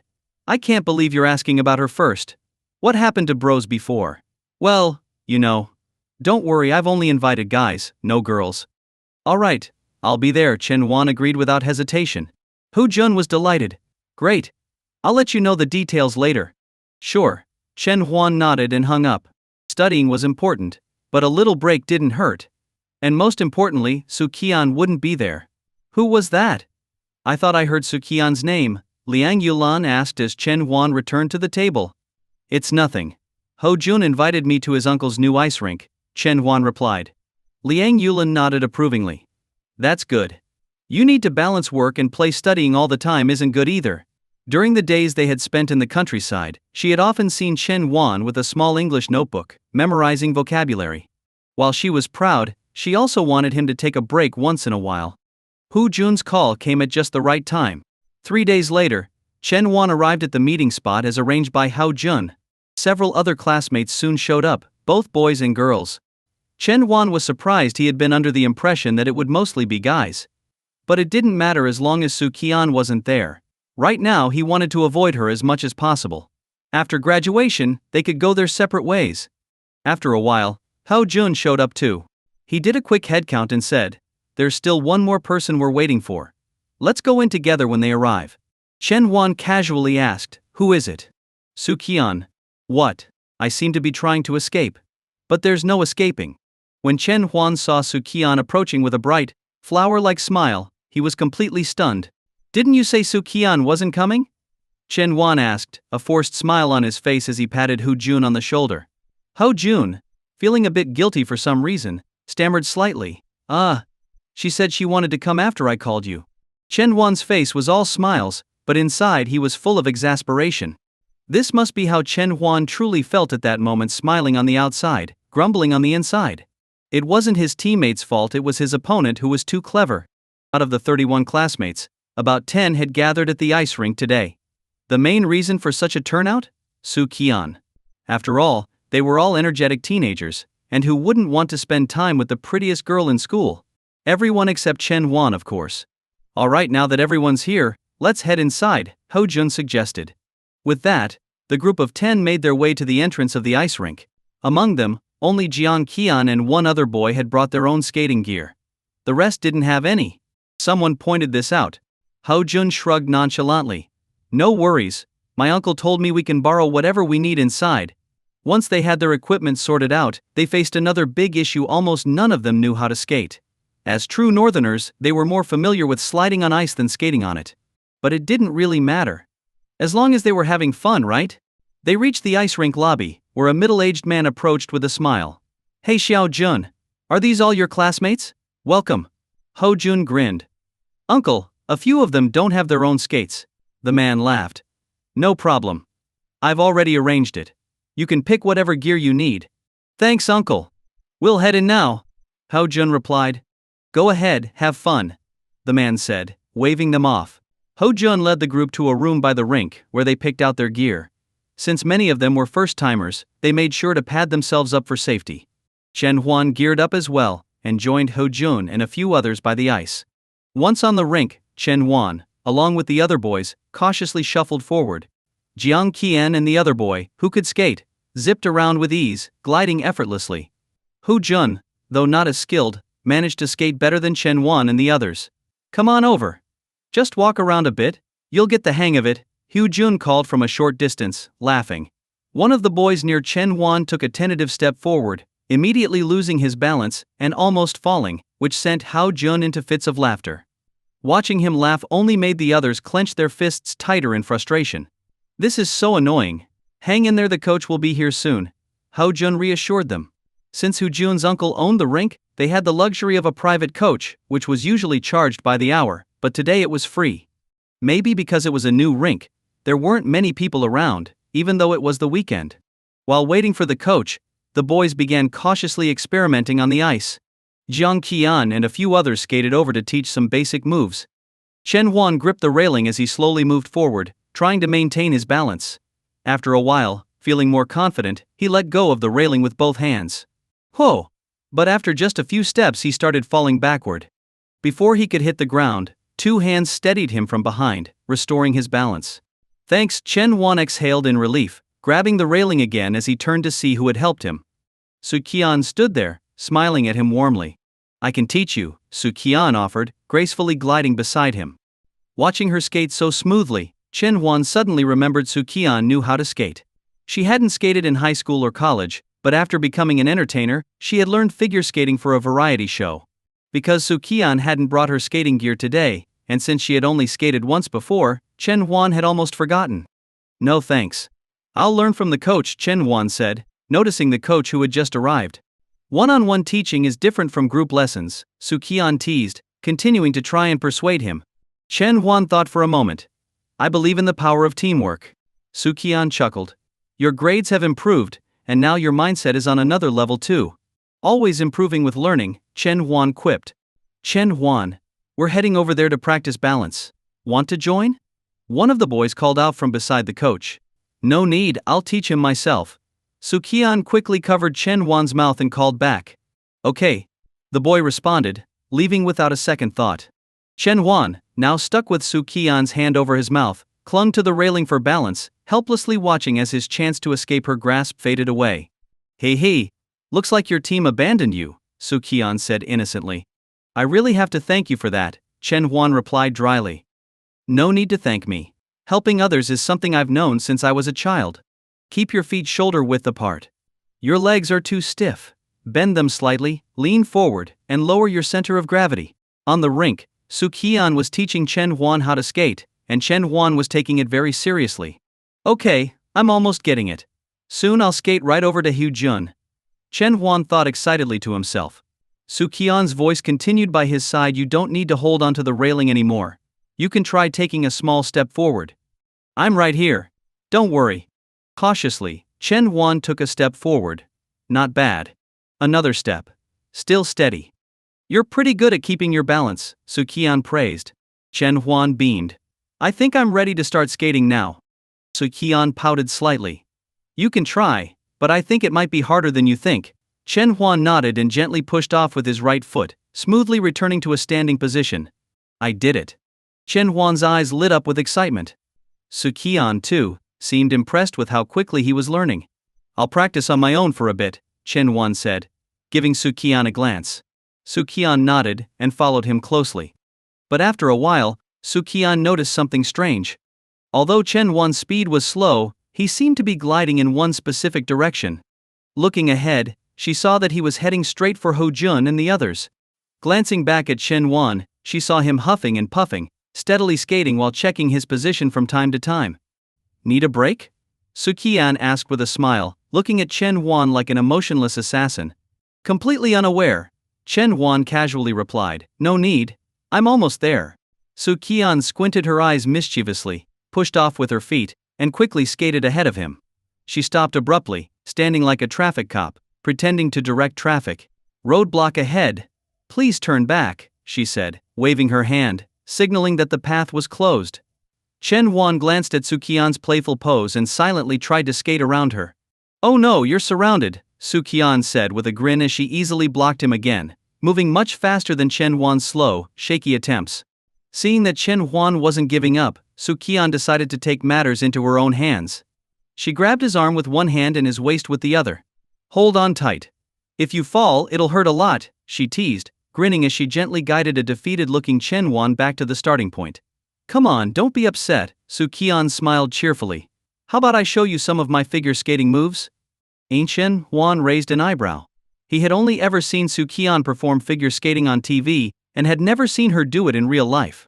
Noticing the change in his expression, Su Qian's smile widened. Since her clothes were a bit bulky and restricted her movements, Su Qian took off her jacket, handed it to Chen Huan, and stood in a light blue sweater that highlighted her slim figure. Chen Huan stood off to the side, waiting for her to start. Taking a deep breath, Su Qian picked up speed and suddenly leaped into the air, her body stretching out gracefully. Wow!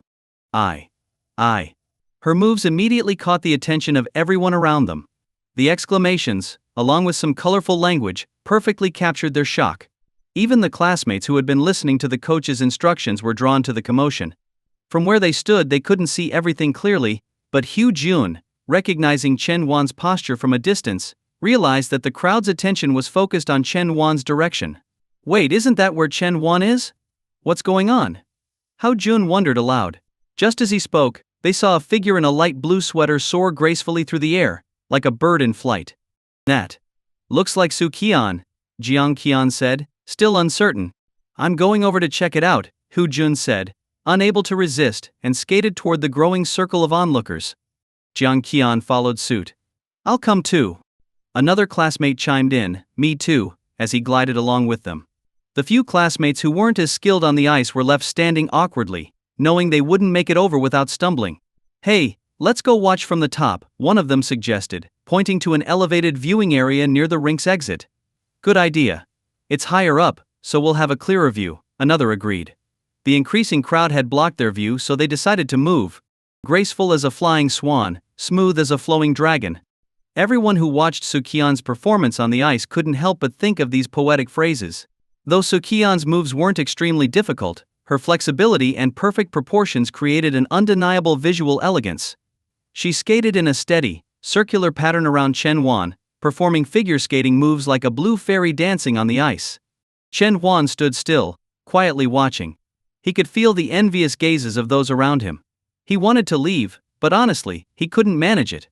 It's better to be an unmoving bystander than risk embarrassing himself. Finally, Su Qian stopped, breathing heavily, her face flushed with a mixture of exertion and pride. Great job! That was beautiful. The crowd erupted in applause, and many people cast jealous glances at Chen Huan, wishing they could trade places with him as he handed Su Qian her jacket. Wow! Su Qian, you're amazing at skating! Hou Jun exclaimed as he skated over. Beside him, Jiang Qian and the others also looked impressed. Su Qian laughed. I had some lessons in figure skating from a teacher for a while. They nodded in agreement. The moves she performed weren't something that could be learned easily on one's own. As the crowd slowly dispersed, Hou Jun and the others chatted briefly with Chen Huan and Su Qian before parting ways. Was I beautiful? Su Qian asked, batting her eyes playfully. Chen Huan replied cautiously, your skating was very impressive. TSK. Su Qian pouted, unsatisfied with his answer. All right, I'll keep teaching you how to skate. Your form earlier wasn't quite right. Su Qian's instructions were thorough, and soon Chen Wan was able to skate a bit on his own, though he still fell occasionally. You need to focus on your hands while skating, Su Qian said, walking over to correct him again as he took a break. Watch out. I can't stop. Suddenly, an urgent voice came from behind. Chen Huan instinctively turned around and saw a boy in a red jacket barreling toward him. Crap. Since Chen Huan was new to skating, he had no way of moving out of the way quickly. All he could do was watch as the boy came hurtling toward him. Thud. The collision never came. Instead, at the last second, Su Qian pulled Chen Huan out of the way, and they both tumbled to the ice together.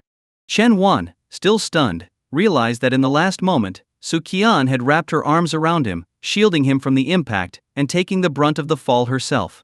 Quickly, Chen Huan got up, kneeling down to stabilize himself. Are you okay? He asked, concern in his voice as he looked at Su Qian.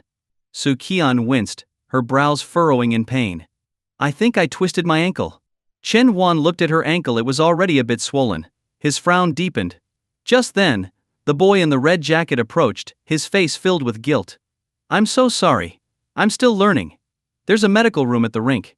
You should get it checked out. Chen Huan nodded, removing Su Qian's skates. Try standing.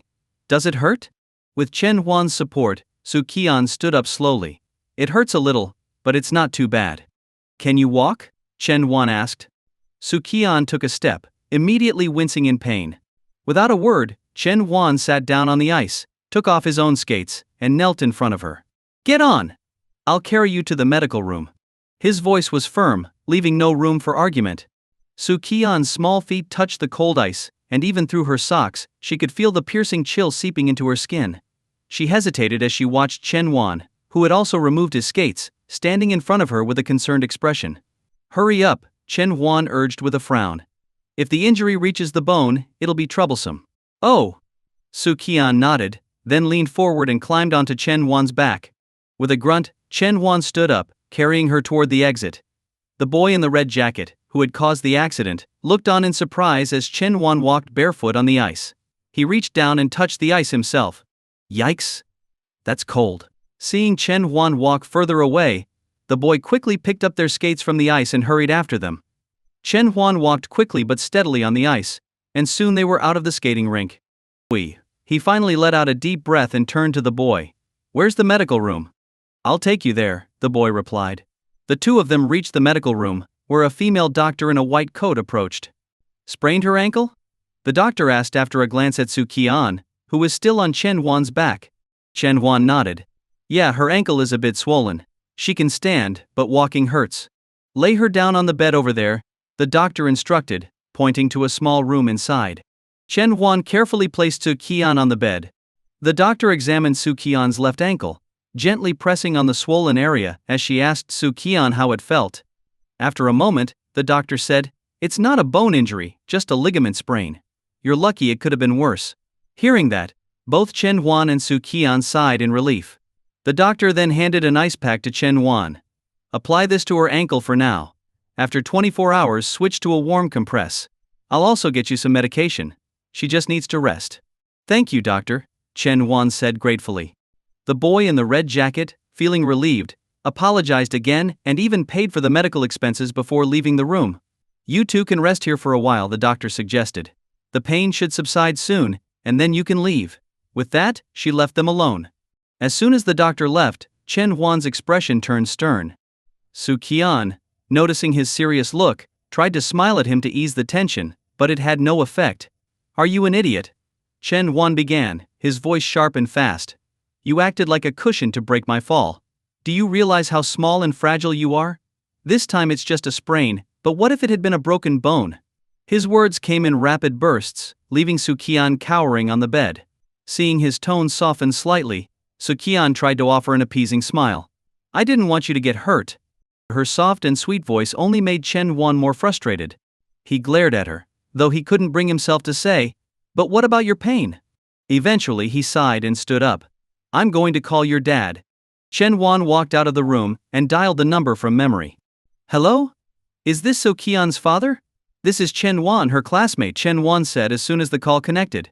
Su Qian's father, Su He responded. Oh, it's you, Chen Huan. What's going on? Chen Wan explained. Su Qian injured her left ankle. It's not serious, no bone damage. Su He immediately asked, what happened? Where are you? We're at the skating rink. Here's what happened. Chen Wan quickly summarized the events, and Su He replied, alright, I'll come pick her up right away. After hanging up, Chen Wan turned around to see his classmates, Hu Jun and Jiang Qian, rushing into the medical room. They had been far away when the accident happened, so they didn't notice Su Qian and Chen Wan's absence until much later. After asking around, they learned Su Qian was injured. How's Su Qian doing? Jiang Qian asked. Chen Wan replied, she's fine. It's just a ligament sprain, she'll recover with rest. Relieved, Jiang Qian and the others entered the room and started chatting with Su Qian. About 30 minutes later, Su He arrived at the medical room. Since Chen Wan had already informed him about Su Qian's condition, he wasn't too panicked. But he was still puzzled. When did his daughter learn to skate? Dad, Su Qian greeted him with a smile as he entered the room. Su He nodded and thanked the classmates who had been with Su Qian. Chen Wan handed over the medicine the doctor had given him and said, here are the meds. I've labeled which ones are for internal use and which are for external application. I also wrote down the dosage and instructions for use. Su Qian coughed lightly and teased, you already told me all that. Chen Wan gave her a look that said, as if you ever remember to take your medicine on your own. Su He accepted the medicine and looked at the paper. Chen Wan's handwriting was neat, with the dosage numbers written in a clear script, and the instructions such as when to switch to heat were detailed and thorough. Su He glanced at Chen Wan with a strange expression. Wow. This guy's more attentive than I am as her dad. In the end, Su He took Su Qian home, while Chen Wan and his group, having lost the mood to continue skating, decided to call it a day and go their separate ways. Su Qian's injury meant she wouldn't be able to hang out with Chen Wan for a while. When Chen Wan's mother, Liang Yulan, heard about Su Qian's injury, she looked at her son with a mix of pity and disappointment. You really needed a girl to protect you, huh? She sighed. Chen Wan could only respond helplessly, I didn't plan for it to happen. The winter break for high school students isn't usually very long. By the time February's cold winds had yet to subside, and the blossoms of March were still far off, the new semester at Wyang High School had already begun. On the morning of the first day back, as Chen Wan stepped outside into the crisp air, the first thing he saw was Su Qian riding her bike toward him, waving with a bright smile. Chen Wan rang the bell on his bike, and the clear sound added a bit of warmth to the chilly morning street. He hopped on his bike and, with Su Qian by his side, pedaled toward the school, riding together into the rising sunlight. It's good to be back. At the first homeroom meeting of the semester, their teacher Zhang Wenchong stood in front of the lively, energetic students and smiled. Alright, the new term has begun. I know you don't like hearing the same things every year, but before I start, there's something I need to say. Many of the students had already guessed what he was going to talk about. Chen Wan's rapid improvement had been a hot topic ever since the final exam results came out. Even Zhang Wenchong had praised him in the class group chat, though Chen Wan didn't know it at the time since he didn't have a phone. Sure enough, Zhang Wenchong's first topic was about Chen Wan. Half of your high school years are already behind you. Now is the time to focus more on your studies. His speech was familiar but comforting in its predictability. Many people go through life repeating the same tasks every day, experiencing the same things over and over again. Every morning, when Chen Wan pushed his bike out the door, there would always be the familiar sound of a bicycle bell, followed by the sight of Su Qian appearing at the corner of the street. When such routines become part of your life, they eventually turn into habits. Mom, I'm heading to school, Chen Wan said, repeating his usual morning line. And Liang Yulan's response was always the same, take care and watch for cars. Repeating her words in his mind, Chen Wan smiled slightly and pushed his bike out the door. Chen Wan turned to look at the corner of the street. The familiar bell didn't ring, and the girl with the radiant smile was nowhere to be seen. He stood at the door waiting for a moment, but when his mother called out to him again, he reluctantly got on his bike and started pedaling slowly toward school. After riding for a short while, he suddenly stopped and turned his bike around, speeding off in the opposite direction. There was only one route Su Qian usually took past his house, so Chen Wan didn't hesitate in choosing the path where there were more pedestrians. She didn't message me yesterday, didn't call either. There's no reason she wouldn't come. She probably didn't run into any trouble, maybe she just got delayed by something. Chen Wan pedaled harder. Finally he spotted the familiar figure and let out a sigh of relief, slowing down. Su Qian was crouched on the roadside next to her bike, doing something on the ground. What are you up to? Chen Wan pretended to pass by casually, stopping his bike next to her. If Qian had thought about it, she might have realized Chen Wan was deliberately looking for her. But her attention was entirely focused on what she was holding, so she didn't give it much thought. She turned her head, revealing a dirty but cute orange kitten cradled in her arms. "Look, Chen Wan, its leg is hurt." Chen Huan crouched down and noticed that the kitten's back leg had a cut, likely from something sharp, and the wound was already infected. If left untreated, the poor thing might end up permanently disabled. The kitten looked weak but stayed still in Qian's arms, gazing up at them with big, pitiful eyes. Chen Huan frowned. "I'll go buy some supplies for it nearby, but we're going to be late if we stay too long." After a moment of thought, Qian ran over to her bike and took out her books, handing them to Chen Huan. "Hold these for me." Chen Huan reluctantly took the books and stuffed them into his own bag. Meanwhile, Qian carefully placed the little kitten inside her backpack, leaving the zipper slightly open so it could breathe. "All set. Let's go," she said, hopping on her bike with a smile.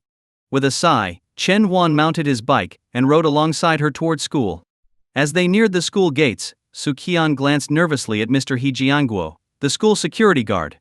"Please, don't make a sound." Her heart raced, fearing that the kitten would meow at the worst possible moment. Luckily, the kitten behaved and stayed silent as they passed by the guard. When they reached their classroom, the bell for the morning study session rang. Both of them hurried to their seats, and for the time being, it wasn't a good idea to take the kitten out of the bag.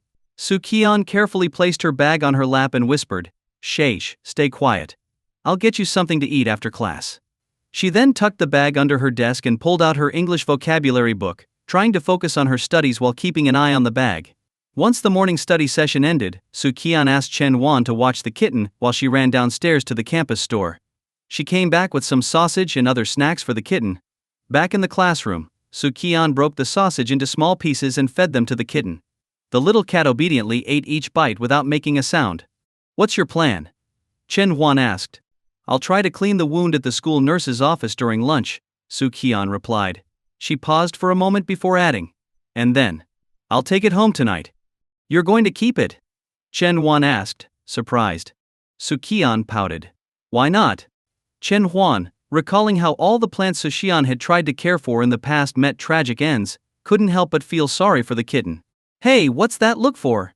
Qian shot him a glare. Chen Huan chuckled. "I'm just happy it found a nice home." Though Qian wasn't the most reliable when it came to this sort of thing, her father, He, was more responsible. Chen Huan didn't see any reason to stop her. Time flew by, and the first 2 periods passed quickly. Qian's biggest worry hadn't come true yet. During the 10-minute break, she bragged to Chen Huan about how well-behaved the kitten was. But her satisfaction didn't last long. An object weighs 10 kg and is resting on a flat surface. The coefficient of kinetic friction between A and the surface is 0.4. If a horizontal force of 50 N is applied. During the 3rd period, physics teacher Mr. Tang Yu was reading out a multiple-choice question when, "Meow." The soft meow made Mr. Tang pause. His eyes scanned the classroom, thinking it might be a prank, but he continued teaching. ... and the force acts on A for 4 seconds. Meow. Another meow, loud and clear. This time Mr. Tang knew it wasn't a prank. It was a real cat. Frowning, he stepped off the podium and started walking toward the back of the classroom, where the sound had come from. Step by step. By step. Qian sat frozen in her seat, her heart pounding as Mr. Tang's footsteps grew closer. "Please, don't make a sound." It seemed as if the kitten heard her thoughts, as it stayed quiet this time.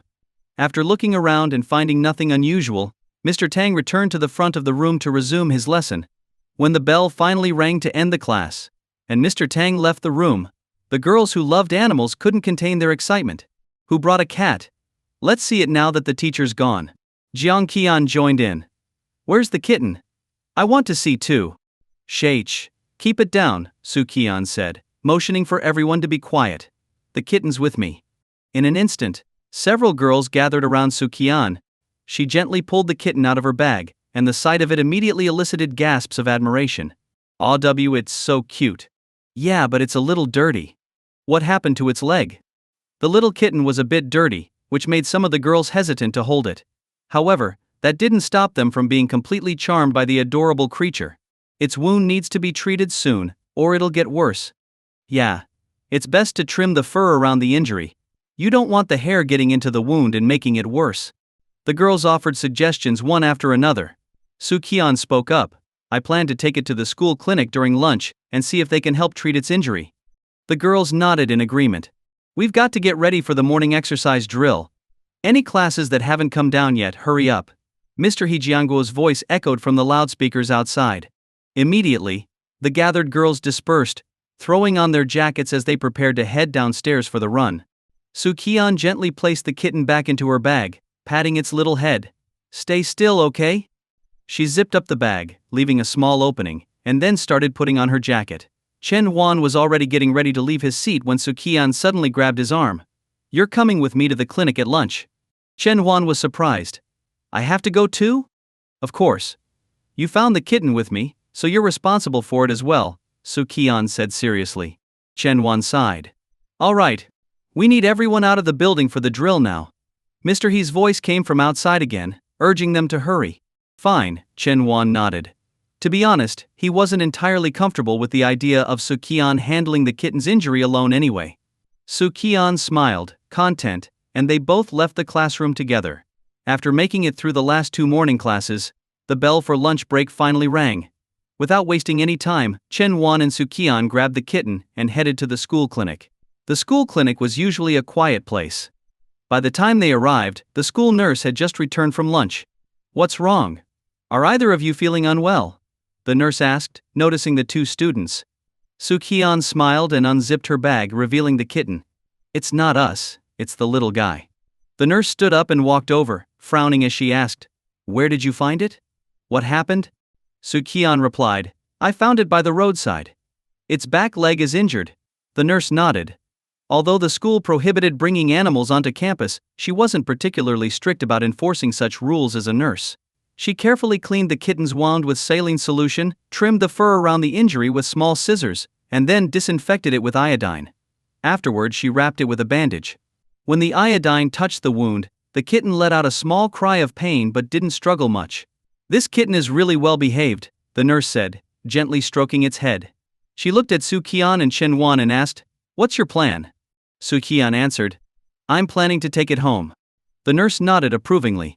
You should still take it to a proper pet clinic to have it checked out. Qian thanked the nurse, paid for the supplies, and left. Since the kitten's wound couldn't get wet, they used wet wipes to clean the rest of its body. After going through several packs of wipes, the kitten finally looked clean. Qian lifted the orange kitten up in her hands, holding it high in the air as sunlight bathed its golden fur. Smiling, she said, From now on your name will be Orange. The kitten meowed softly, as if accepting the name. Qian cradled Orange in her arms, glanced at Chen Huan, and said playfully, I'm Orange's mommy now. And you? Well, you'll just have to be its daddy.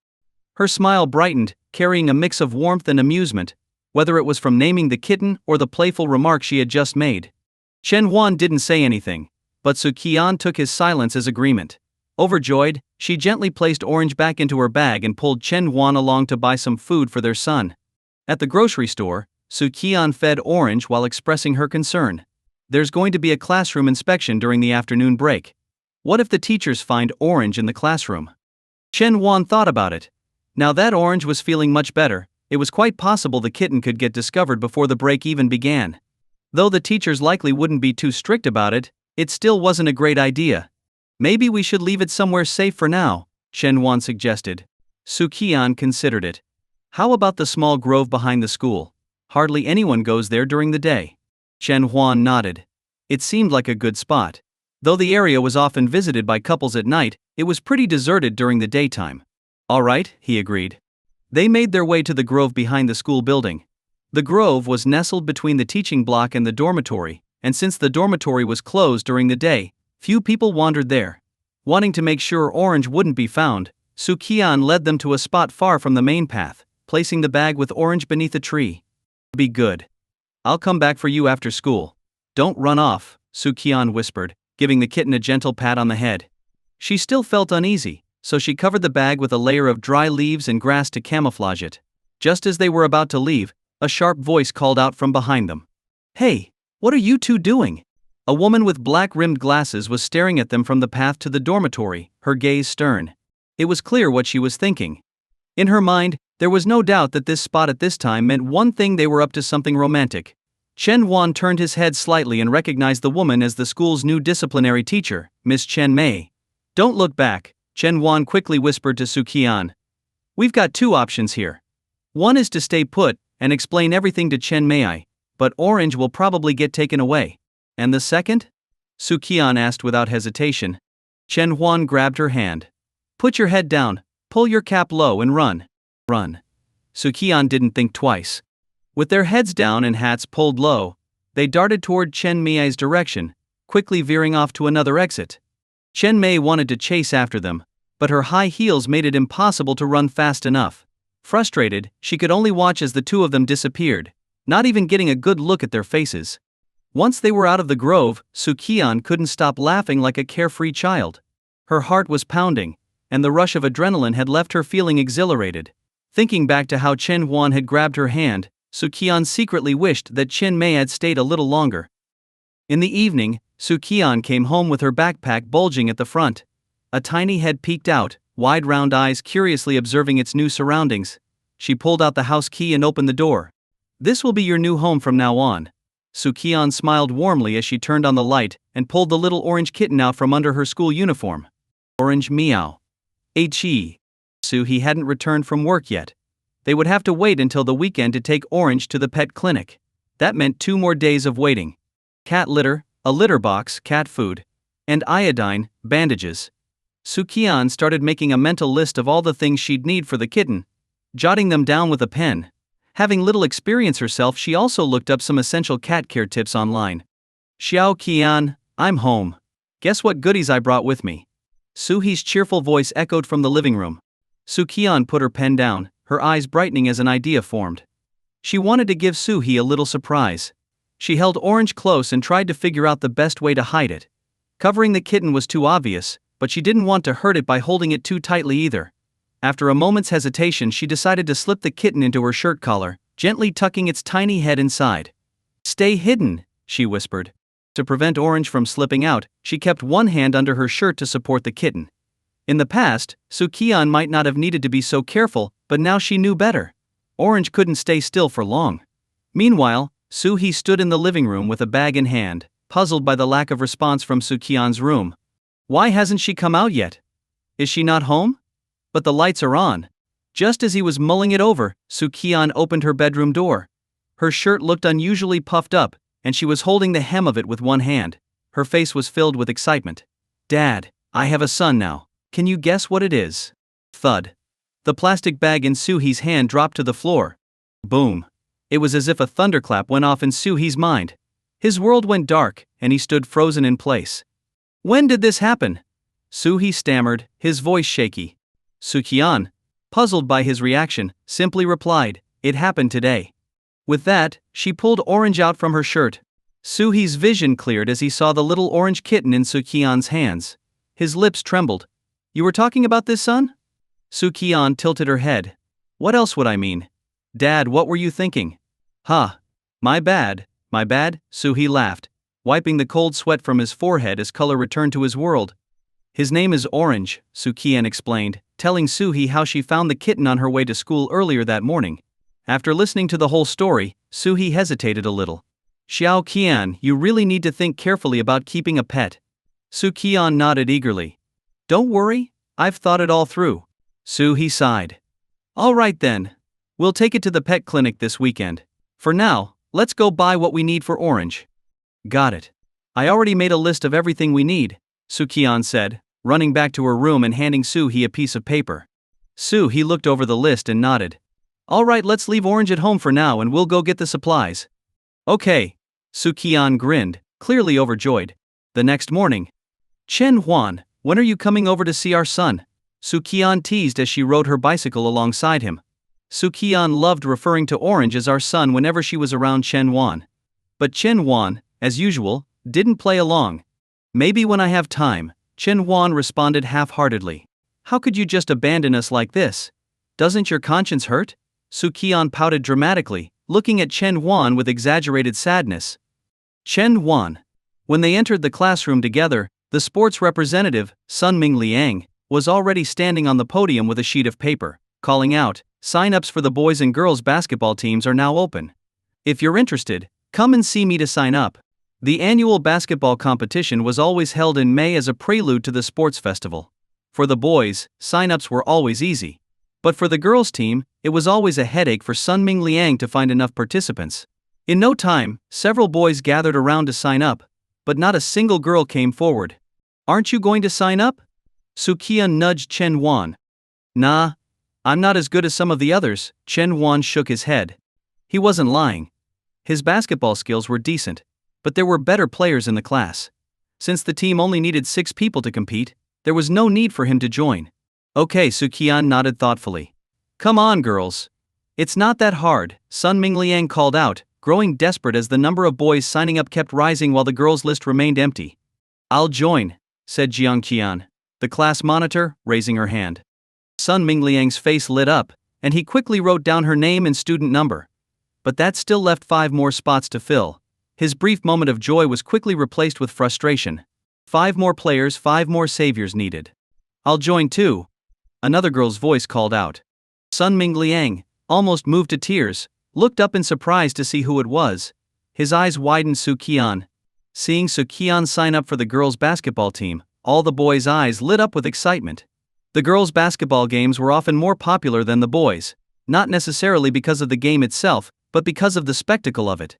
Many boys, who normally didn't care for basketball, would show up just to watch the girls play.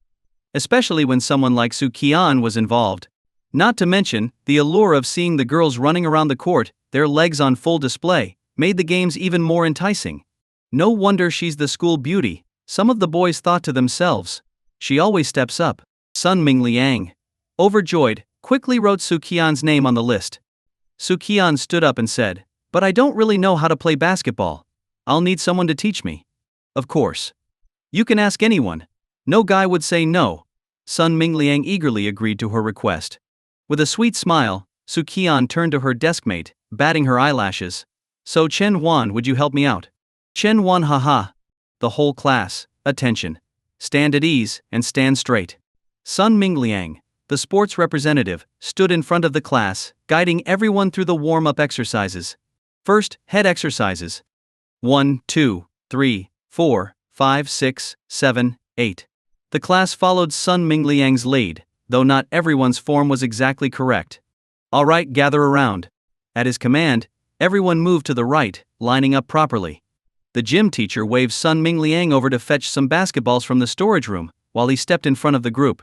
The basketball tournament is coming up soon. Both boys and girls should practice their skills. Girls who don't know how to play can ask the boys for help. The tournament standings will contribute to the overall sports event scores, so take it seriously. And for those interested in long-distance running, you can start doing laps around the track to get in shape. Okay, dismissed. The gym teacher announced loudly. With a clap of hands, the class dispersed. Sunming Liang quickly returned with several basketballs. He left one for the boys and handed the rest to the girls. At this point, the girls' basketball team only had 3 members: Jiang Qian, Qian, and another girl Sunming Liang managed to recruit the day before. After handing out a basketball to each of them, he placed the remaining ball in the middle. You can try practicing a bit, it's simple. With that, Sunming Liang headed over to join the boys in a 5v5 game. Meanwhile, Qian grabbed a basketball in one hand and dragged a reluctant Chen Wan with the other to an empty half-court. Qian tried bouncing the ball a few times, but within moments, it flew off her toes and rolled away. She jogged after it, scooping it up before walking back to Chen Wan with a pout. "Teach me." Chen Wan sighed and took the ball from her. "Don't use your palm when dribbling.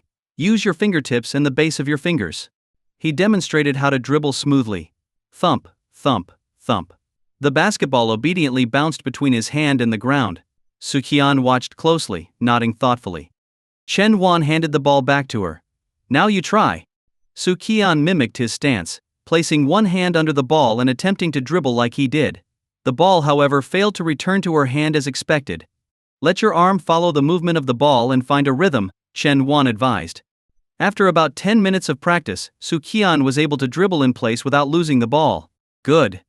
Now, let's move on to shooting," Chen Wan said. "Wait. I haven't even mastered dribbling while moving.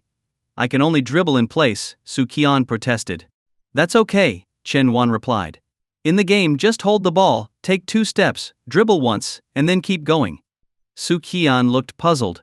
That doesn't sound like what I see when I watch basketball games. Chen Wan noticed her confusion and reassured her, the referees won't care. In fact, you can even run with the ball a bit, just don't overdo it. Oh. Su Qian nodded, half convinced. So the key is making accurate shots. If you can shoot well, you'll win the game, Chen Wan said, taking a shot from where he stood. Swish, the ball went through the hoop cleanly. Without the satisfying sound of the ball going through the net, the shot felt incomplete to Chen Wan. Clap, clap, clap. Su Qian gave him an encouraging round of applause, boosting his confidence just a little. Alright, I'll teach you how to shoot. Forget three-pointers for now. Let's focus on mid-range shots. Chen Wan positioned himself at the free throw line and called Su Qian over. Su Qian had a vague idea of what three-pointers were, but she wasn't sure about mid-range shots. She didn't ask, though it didn't matter as long as she got to play with Chen Wan. On the small half-court, the boy watched the girl's awkward attempts at shooting, with the ball often missing entirely, while the girl laughed, not the least bit embarrassed by her failures. Let's switch to push shots, Chen Wan suggested. Why? You don't have enough strength for normal shots, it'll be hard to aim accurately. Oh, okay, I'll follow your lead. Ring, ring, ring. The school bell rang. Since the physical education class wasn't the last period of the day, students didn't rush to the cafeteria. Some went back to their classrooms, while others headed to the store for drinks and snacks. Zhang Qian and Su Qian went to the store, while Chen Huan and the boys returned to the classroom. 3 bottles of water, please. No ice, Su Qian requested at the counter. Standing next to her, Zhang Qian teased. Hey, is that extra bottle for Chen Huan? Su Qian casually responded. Just a little thank you for teaching me basketball. Zhang Qian dragged out her response in a playful tone. Really? Su Qian's cheeks flushed slightly, and she firmly replied, of course it's true. Zhang Qian smirked knowingly. Back in class 3. After the intense exercise, the excitement was wearing off, leaving many students feeling tired and drowsy. Chen Huan, who had mainly been picking up basketballs during the game, still felt quite awake and used the time to review some vocabulary. Here. This is for you. Su Qian placed a bottle of water on Chen Huan's desk. Chen Huan turned to look at her. A reward for teaching me basketball, she said. Without hesitation, Chen Huan grabbed the bottle. He was about to take a sip when he realized the cap was already unscrewed. He glanced at Su Qian in surprise. Seeing his reaction, Su Qian smiled proudly. I opened it myself. Impressive, right? Chen Huan appreciated Su Qian's gesture of not bothering him, or even lessening his burden. He nodded in approval, giving her a thumbs up. Impressive. When the campus was blanketed with April's falling willow seeds, the much-anticipated basketball tournament finally arrived. That afternoon, fewer boys took naps than usual. The area around the school gymnasium was packed with students, eagerly awaiting the start of the girls' basketball games, the highlight of the day. Wow! Why are there so many people here for the basketball game this year? You didn't hear? Su Qian is playing in the tournament this year. For real? I need to get my glasses. Save my spot. Inside the gym, more and more boys were flooding in. Compared to yesterday's boys' basketball match, the number of spectators had multiplied several times. Referee Yu Lei stood at center court, a little dumbfounded by the crowd, but there wasn't much he could do at this point. With only 10 minutes left until the game, Yu Lei checked both teams' rosters. None of the players had shown up yet. Players from Class 2 and Class 3, please report to the court for the girls' basketball game. Yu Lei announced through his megaphone. In the locker room, 12 girls from Classes 2 and 3 were getting ready, putting on their jerseys. Upon hearing the referee's call, they stood up and walked out onto the court. Woo-hoo-hoo. They're coming out. Wow, look at those legs, so long, so fair. As each girl in their basketball uniforms walked into the gym, the male spectators erupted in cheers. And when Su Qian stepped out, the cheering grew even louder. Dressed in the same blue basketball uniform as the rest of her teammates, Su Qian's long, pale legs were on full display. Her hair was tied up neatly behind her head, giving her a refined and gentle look.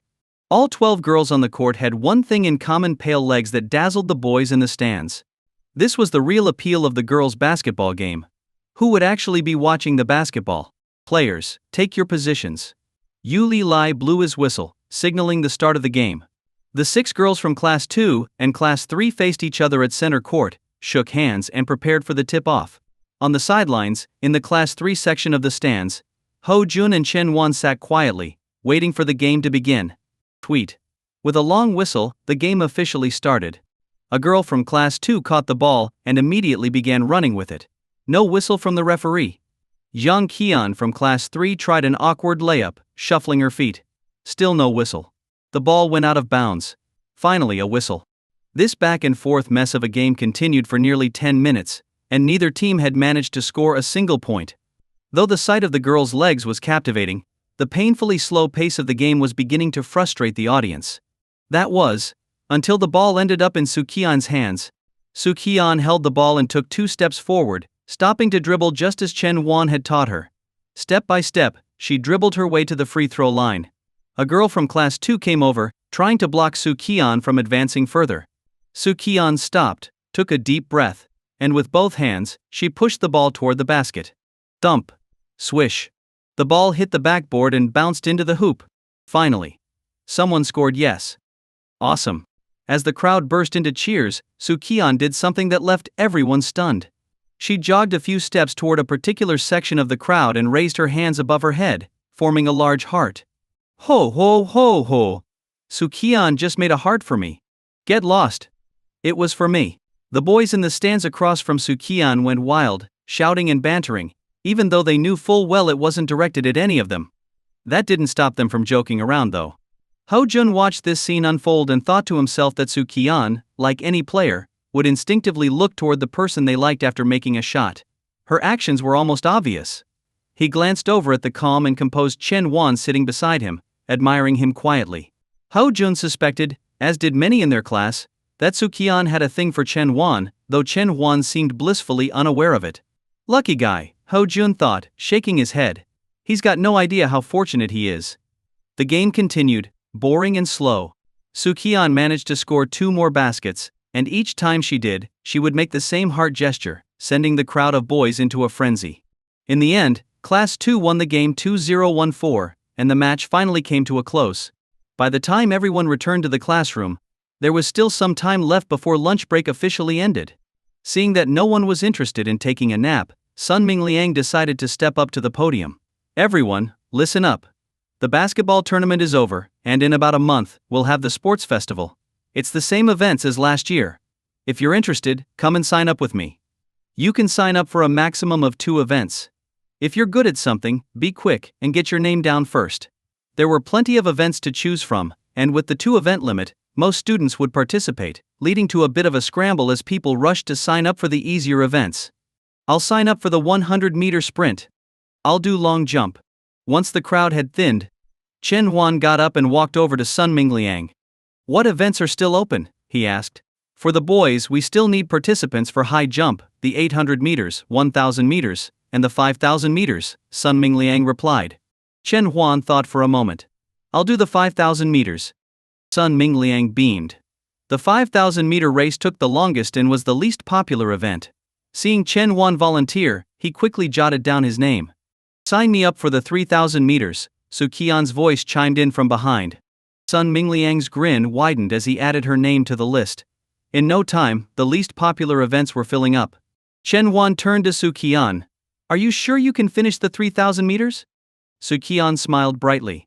I'll train for it. All right, Chen Huan nodded. Qian glanced at him playfully. Wanna train together? Chen Huan shrugged. Sure, but I'm not sure if you'll keep up. Qian pouted slightly. If you can run it, so can I. What is it like to go running with someone you like? Qian was about to find out today, and she couldn't help but feel a little excited as she packed her books into her bag. Ready yet? Chen Huan asked, slinging his backpack over his shoulder. All set. Qian quickly zipped up her bag. Instead of heading to the bike rack as usual, they walked straight out of the school gates.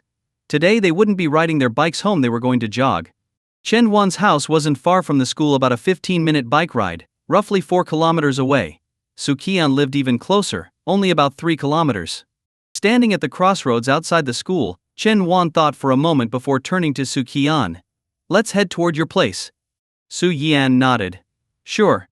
Ever since Chen Huan's injury, and the subsequent revelation of Qian's uncle's identity, her family's address had been no secret. But despite that, Qian still showed up at Chen Huan's door every day, right on time. Now, seeing her nod, Chen Huan tightened the straps of his backpack, getting ready to run. Wait. Qian called out, pulling 2 small packs of chocolate from her pocket. She opened one and held it up to Chen Huan's mouth. Eat this first. Chen Huan reached out, taking the chocolate from her hand and popping it into his mouth. Qian didn't mind his refusal to let her feed him. She opened the other pack and ate it herself. Let's go, Qian declared after finishing her chocolate, and with a playful wave of her hand, she took off running. Chen Huan shook his head and jogged after her. In the gentle evening breeze, with the last rays of the setting sun casting a soft glow, the two of them ran in sync. Qian glanced sideways and smiled at the 2 shadows trailing behind them. One was hers, and the other, well, it would be hers soon enough. Chen Huan's breathing was steady and rhythmic, but beads of sweat had started to form on his forehead. They had been jogging for nearly 15 minutes. Chen Huan, wait up, Qian suddenly said, her voice sounding strained. Chen Huan stopped, noticing the pained expression on her face as she clutched her stomach. Did you get a stitch? Qian nodded, her face relaxing a bit now that they had stopped. Yeah, I think it's been too long since I ran like this. Let's rest for a bit, Chen Huan suggested. Okay. They walked over to a bench on the side of the road and sat down. Qian pulled a packet of tissues from her backpack, handing a few to Chen Huan. Here, wipe off your sweat. Chen Huan took the tissues, a bit surprised. You really came prepared, huh? Qian beamed with pride. I bought all this stuff at lunchtime.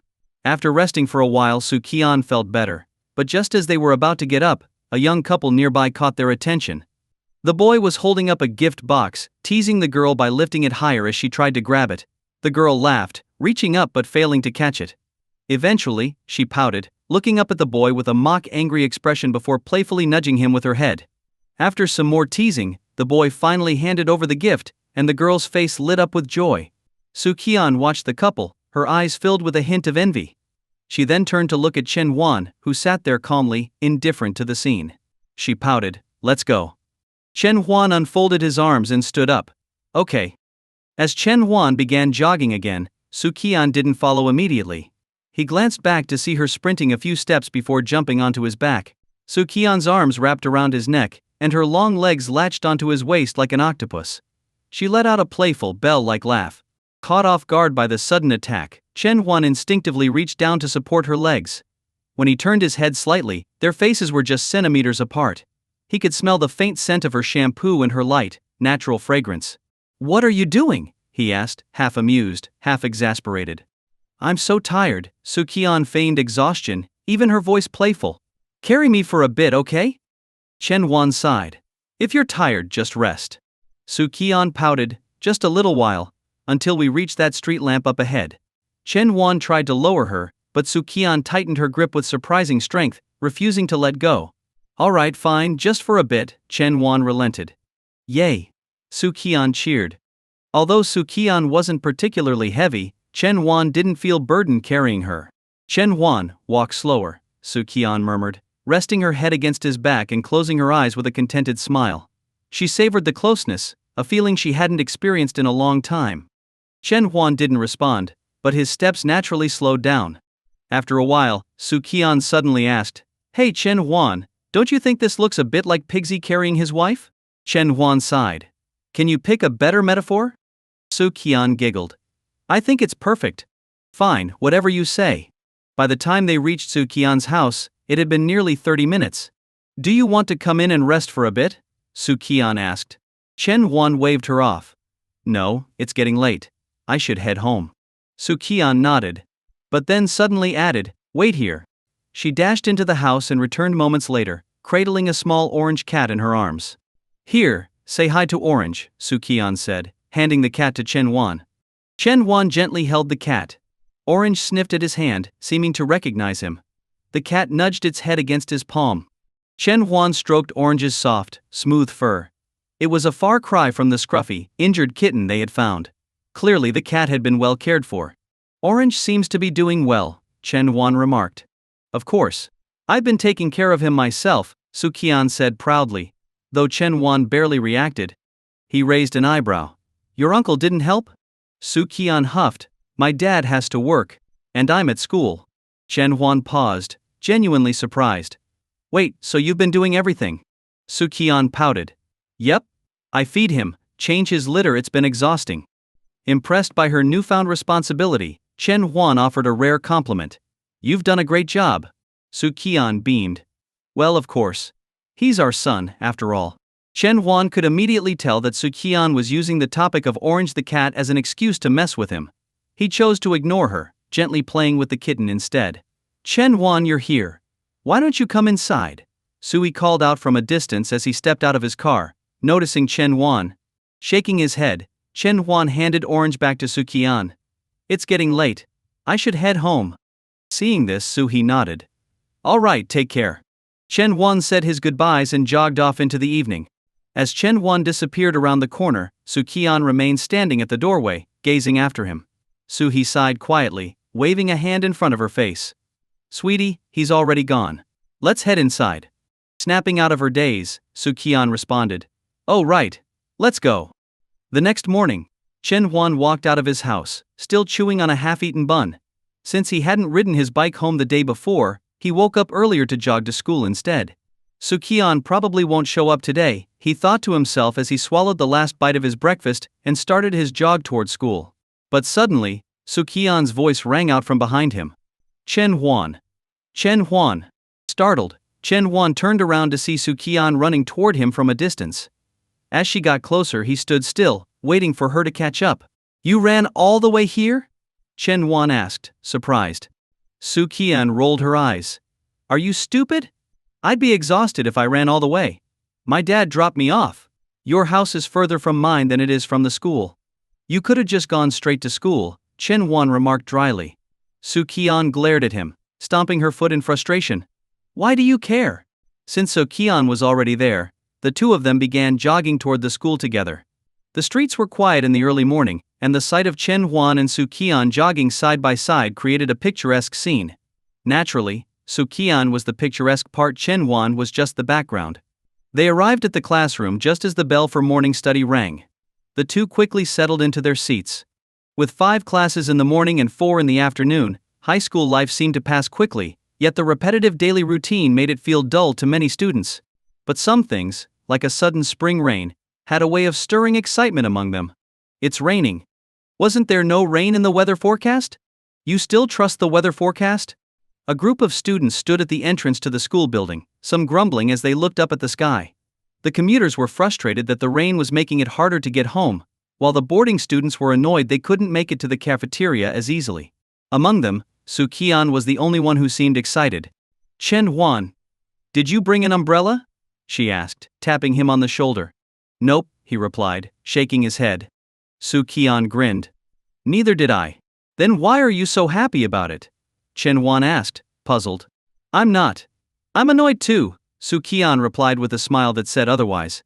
"We should go before the rain gets heavier." "Isn't your dad coming to pick you up?" Chen Huan asked. Su Qian waved dismissively. "No, he said he's busy at work and will be back late today." "Oh," Chen Huan nodded. "All right, let's go." The rain wasn't too heavy yet, but he was worried it might get worse later, and navigating the flooded streets would be even more troublesome. Chen Huan pulled a jacket from his backpack, something his mom had packed for him to wear after his morning run. He hadn't expected it to come in handy now. Noticing Su Qian only had a long-sleeved shirt and a school jacket on, he tossed his outer jacket to her. "Put it on." "What about you?" Su Qian asked. "I'll be fine," Chen Huan replied. "A little rain won't hurt me. But if my mom finds out you caught a cold because of this, she'll definitely scold me." After a moment of thought, Su Qian lifted the jacket above their heads and held it up with her arms. "We can share it like this." Su Qian was much shorter than Chen Huan, so she had to stretch her arms to keep the jacket over both of their heads. Seeing this, Chen Huan took the jacket from her, holding it up himself. He placed it over Su Qian's head, leaving part of his own head exposed to the rain. "Get closer. If you catch a cold, my aunt will blame me too," Su Qian said, pulling Chen Huan's hands toward her as they shuffled closer under the jacket. "All right, I'll count to 3. And then we'll run," Chen Huan said, their heads now pressed close together under the makeshift umbrella. 1, 2, 3. The moment the words left his mouth, they dashed out from under the school building, sprinting toward the bike shelter. Others were also running, holding their jackets or school bags over their heads to shield themselves from the rain. But only Chen Huan and Su Qian shared one jacket between 2 people. The rain drummed loudly on the tin roof of the bike shelter. It was getting heavier. Chen Huan frowned, realizing that if they didn't leave now, the roads would be flooded, making it harder to get home. But if they went, Su Qian might catch a cold. How about this? Su Qian suggested. You ride me home first, and I'll grab a raincoat for you. Then you can head home without getting soaked. Chen Huan thought for a moment, then handed the jacket to her. Alright, let's go. Su Qian took the jacket and waited as Chen Huan fetched his bike. She hopped onto the back seat, and with a quick call of hold on tight, Chen Huan pedaled out of the shelter, swiftly cutting through the downpour. The rain poured down heavily, drenching Chen Huan's hair as it stuck to his forehead. But suddenly he felt the rain stop hitting his head. Glancing up, he saw that Su Qian was holding the jacket over him, trying to shield him from the rain while keeping her head pressed against his back to minimize getting wet. Chen Huan, how about I sing you a song? Su Qian called out from the back seat. Go ahead, Chen Huan replied as he pedaled. Your eyes are so charming. Your smile, even more so. Su Qian began singing a classic Cantonese love song, her voice full of joy rather than sorrow, as she cheerfully belted out the lyrics. Even without any music, her singing was sweet and melodious. Hold my hand, and let's dream together. Just like yesterday, when it was you and me. Not far from the school gate, Su-hee sat in his car, watching as his daughter passed by, singing and laughing as she clung to Chen Huan's back. He didn't call out to her. With a sigh, Su-hee started the car, ready to head home. Just then, the car in front of him honked twice. Su-hee glanced up, recognizing the vehicle. It was Chen Huan's father, Chen Guhua. Early in the morning, as soon as Chen Huan stepped out of his house, he let out a loud sneeze. Did you catch a cold? Su Qian, who had just jogged up, asked in surprise. Yeah, probably because of getting caught in the rain yesterday. Chen Huan rubbed his nose, feeling slightly defeated as he glanced at Su Qian, who had also been in the rain, but showed no signs of catching a cold.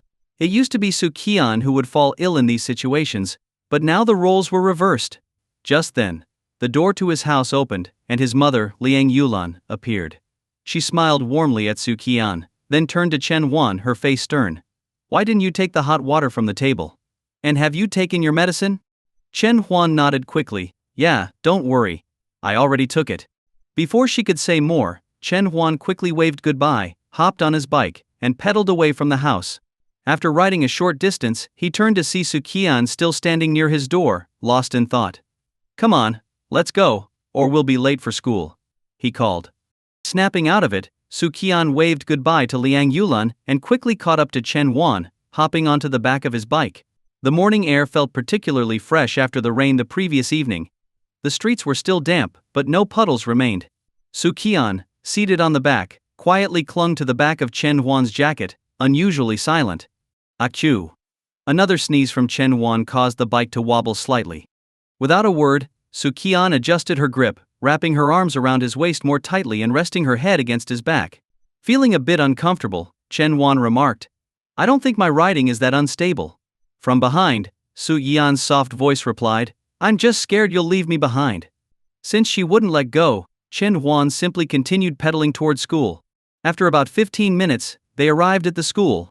In the bike shelter, Chen Huan locked up his bike and glanced at Su Qian, who stood nearby, waiting quietly. He asked, Are you feeling sick too? Su Qian shook her head, No. Chen Huan raised an eyebrow, Then why are you so quiet today?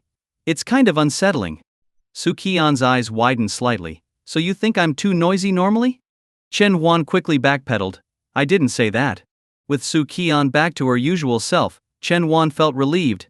However, his cold didn't seem to be getting better, it was getting worse. Feeling groggy during morning self-study, Chen Huan ended up resting his head on the desk and napping for a while. It wasn't until the bell rang that he slowly sat back up. Feeling any better? Su Qian asked softly from her seat beside him. Chen Huan rubbed his face, trying to shake off the drowsiness, and nodded. A little better. Su Qian reached out and touched his forehead with her cool hand, which brought a bit of comfort to Chen Huan. After feeling her own forehead for comparison, she frowned slightly. You're still running a bit of a fever. Chen Huan waved it off. It's not a big deal. I'll rest a little longer, and I'll be fine. Su Qian nodded. I'll tell the teacher you're not feeling well. You can rest in the classroom during the long break. Chen Huan didn't argue. All right.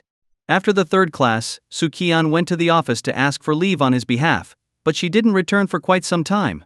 Assuming she had already gone downstairs with the rest of the class, Chen Huan was about to lie down again when Su Qian suddenly burst into the classroom, carrying a thermos. I bought a new thermos, and it's already cleaned. There's hot water inside. Drink it, okay?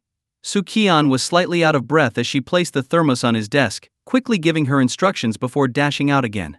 Chen Huan looked after her retreating figure, then opened the thermos. The warm steam rose up, gently brushing his face. He took a cautious sip, finding the water still a bit too hot, and after blowing on it a few times, he slowly drank more. The warmth spread through his body, making him feel more relaxed. By noon, Chen Huan's cold had mostly subsided. You always nag at me to take care of myself, but look at you now, Qian scolded him lightly, though Chen Huan could see she was actually worried about him. Chen Huan scratched his head. In this moment, Qian looked just like his mother Liang Yulan when she was upset. He even wondered if Qian had secretly picked up some tips from her. Qian. Sun Mingliang, the sports committee member, walked over, looking a bit hesitant, as if he was interrupting something. Qian turned around. What's up? Sun Mingliang spoke up. Well, there's only about a month left until the sports day. We're still short a lead for the closing ceremony procession for our class, and I was wondering if you'd be willing to take on that role? Sure, no problem. Qian responded with a smile. Sun Mingliang was visibly relieved. Great. Can you wear the outfit you wore for the New Year's performance last time? Of course, Qian replied. Happy with her agreement, Sun Mingliang left, feeling quite pleased. Qian was not only pretty, but she was also easygoing, saving him a lot of trouble. As Sun Mingliang left, Qian turned back to Chen Huan with a mischievous glint in her eyes. Okay, I'll take better care of myself from now on, Chen Huan said, preemptively giving in. Satisfied, Qian nodded. Good. I'll be keeping an eye on you. A month later, an hour before the opening ceremony of Wyong High School Sports Day. Though school rules were usually strict under Director He, events like the sports day were a time when the school atmosphere became more relaxed. The opening ceremony was one of the highlights, and each class would always come up with something creative to showcase. Chen Huan, you just need to bring that box over. We'll take the tables down now, and you can follow later, Ho Jun called from the back of the class where Chen Huan was packing up. Got it. I'll be there in a bit, Chen Huan replied. After gathering up the remaining decorations and balloons, Chen Huan hoisted the box and made his way toward the track field, where Class 3 of the sophomore year had their spot. Hey, you dropped something, a raspy voice called out behind him. Chen Huan turned around, confused, only to see someone in an adorable mascot costume standing there. He looked around the ground, perplexed. I didn't drop anything. A soft chuckle came from inside the costume. You left me behind. The mascot head was removed, revealing Qian's smiling face. The large mascot costume made her look even smaller. Oh, so this is the outfit for the opening ceremony, Chen Huan realized. Jiang Qian and the class officers had mentioned that the front row of their class procession would be wearing rented mascot costumes, but they only arrived today for the event. Yeah. Isn't it cute? Qian made a heart gesture above her head. Chen Huan nodded. It's cute with the head on. Qian pouted. It's even cuter without the head. Raising an eyebrow, Chen Huan carried the box and started walking away. Hey, wait for me. Don't leave me behind again. Qian called, hurrying to catch up. Leaders, athletes, referees, teachers, and students, good morning. Today we are gathered here for the grand opening of Wyong High School's 2012 Sports Day. On the stage, the principal, with his slight beer belly, was reading his speech, while the students below the stage grew increasingly impatient. No matter the event, the speeches from the school leaders always seemed so dull and dry. In the lineup of Class 3, Qian was wearing a mascot costume. The costume wasn't very breathable, and the lack of air circulation was making her feel especially hot and uncomfortable. But as the lead of Class 3, holding the class sign and standing right in front of the stage, she knew all the school leaders had a clear view of her every move. This made it impossible for her to casually take off the costume to cool down. Qian leaned toward the boys' lineup and whispered, Sun Qiang, switch places with Chen Huan for me. Sun Qiang understood immediately and quickly swapped places with Chen Huan. Standing in the front row now, Chen Huan looked confused. What's going on? With a pitiful voice, Qian replied, sounding a bit distressed, Chen Huan, I'm so hot. Glancing at Qian in her stuffy mascot outfit, and then at the few classmates who had discreetly taken off their own costumes, Chen Huan said, just take it off. I'll hold the class sign for you. All right. Qian nodded. They quickly switched places, and Qian moved to the back of the group to take off her mascot suit. Before Su-hyun could return to her spot, the principal announced the start of the sports day, and everyone was dismissed. So, Su-hyun simply stood in place, holding the giant mascot costume. Chen Won, come with me back to the classroom to put this away, Su-hyun said, glancing at him as he held the class sign. Sure, Chen Won replied. After placing the sign at the front of their class's section, Chen Won took the mascot costume from Su-hyun, and they walked side by side toward the school building. Wait a second, your shoelace is untied, Su-hyun suddenly pointed out. Chen Won looked down and saw that, indeed, his shoelace had come undone. Can you hold this? Before he could finish his sentence, Su-hyun had already knelt down to tie his shoelace. Chen Won opened his mouth to say something but stayed silent. Alright, let's go. Su-hyun stood up as if nothing had happened. Thanks, Chen Won said. Su-hyun pouted a little, clearly not pleased. You don't need to thank me for something like this. Just as Chen Won was about to respond, they suddenly heard a loud bang, a starting gun. The first heat of the boys' 100-meter race had begun. Both Chen Won and Su-hyun turned their attention to the track, watching as the 8 runners sprinted toward the finish line. Soon, all the athletes had crossed the finish line. Chen Won was ready to continue walking, but Su-hyun remained standing still, staring at the finish line. What's up? Chen Won asked, following her gaze. At the finish line, the boy who had just come in first was hugging a girl who had been waiting for him, and cheers erupted from the surrounding crowd. When you're racing, I'll wait for you at the finish line too, okay? Su-hyun said softly, still gazing at the couple. Chen Won hesitated for a moment. Whatever you want. Suddenly, Su-hyun turned to him, her eyes sparkling. Then, when I'm racing, can you wait for me at the finish line? After a few seconds of silence, Chen Won replied, sure. Su-hyun beamed, her bright smile so contagious that Chen Won couldn't help but smile back. When they returned to their class section, they put the mascot costume in a large bag at the back, then took their seats. Hey old Chen, come join us in a game. Ho Jun called out to Chen Won. During sports day, students were allowed to bring their phones, so most classmates sat around playing on their devices, only putting them down to cheer for their class's athletes.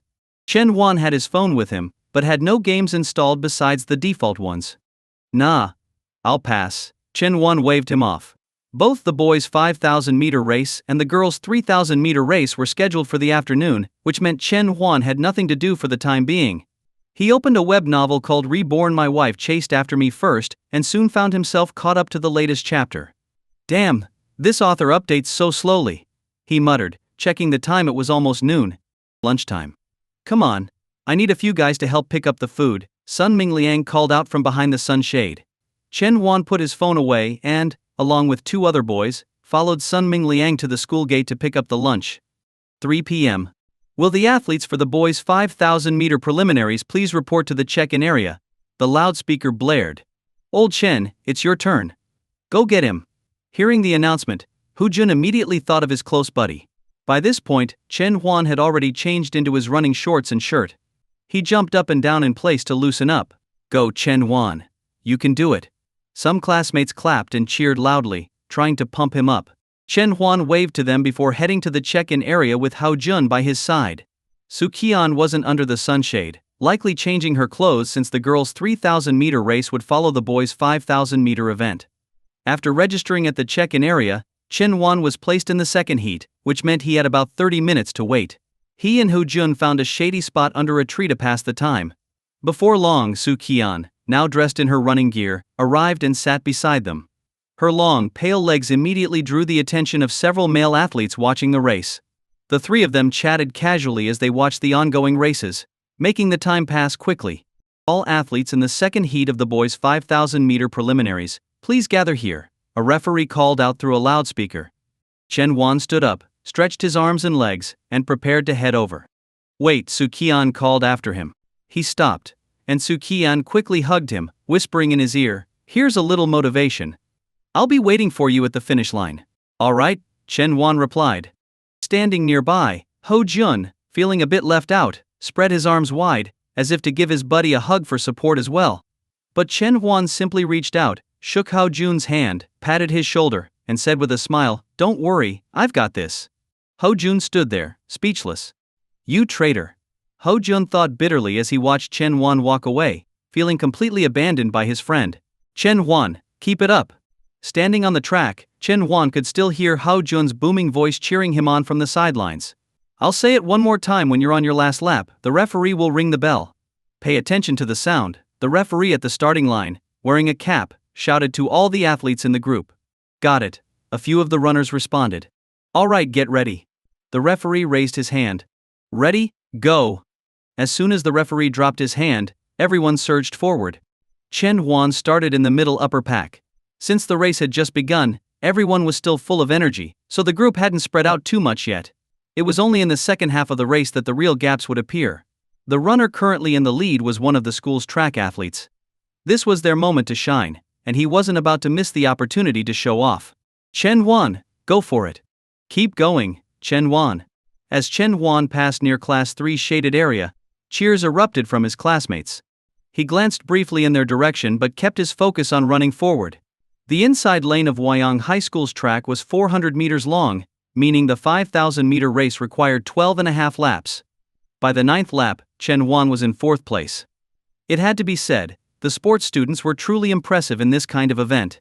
The student who had been in first place during the first lap was still in first and had already opened up nearly half a lap of distance from Chen Huan, while also catching up to the last place runner.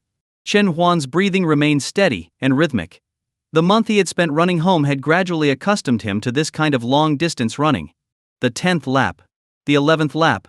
By the time the first-place athlete reached the 12th lap, the referee at the finish line rang the bell loudly, signaling the final lap.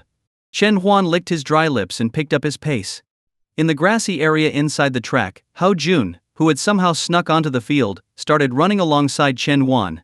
Come on, Chen Huan, push harder. Look at the guy in front of you. He's running out of steam. Chen Huan glanced ahead and noticed that the third-place runner hadn't sped up. In fact, he seemed to be slowing down. Gritting his teeth, Chen Huan pushed himself to run even faster. With 100 meters left to go, Chen Huan could already see the first-place runner crossing the finish line, and he was now less than 10 meters away from the third-place runner. At 50 meters, Chen Huan overtook the third-place runner. However, the remaining distance wasn't enough for Chen Huan to move up another position. As he crossed the finish line in third place, he was immediately embraced by Qian, who had been waiting for him at the end. Wow! The crowd erupted in excitement.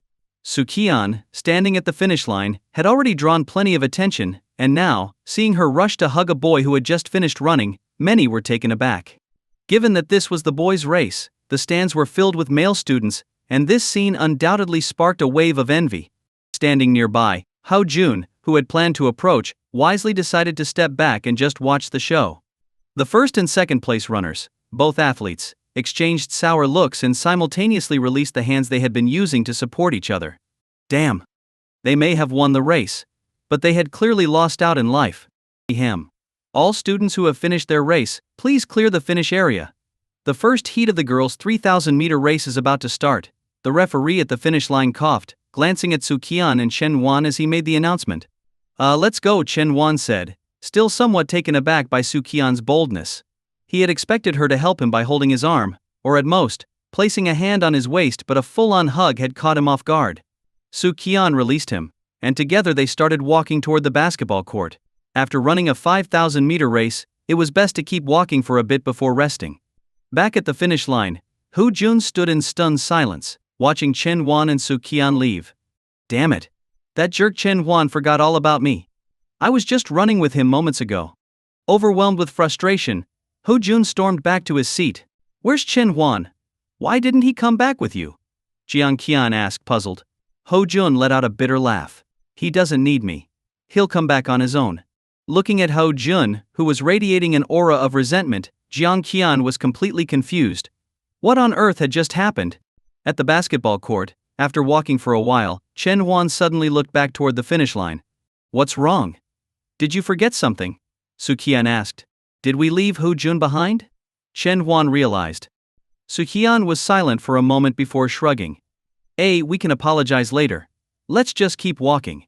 Deciding not to dwell on it, Chen Huan and Qian continued strolling around the court. Chen Huan chose not to bring up the hug, acting as though nothing had happened, while Qian remained quiet as well. Behind them, the first heat of the girls' 3,000-meter race had already begun. The two of them continued walking in silence. Near the school store, Qian suddenly dashed inside. returning moments later with a pencil in hand. What's the pencil for? Chen Wan asked, confused. Su Qian giggled and pouted a little. I want you to help me put my hair up. With this? Chen Wan pointed at the pencil in her hand. Su Qian nodded. Yup, I think it'll work. Alright, turn around, Chen Wan said, taking the pencil from her. Su Qian obediently turned her back to him, letting him gather her long hair, twist it up, and secure it in place with the pencil. Done? Su Qian asked softly. Done, Chen Wan replied.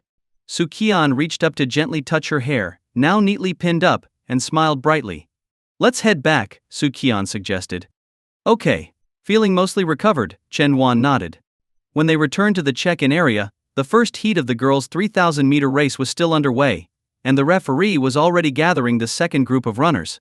Give me some motivation, Su Qian said playfully, her big eyes locking onto Chen Wan's. Before he could respond, Su Qian wrapped her arms around him in a quick hug. It's all right, I can motivate myself. Chen Wan gave her a light pat on the back. Good luck. Su Qian nodded, then, just as she was about to leave, she turned back. I'll see you at the finish line, right? Her eyes sparkled in the sunlight, her face radiant and beautiful. Yeah, Chen Wan answered. He, Su Qian giggled and jogged over to the referee, raising her hand. Teacher, Su Qian reporting in. Great, everyone's here. Let me go over a few important things. Bang. The sound of the starting gun signaled the beginning of the race. Chen Wan stood at the edge of the track, quietly watching Su Qian running. The daily jogs to and from school had clearly helped her, and without any athletic students in the race, Su Qian had managed to take the lead. This not only excited the students from Class 3, but also caught the attention of the other classes. Damn, Su Qian's running fast. Will she run out of energy by the end? Who would have thought Su Qian was so good at running? Su Qian maintained her lead, and the gap between her and the second-place runner grew wider and wider. The race was 3,000 meters 7.5 laps around the track. As the final lap approached, Su Qian had already created nearly a 100-meter gap between herself and the runner behind her. Her face was flushed, and she was breathing heavily, but she followed the running techniques that Chen Wan had taught her, pacing herself steadily. To be honest, this kind of race felt different from their regular jogs to school. It was exhausting, truly exhausting. Her legs were starting to ache, and each step required more and more effort. Ring, ring. The bell sounded. Final lap. The referee shouted to remind Su Qian. She glanced at the finish line and immediately spotted Chen Wan, still in his sports gear, calmly watching her from the sidelines. A smile spread across her face as she paused for a moment and made a heart shape above her head with her hands, directed at the finish line. Woohoo!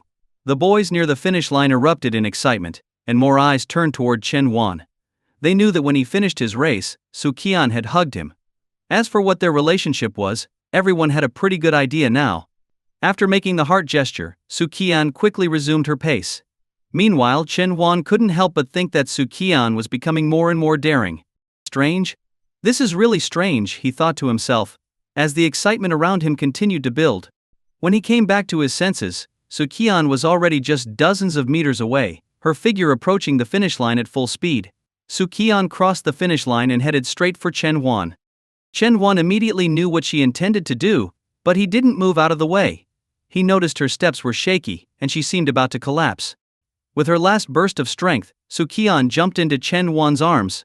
He caught her, supporting her with both hands, while she wrapped her arms around his neck, laughing softly. All around them, students stared wide-eyed Grandpa on the subway looking at his phone. Even the referee Grandpa on the subway looking at his phone. Jiang Qian, who had rushed over late, also stood frozen Grandpa on the subway looking at his phone. Yang Qian finally understood why Ho Jun had looked so defeated earlier. She had planned to help Su Qian at the finish line, but now she felt completely unnecessary. Can you get down now? Chen Wan, noticing everyone staring at them, was starting to feel a little embarrassed. Su Qian shook her head. No way, I'm too tired. I can't even stand up. Just then, a loud voice roared from the back of the crowd. The race is over. What are you all standing around for? Get back to your classrooms. It was He Jianguo. As soon as the voice rang out, everyone knew exactly who it was.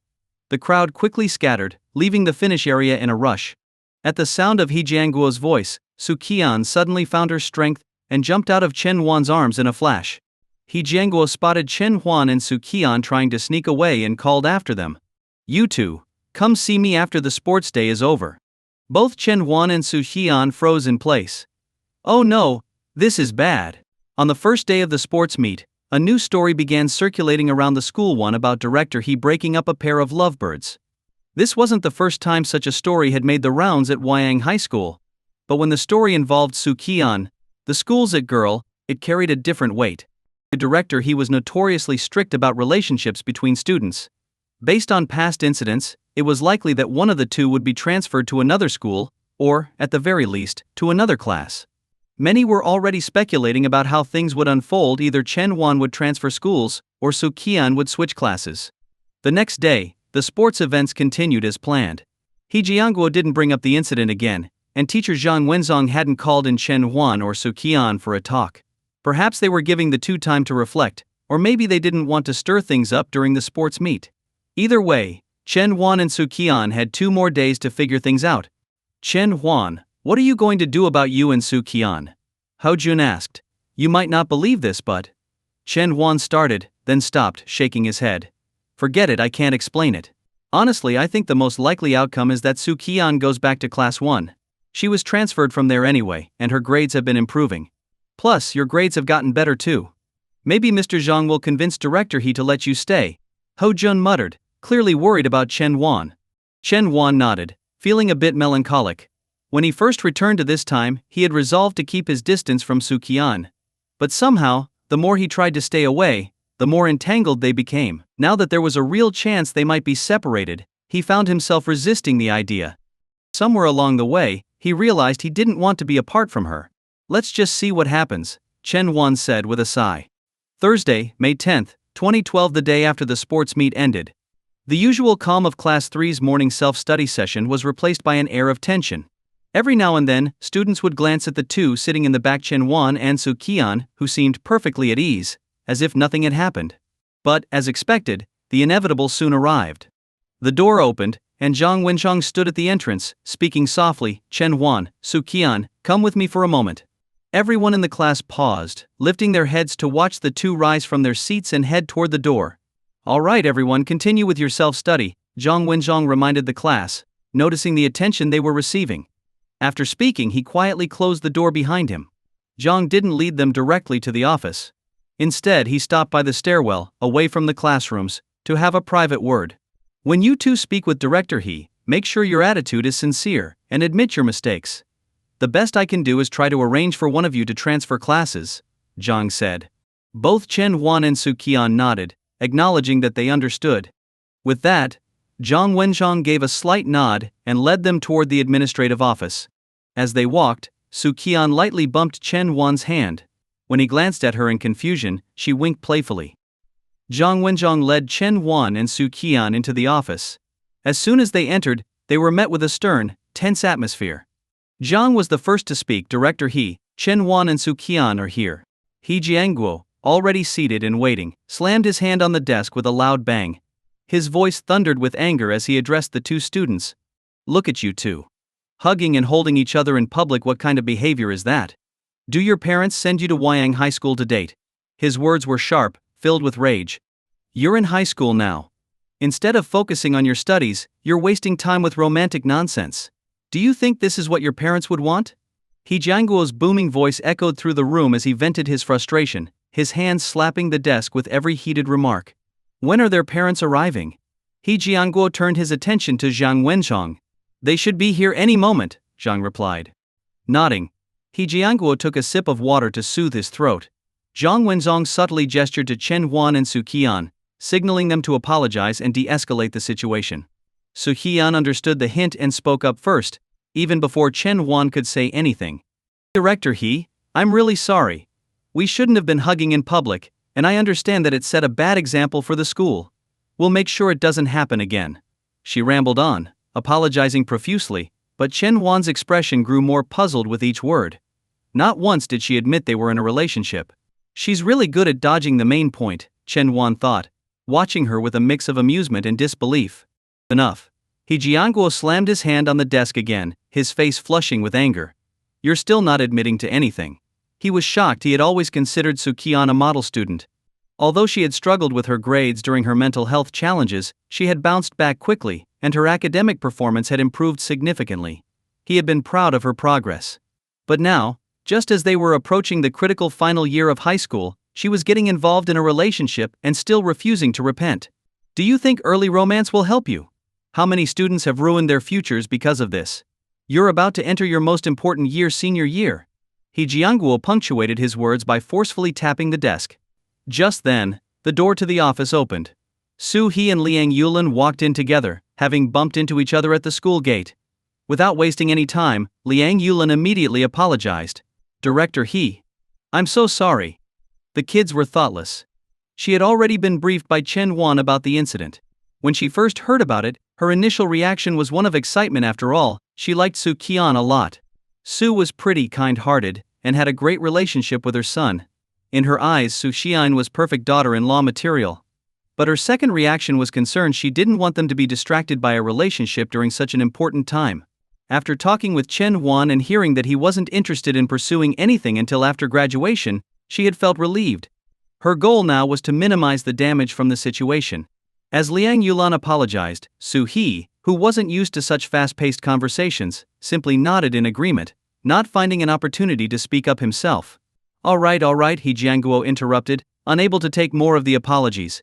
You both understand how serious early dating can be, don't you? With senior year just around the corner, this could have a lifelong impact on their futures. He hesitated for a moment, then continued, I think it would be best if Su Qian transferred back to Class 1. Although He Jianguo had considered transferring one of them to another school, he refrained from doing so. Zhang Wenzhong had already told him earlier that Chen Wan had become a dedicated student. Plus, he had developed a bit of a soft spot for Chen Wan after the incident, where he had gotten hurt protecting Su Qian. However, both of them will receive a formal warning, and they'll need to write self-reflections, he added.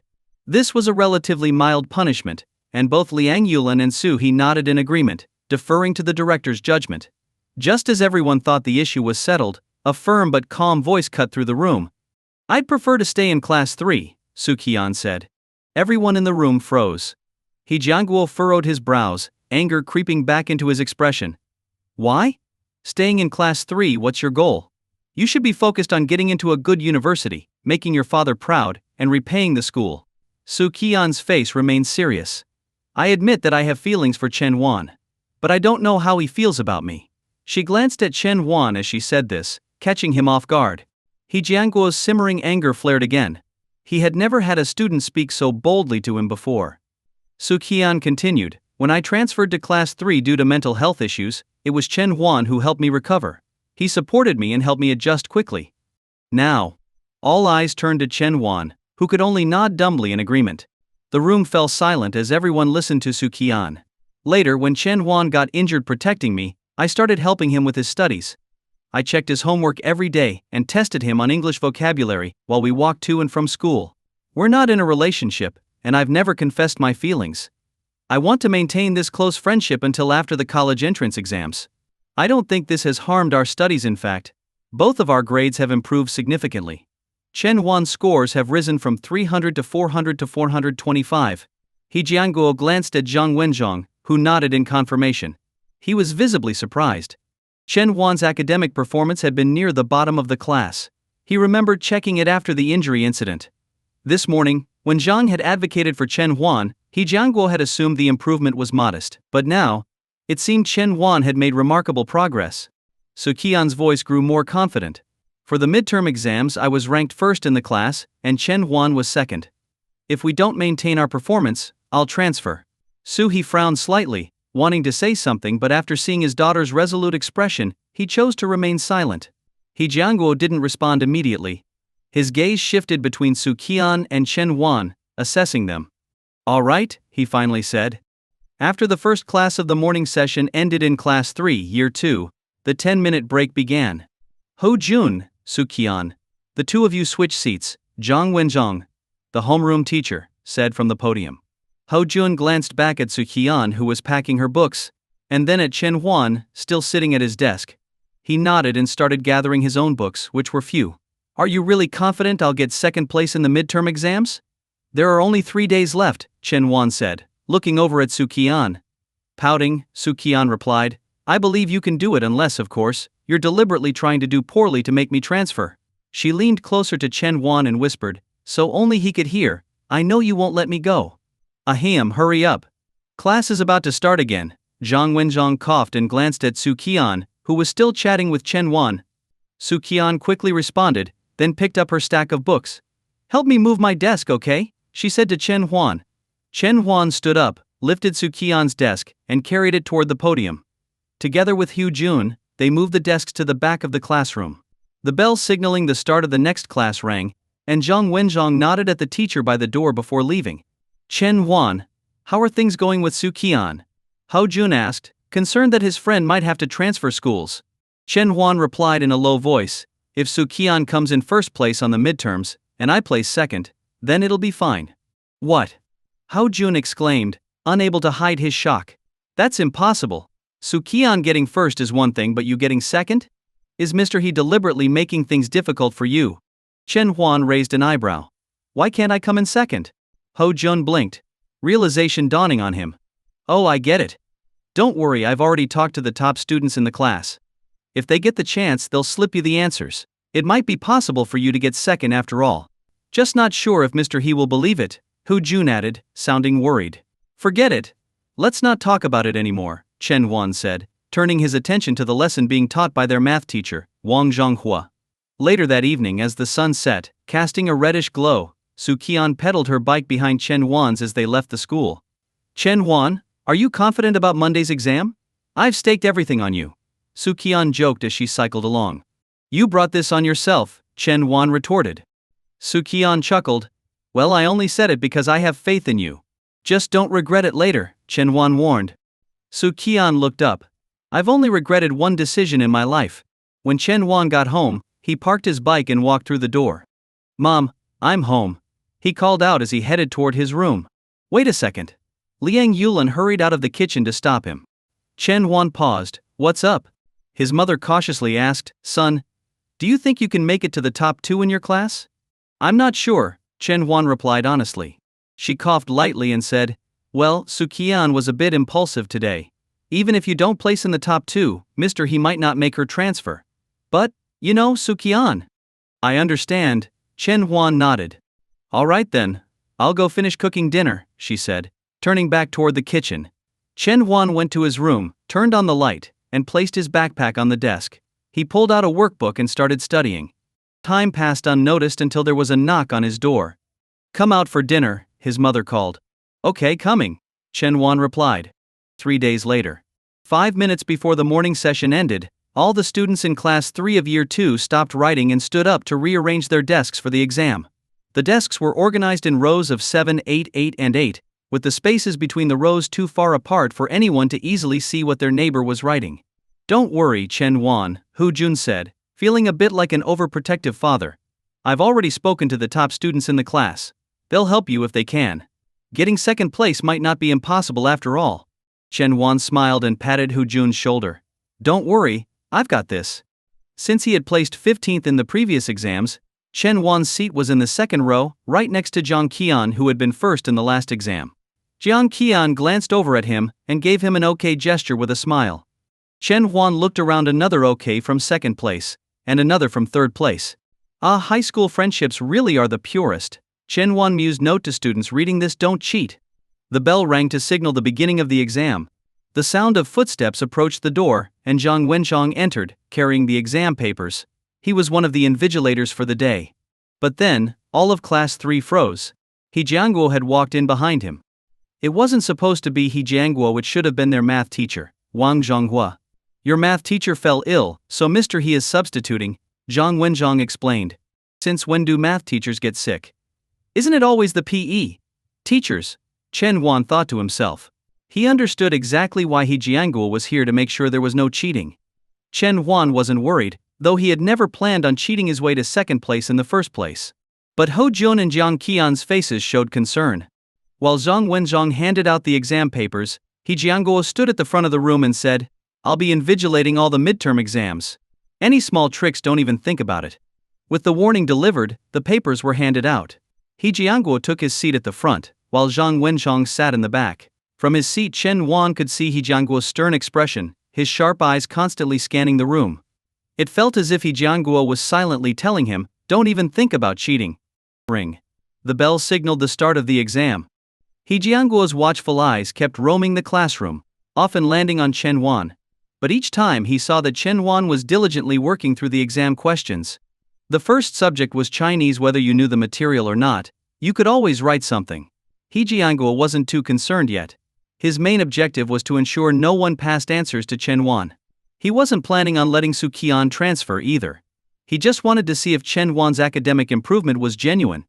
Everything would be revealed after the midterm results. Midterm exam, second subject mathematics. The classroom was dead silent, with only the soft sounds of pencils scratching paper and pages flipping, creating an almost oppressive atmosphere. The steady ticking of the clock at the front of the room seemed to heighten the tension for many students. Damn, these math problems are tough. Jiang Qian, seated in the front row, glanced cautiously at Mr. He Jianguo, who was stationed at the podium. He was staring intently at Chen Wan, who was working quickly through the exam questions with his pen. Chen Wan?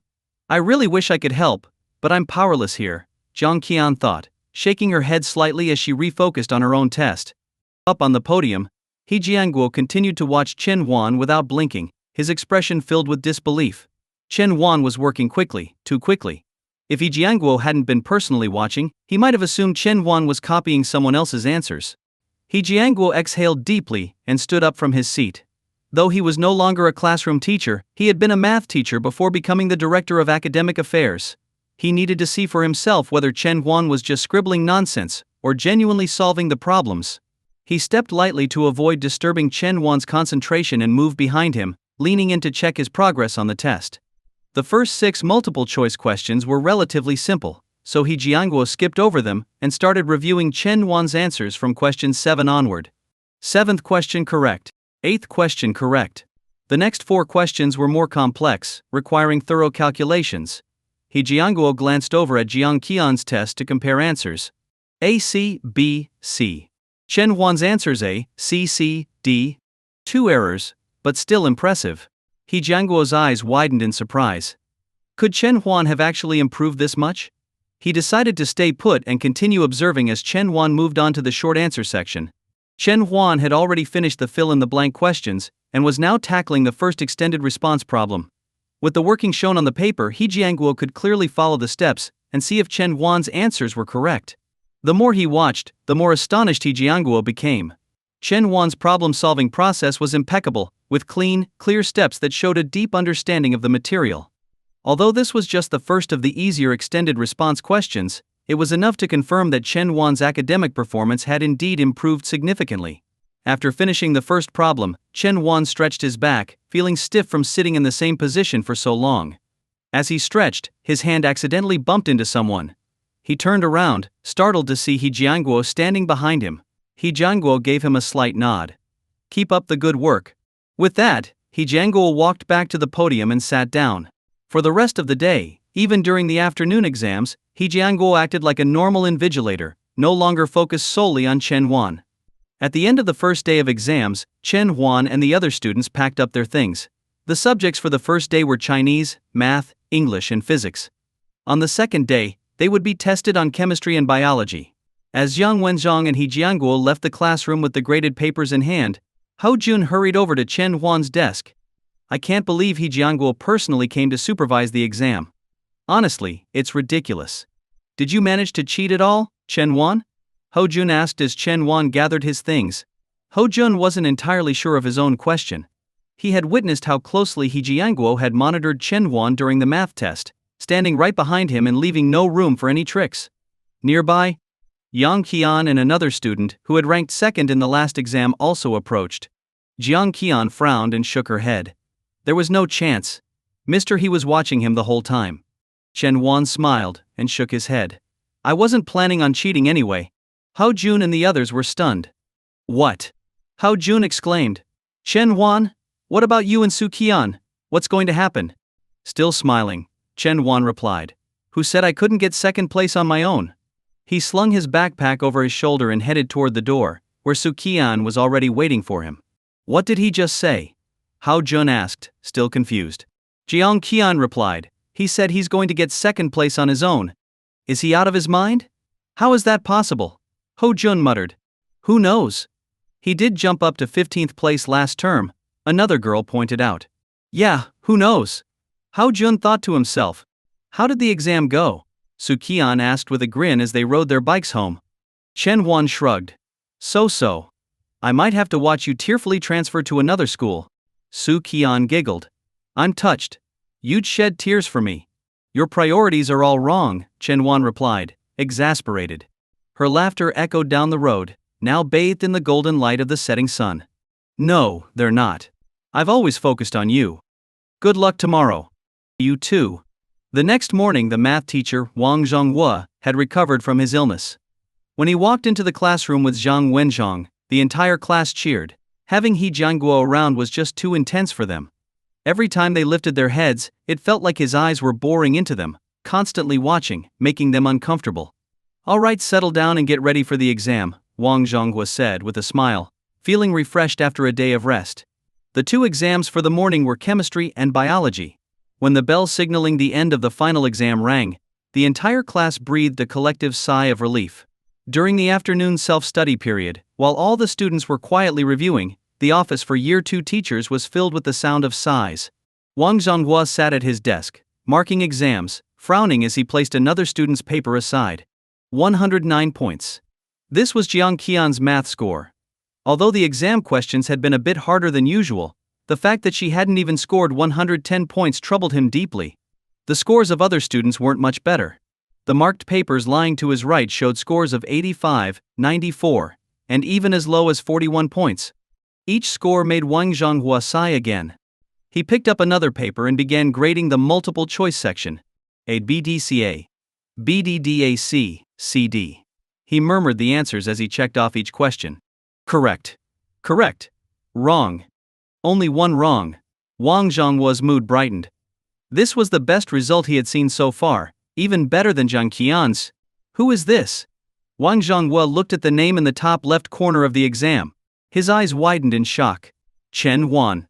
The exam results are out. Yang Qian walked into the classroom holding a few sheets of A4 paper, and with just those words, the entire class erupted into a frenzy. Wow, give me a copy. I want to see. I need one too. Let's all take a look together. Jiang Qian carefully held onto the last copy of the results sheet, while distributing the extra prints to the students crowding around her. This one goes on the bulletin board at the back of the class, Jiang Qian announced as she put it up. The results are out, Chen Huan. Want to go take a look? Hao Jun asked, turning to Chen Huan. Truthfully, Hao Jun wasn't too concerned about his own score. Ever since Chen Huan left their small group at the bottom of the class, Hao Jun had comfortably occupied the last place all by himself. So, his result didn't really matter.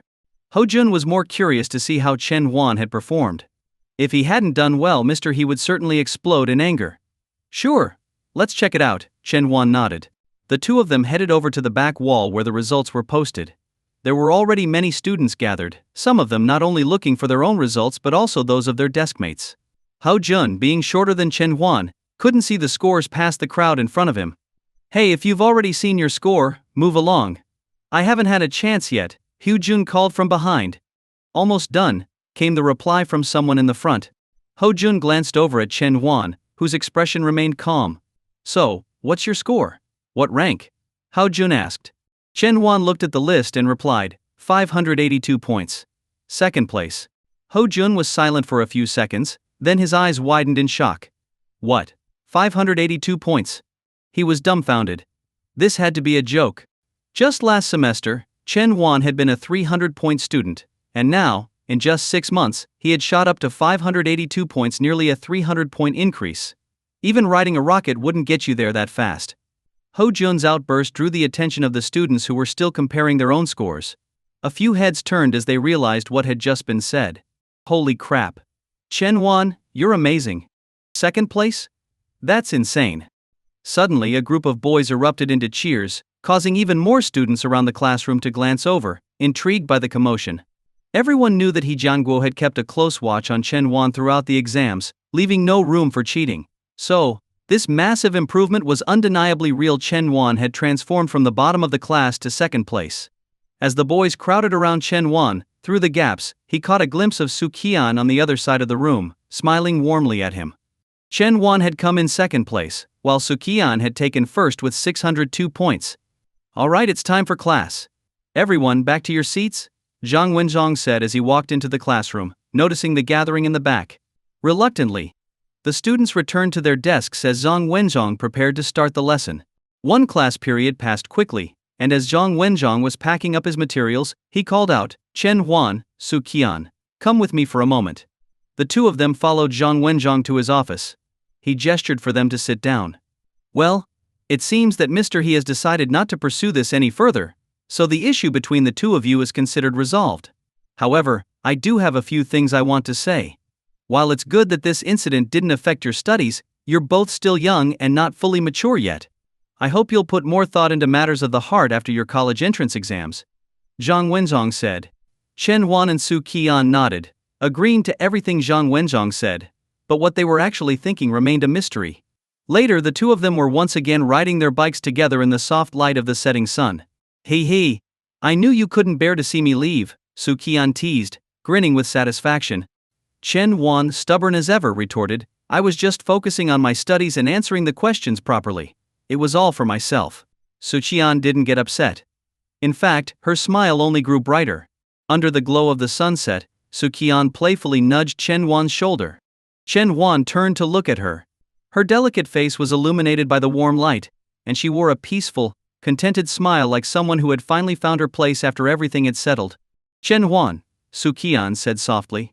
I'm here, he responded. We'll be in our final year of high school soon, she mused. But I'm really glad I got the chance to meet you early in life.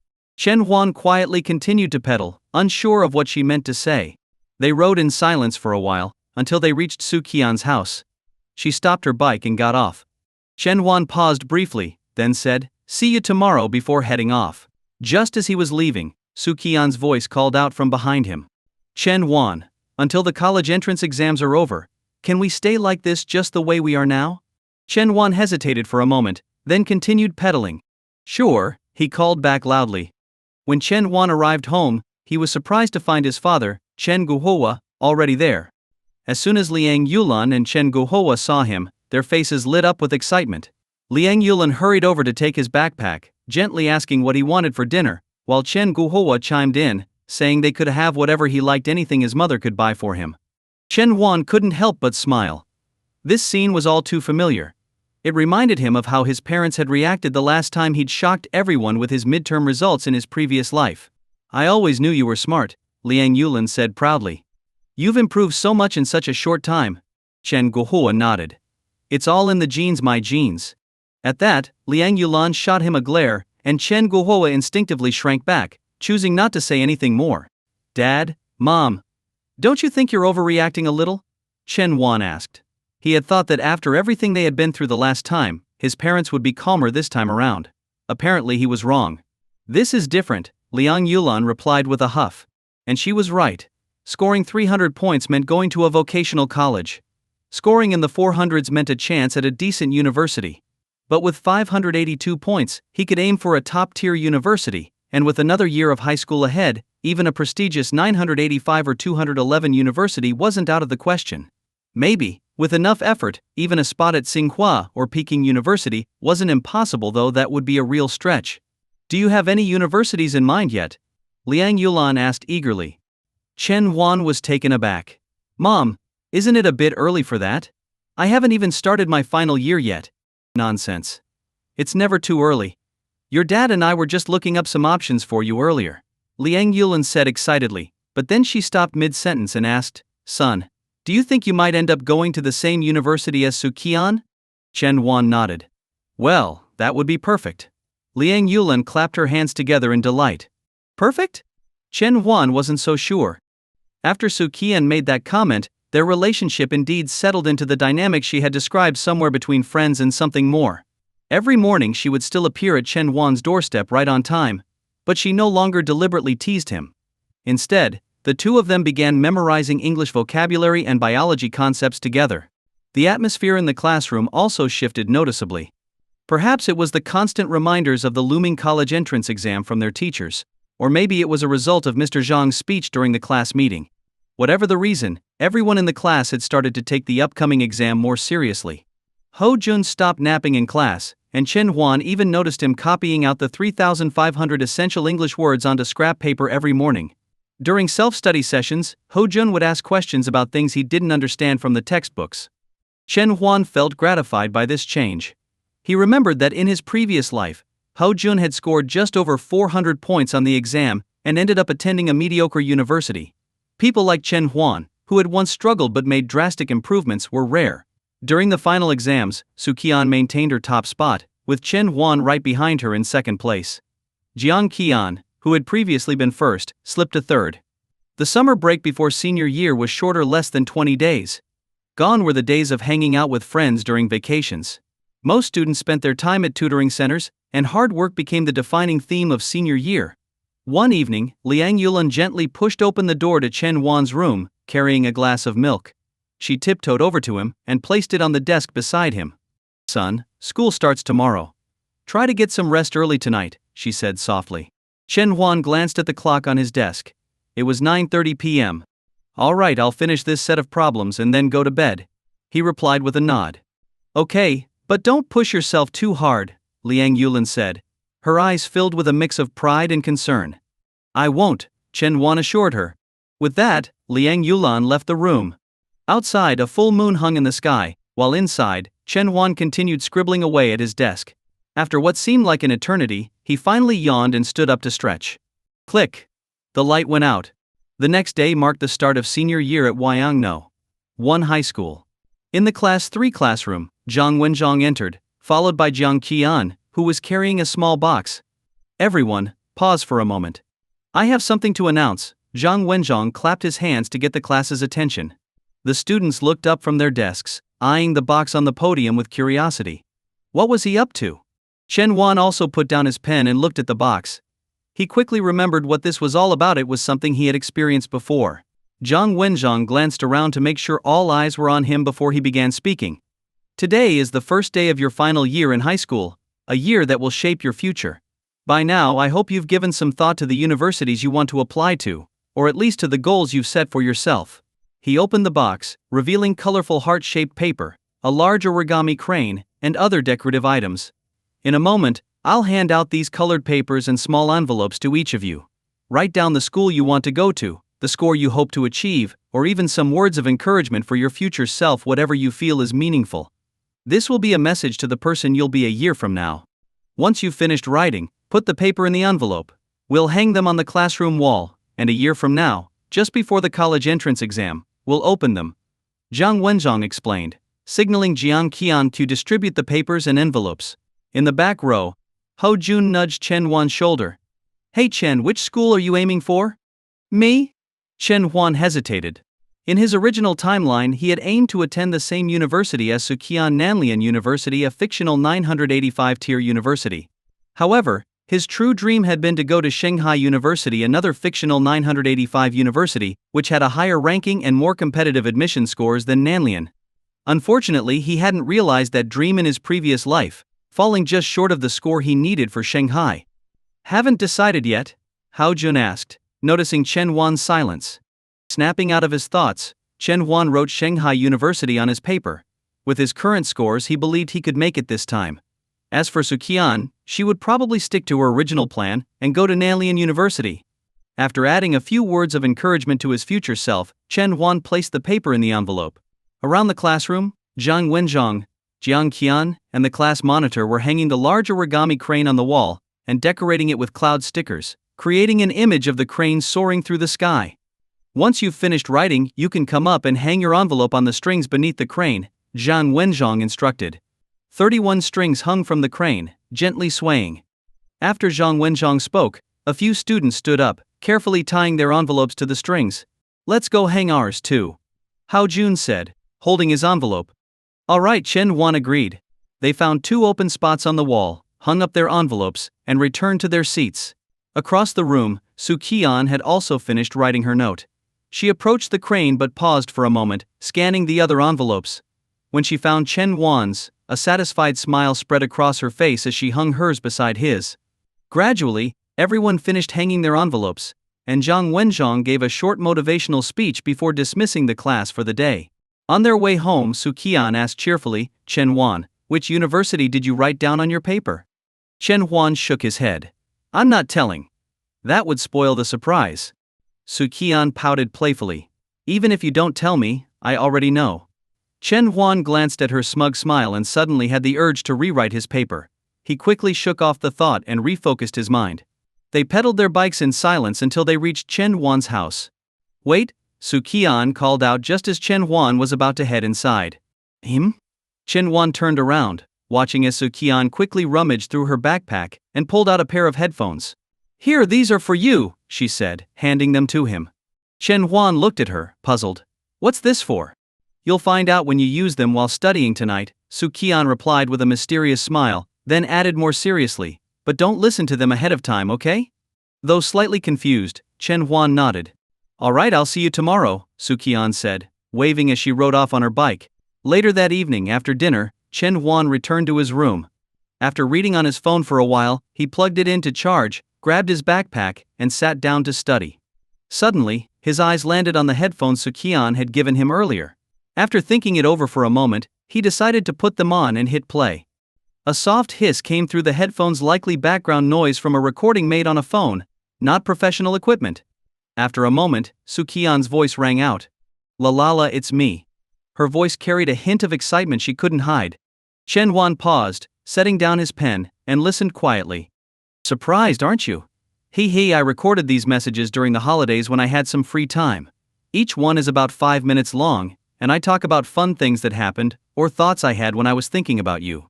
I thought of doing this one day when I realized you must feel a little lonely studying in your room by yourself. So, here I am, keeping you company. A small smile tugged at Chen Huan's lips.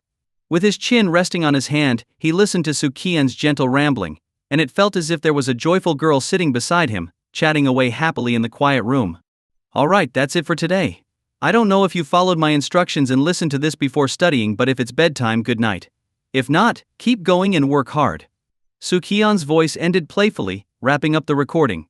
Chen Huan removed the headphones, suddenly feeling more energized. Looks like I'll be able to tackle 2 practice exams tonight.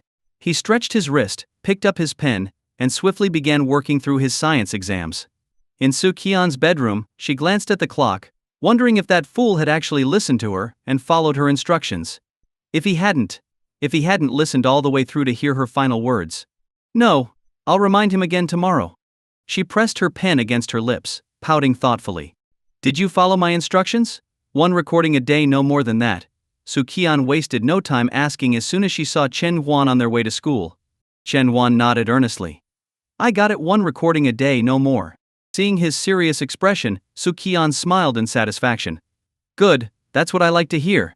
Now, let's test your biology knowledge. What's the essence of gene segregation? In a heterozygous organism, alleles located on homologous chromosomes act independently. As they pedaled their bikes, they quizzed each other on biology concepts until they reached the school gate.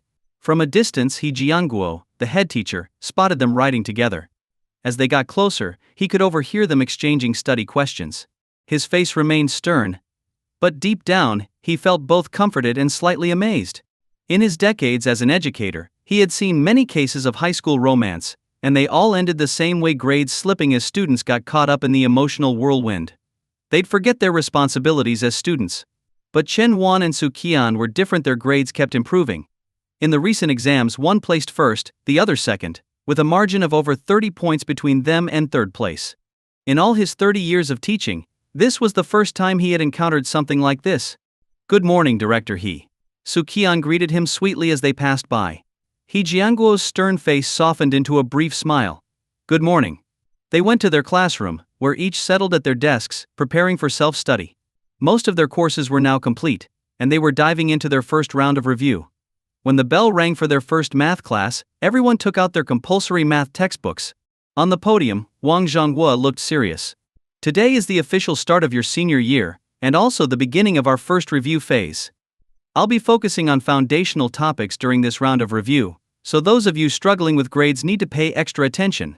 Chen Huan listened to these familiar words with a sense of nostalgia. He had heard them once before and had thrown himself into studying, creating a miracle at this very school in just 1 year. Wang Zhonghua, having finished his opening remarks, opened the textbook and began teaching. Chapter 1 of Compulsory Mathematics Sets. First concept sets and elements. Hao Jun explained this to the class.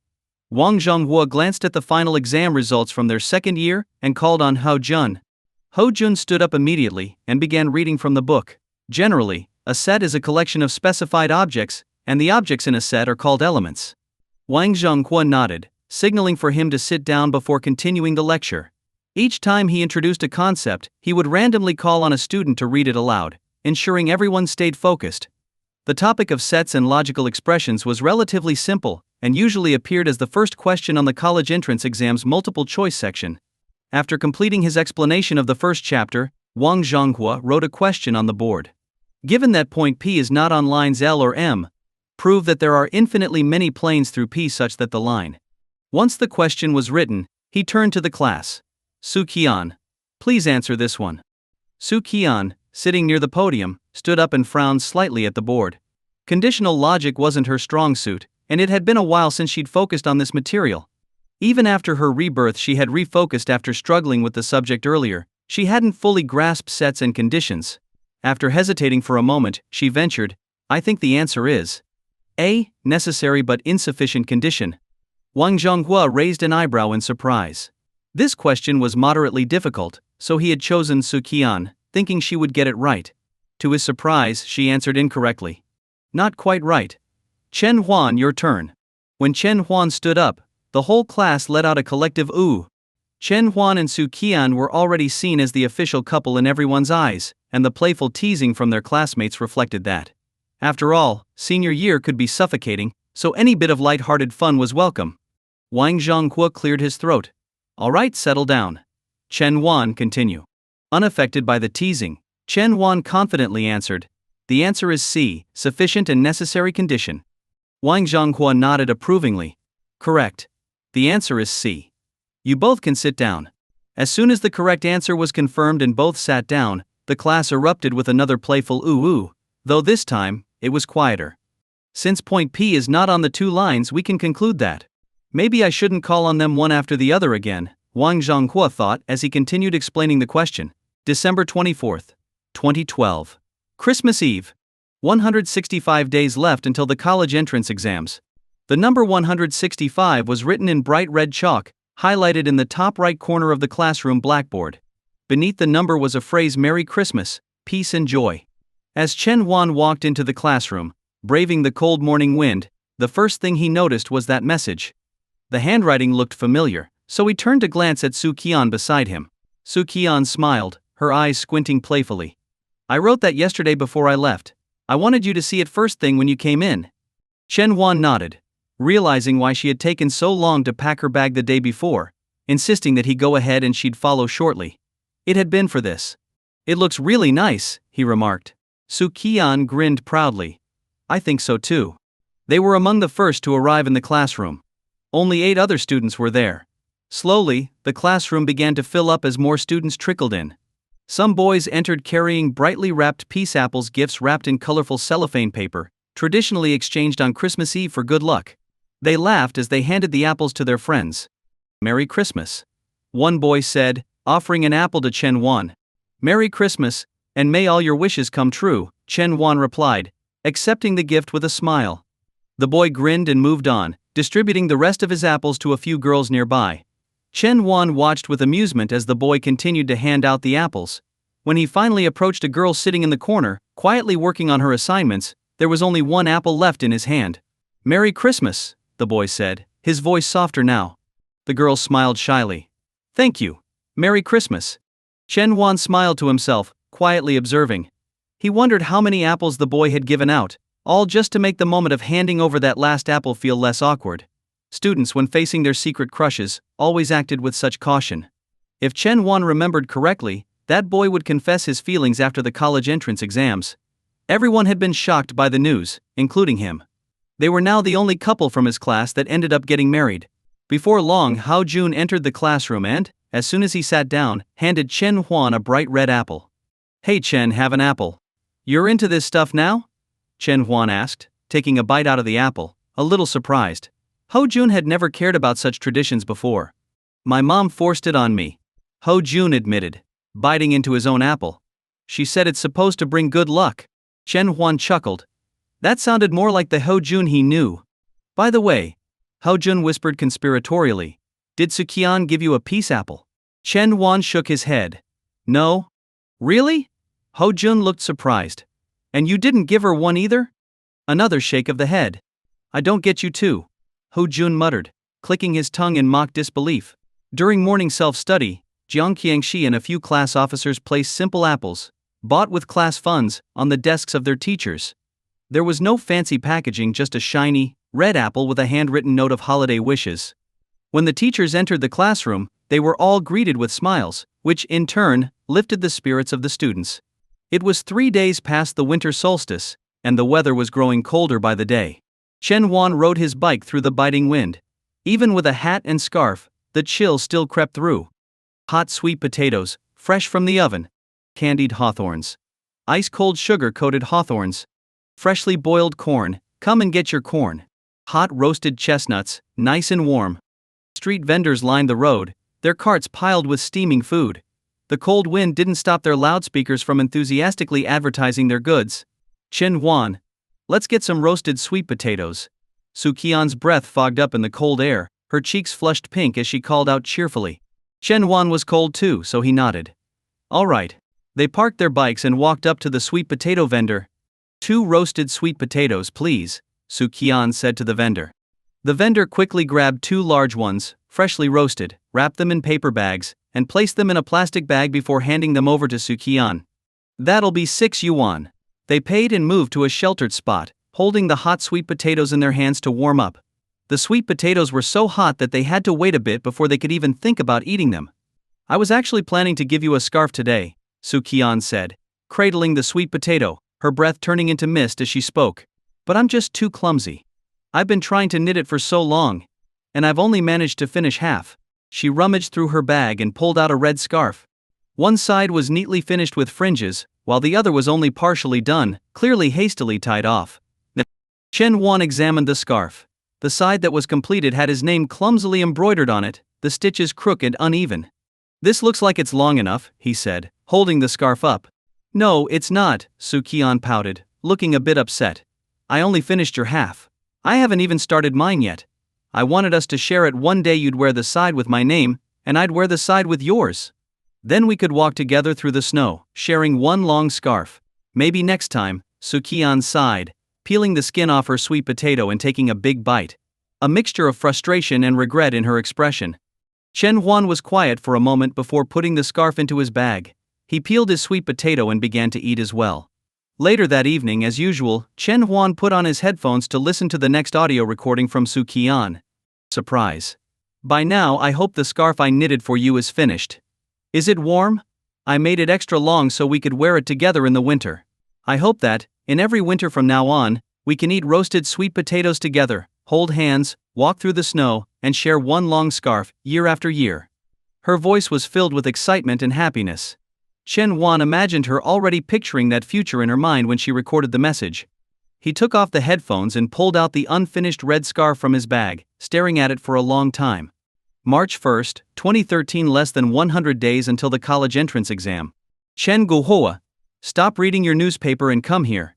Tell me if this outfit looks good, Liang Yulan shouted from the bedroom. Chen Guohua slowly lifted himself off the couch and walked to the bedroom door, a bit exasperated. I think it's fine already. The 100-day countdown ceremony is about to start soon, he replied. Liang Yulan shot him a look. Of course I'm taking this seriously. It's the 100-day countdown. This day is so important for our son. I need to dress well to make sure he looks good in front of everyone. Chen Guohua sighed. You've been trying on clothes for over an hour? It's already 9 a.m., and the ceremony starts at 10. Liang Yulan glanced at the clock. It was 9:05. Oh dear, we better hurry, she said, finally settling on the outfit she'd tried on first. She quickly pushed Chen Guohua out the door.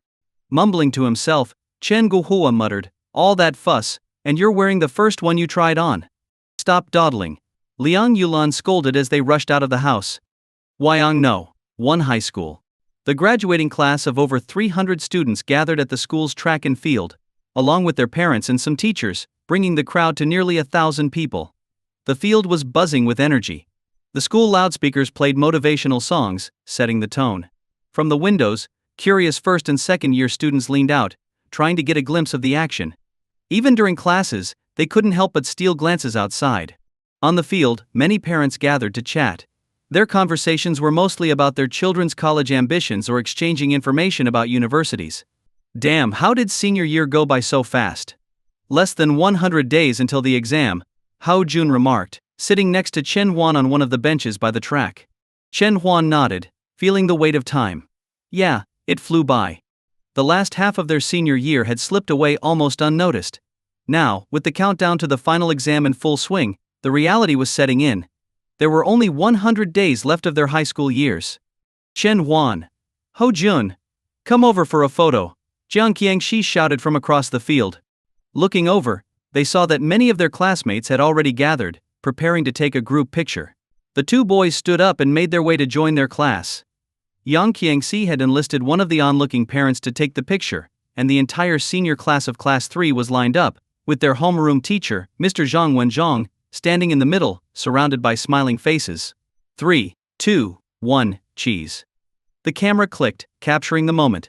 Mr. Zhang smiled lightly, while the boys especially seized the moment to strike playful poses, making goofy faces. Later, when Mr. Zhang saw the picture on his phone via QQ, he couldn't help but laugh. Hu Jun, what's with those eyebrows?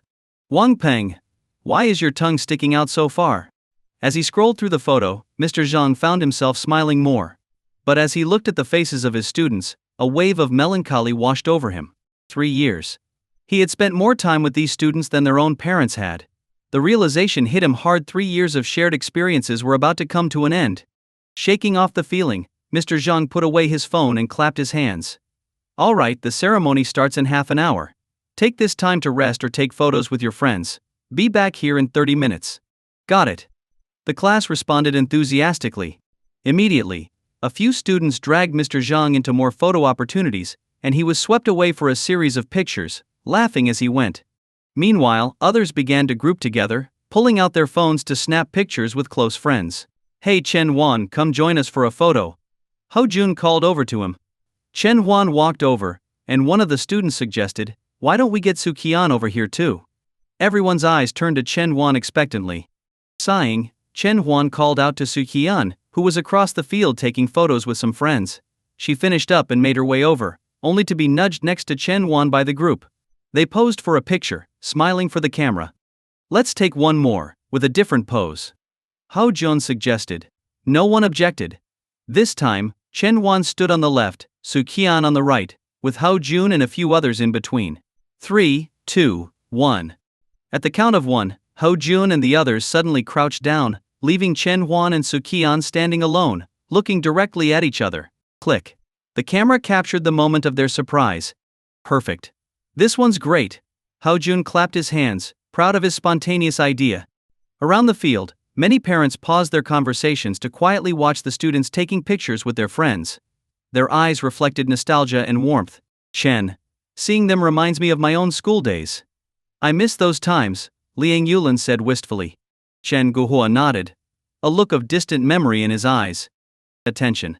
There are 10 minutes left before the official start of the 100 Days Pledge ceremony. Students and parents, please return to your designated spots as we prepare to begin, came the booming voice of Mr. He Jianguo over the loudspeakers. 10 minutes later, the ceremony began. I swear in these 100 days, I will endure hardship. In these 100 days, I will persevere. On the field, all the senior students raised their right hands, their voices loud and unified as they made their pledge. After the final line was spoken, they released the balloons they had been holding in their left hands, each bearing their dreams of their ideal university and target scores. Over 300 balloons floated up into the sky, carrying the hopes of the graduating class higher and higher. June 5, 2013, 2 days before the college entrance exam. Wyong No. One High School is one of the designated exam centers, and starting tomorrow, all students will be given the day off as the school building will be sealed for exam preparations. Today marks the last day for the senior students and their final lesson of high school. The second to last class of the day was taught by Mr. Zhang Wenzhong. Wang Zhonghua, the math teacher, walked into the room with nothing in hand. As the bell rang, he smiled and said, well, there's nothing left to teach. You can go through your books yourselves. I'll just stay here and look at you all one more time. This simple sentence hit hard. The intense pace of senior year had made many forget that the end was near, but Wang Zhonghua's words brought it all crashing back. Keep reading, Wang Zhonghua waved, urging his students to continue studying as they glanced up at him with misty eyes. He slowly walked around the room, taking in each student's face, making 2 full rounds before returning to the teacher's desk. Someone approached him with a question, and he started explaining a problem to them. The bell for the end of class rang. Wang Zhonghua stood up, scanning the room one last time. Good luck on your exams, everyone. Thank you. The class responded in unison. The final class of their high school years was a self-study session. 10 minutes into it, Mr. Zhang Wenzhong walked into the room. Everyone raised their heads, knowing what was about to happen. Some eyes turned toward the wall, where the class's paper crane had been hanging for a year. It was time to take it down. Mr. Zhang led the way, removing the paper crane from the wall, and one by one, students followed, retrieving their individual paper pouches. Chen Huan took his pouch back to his seat, and opened it, pulling out the colorful slip of paper he had written on a year ago. Score 670. School Shanghai University. At the bottom, there was a note: cherish the present. Standing at the podium, Mr. Zhang spoke a few encouraging words, but avoided saying anything about farewells, likely not wanting to stir any emotional waves before the big exam. With only 2 days left, everyone should relax a bit and focus on adjusting your mindset. The college entrance exam is actually easier than our practice exams, so there's no need to worry, he said, his tone light and reassuring. After a few more words, Mr. Zhang took a phone call and left the room briefly with 2 students. When they returned, they carried a large birthday cake. The cake was adorned with chocolate pieces, and written in cream were the names of all 32 students in the class, including Mr. Zhang himself. 32 candles flickered on top of the cake.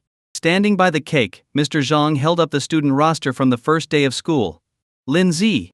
A girl stood up, walking to the front to cut a slice of cake and take a candle. Jiang Qiangxi. Jiang Qiangxi followed, taking her piece. Tang Ming. One by one, names were called. Su Qian. In King. As Su Qian was a transfer student, she was the last to be called. Mr. Zhang set the list aside and took the final slice for himself. 32 candles flickered softly, illuminating each student's face. I wish all the students of Class 3 good luck on their exams, Mr. Zhang said, hands clasped together in a wish. The entire class did the same, closing their eyes and silently making their own wishes. Whoosh, the candles were blown out. On the school's track, Su Qian and Chen Huan strolled leisurely. After the cake, Mr. Zhang had told everyone to gather their things and set up the classroom for the exam seating arrangements before leaving for the day. Chen Huan had planned to go home, but Su Qian stopped him, suggesting they take a walk around the track first, and he agreed. I asked you at the start of senior year which university you were planning to go to. Can you tell me now? Su Qian asked playfully, a smile on her face. Chen Huan shook his head. I'll tell you after I get my exam results. Su Qian pouted. I already know. But hey, if we end up at the same university, will you give me a gift? A gift? What kind of gift? Chen Huan asked, tilting his head. Leaning closer, Su Qian whispered into his ear, how about you give yourself to me? Chen Huan raised an eyebrow. And if we don't go to the same university? Su Qian giggled. Then I'll give you a gift myself. After saying that, she squinted her eyes mischievously and added, but I'm sure I won't guess wrong. Chen Huan looked at her, his expression complicated. You won't guess right. Su Qian, being a reincarnator, likely assumed that Chen Huan would follow the original path and apply to Nalian University. But things had changed. He sighed. Do as you please. Su Qian smiled but said nothing more. They retrieved their bikes from the rack and, as usual, headed toward home. When they reached Su Qian's house, Chen Huan stopped her. What's up? She asked, puzzled. You once mentioned that the class portrait didn't include you and asked me to draw one. I said I'd do it when I had time, and now I've finished. Chen Huan took out a framed sketch from his bag and handed it to her. Consider it a graduation gift. And a thank you gift. For everything you've done for me, Chen Huan thought. Su Qian was surprised as she accepted the drawing and carefully examined it. It was a pencil sketch of Su Qian herself, half-length, with her hands behind her back and a gentle smile on her face, her eyes curved in joy. Chen Huan had deliberately added a beam of sunlight that illuminated her smiling face, making her look even more serene. Can I pursue you? Though the figure in the drawing couldn't speak, Su Qian ran her fingers over the girl's face, as if she could hear her say those words. Su Qian smiled brightly, just like the girl in the sketch, warm and graceful. If I were to ask you that question right now, What would your answer be? Su Qian asked suddenly, looking up at Chen Huan. Chen Huan shrugged. Well, I don't think my answer would make much of a difference to you. Su Qian grinned smugly. Exactly. No matter your answer, I'll still work hard to win you over. Alright, I'm heading out, Chen Huan said, hopping onto his bike and waving goodbye as he pedaled away into the distance. Everyone has someone who becomes the white moonlight in their heart, someone they'll never forget. For Chen Huan, that person was Su Qian. Goodbye, my white moonlight.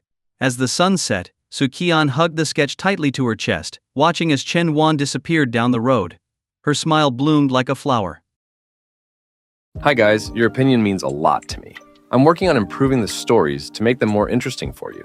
Please leave a comment and let me know what you liked about this story. Your feedback helps me get better and create content that you'll enjoy. Your feedback is very important to me. Thank you for your support and attention. If you enjoyed this story, I can't wait to share its continuation with you.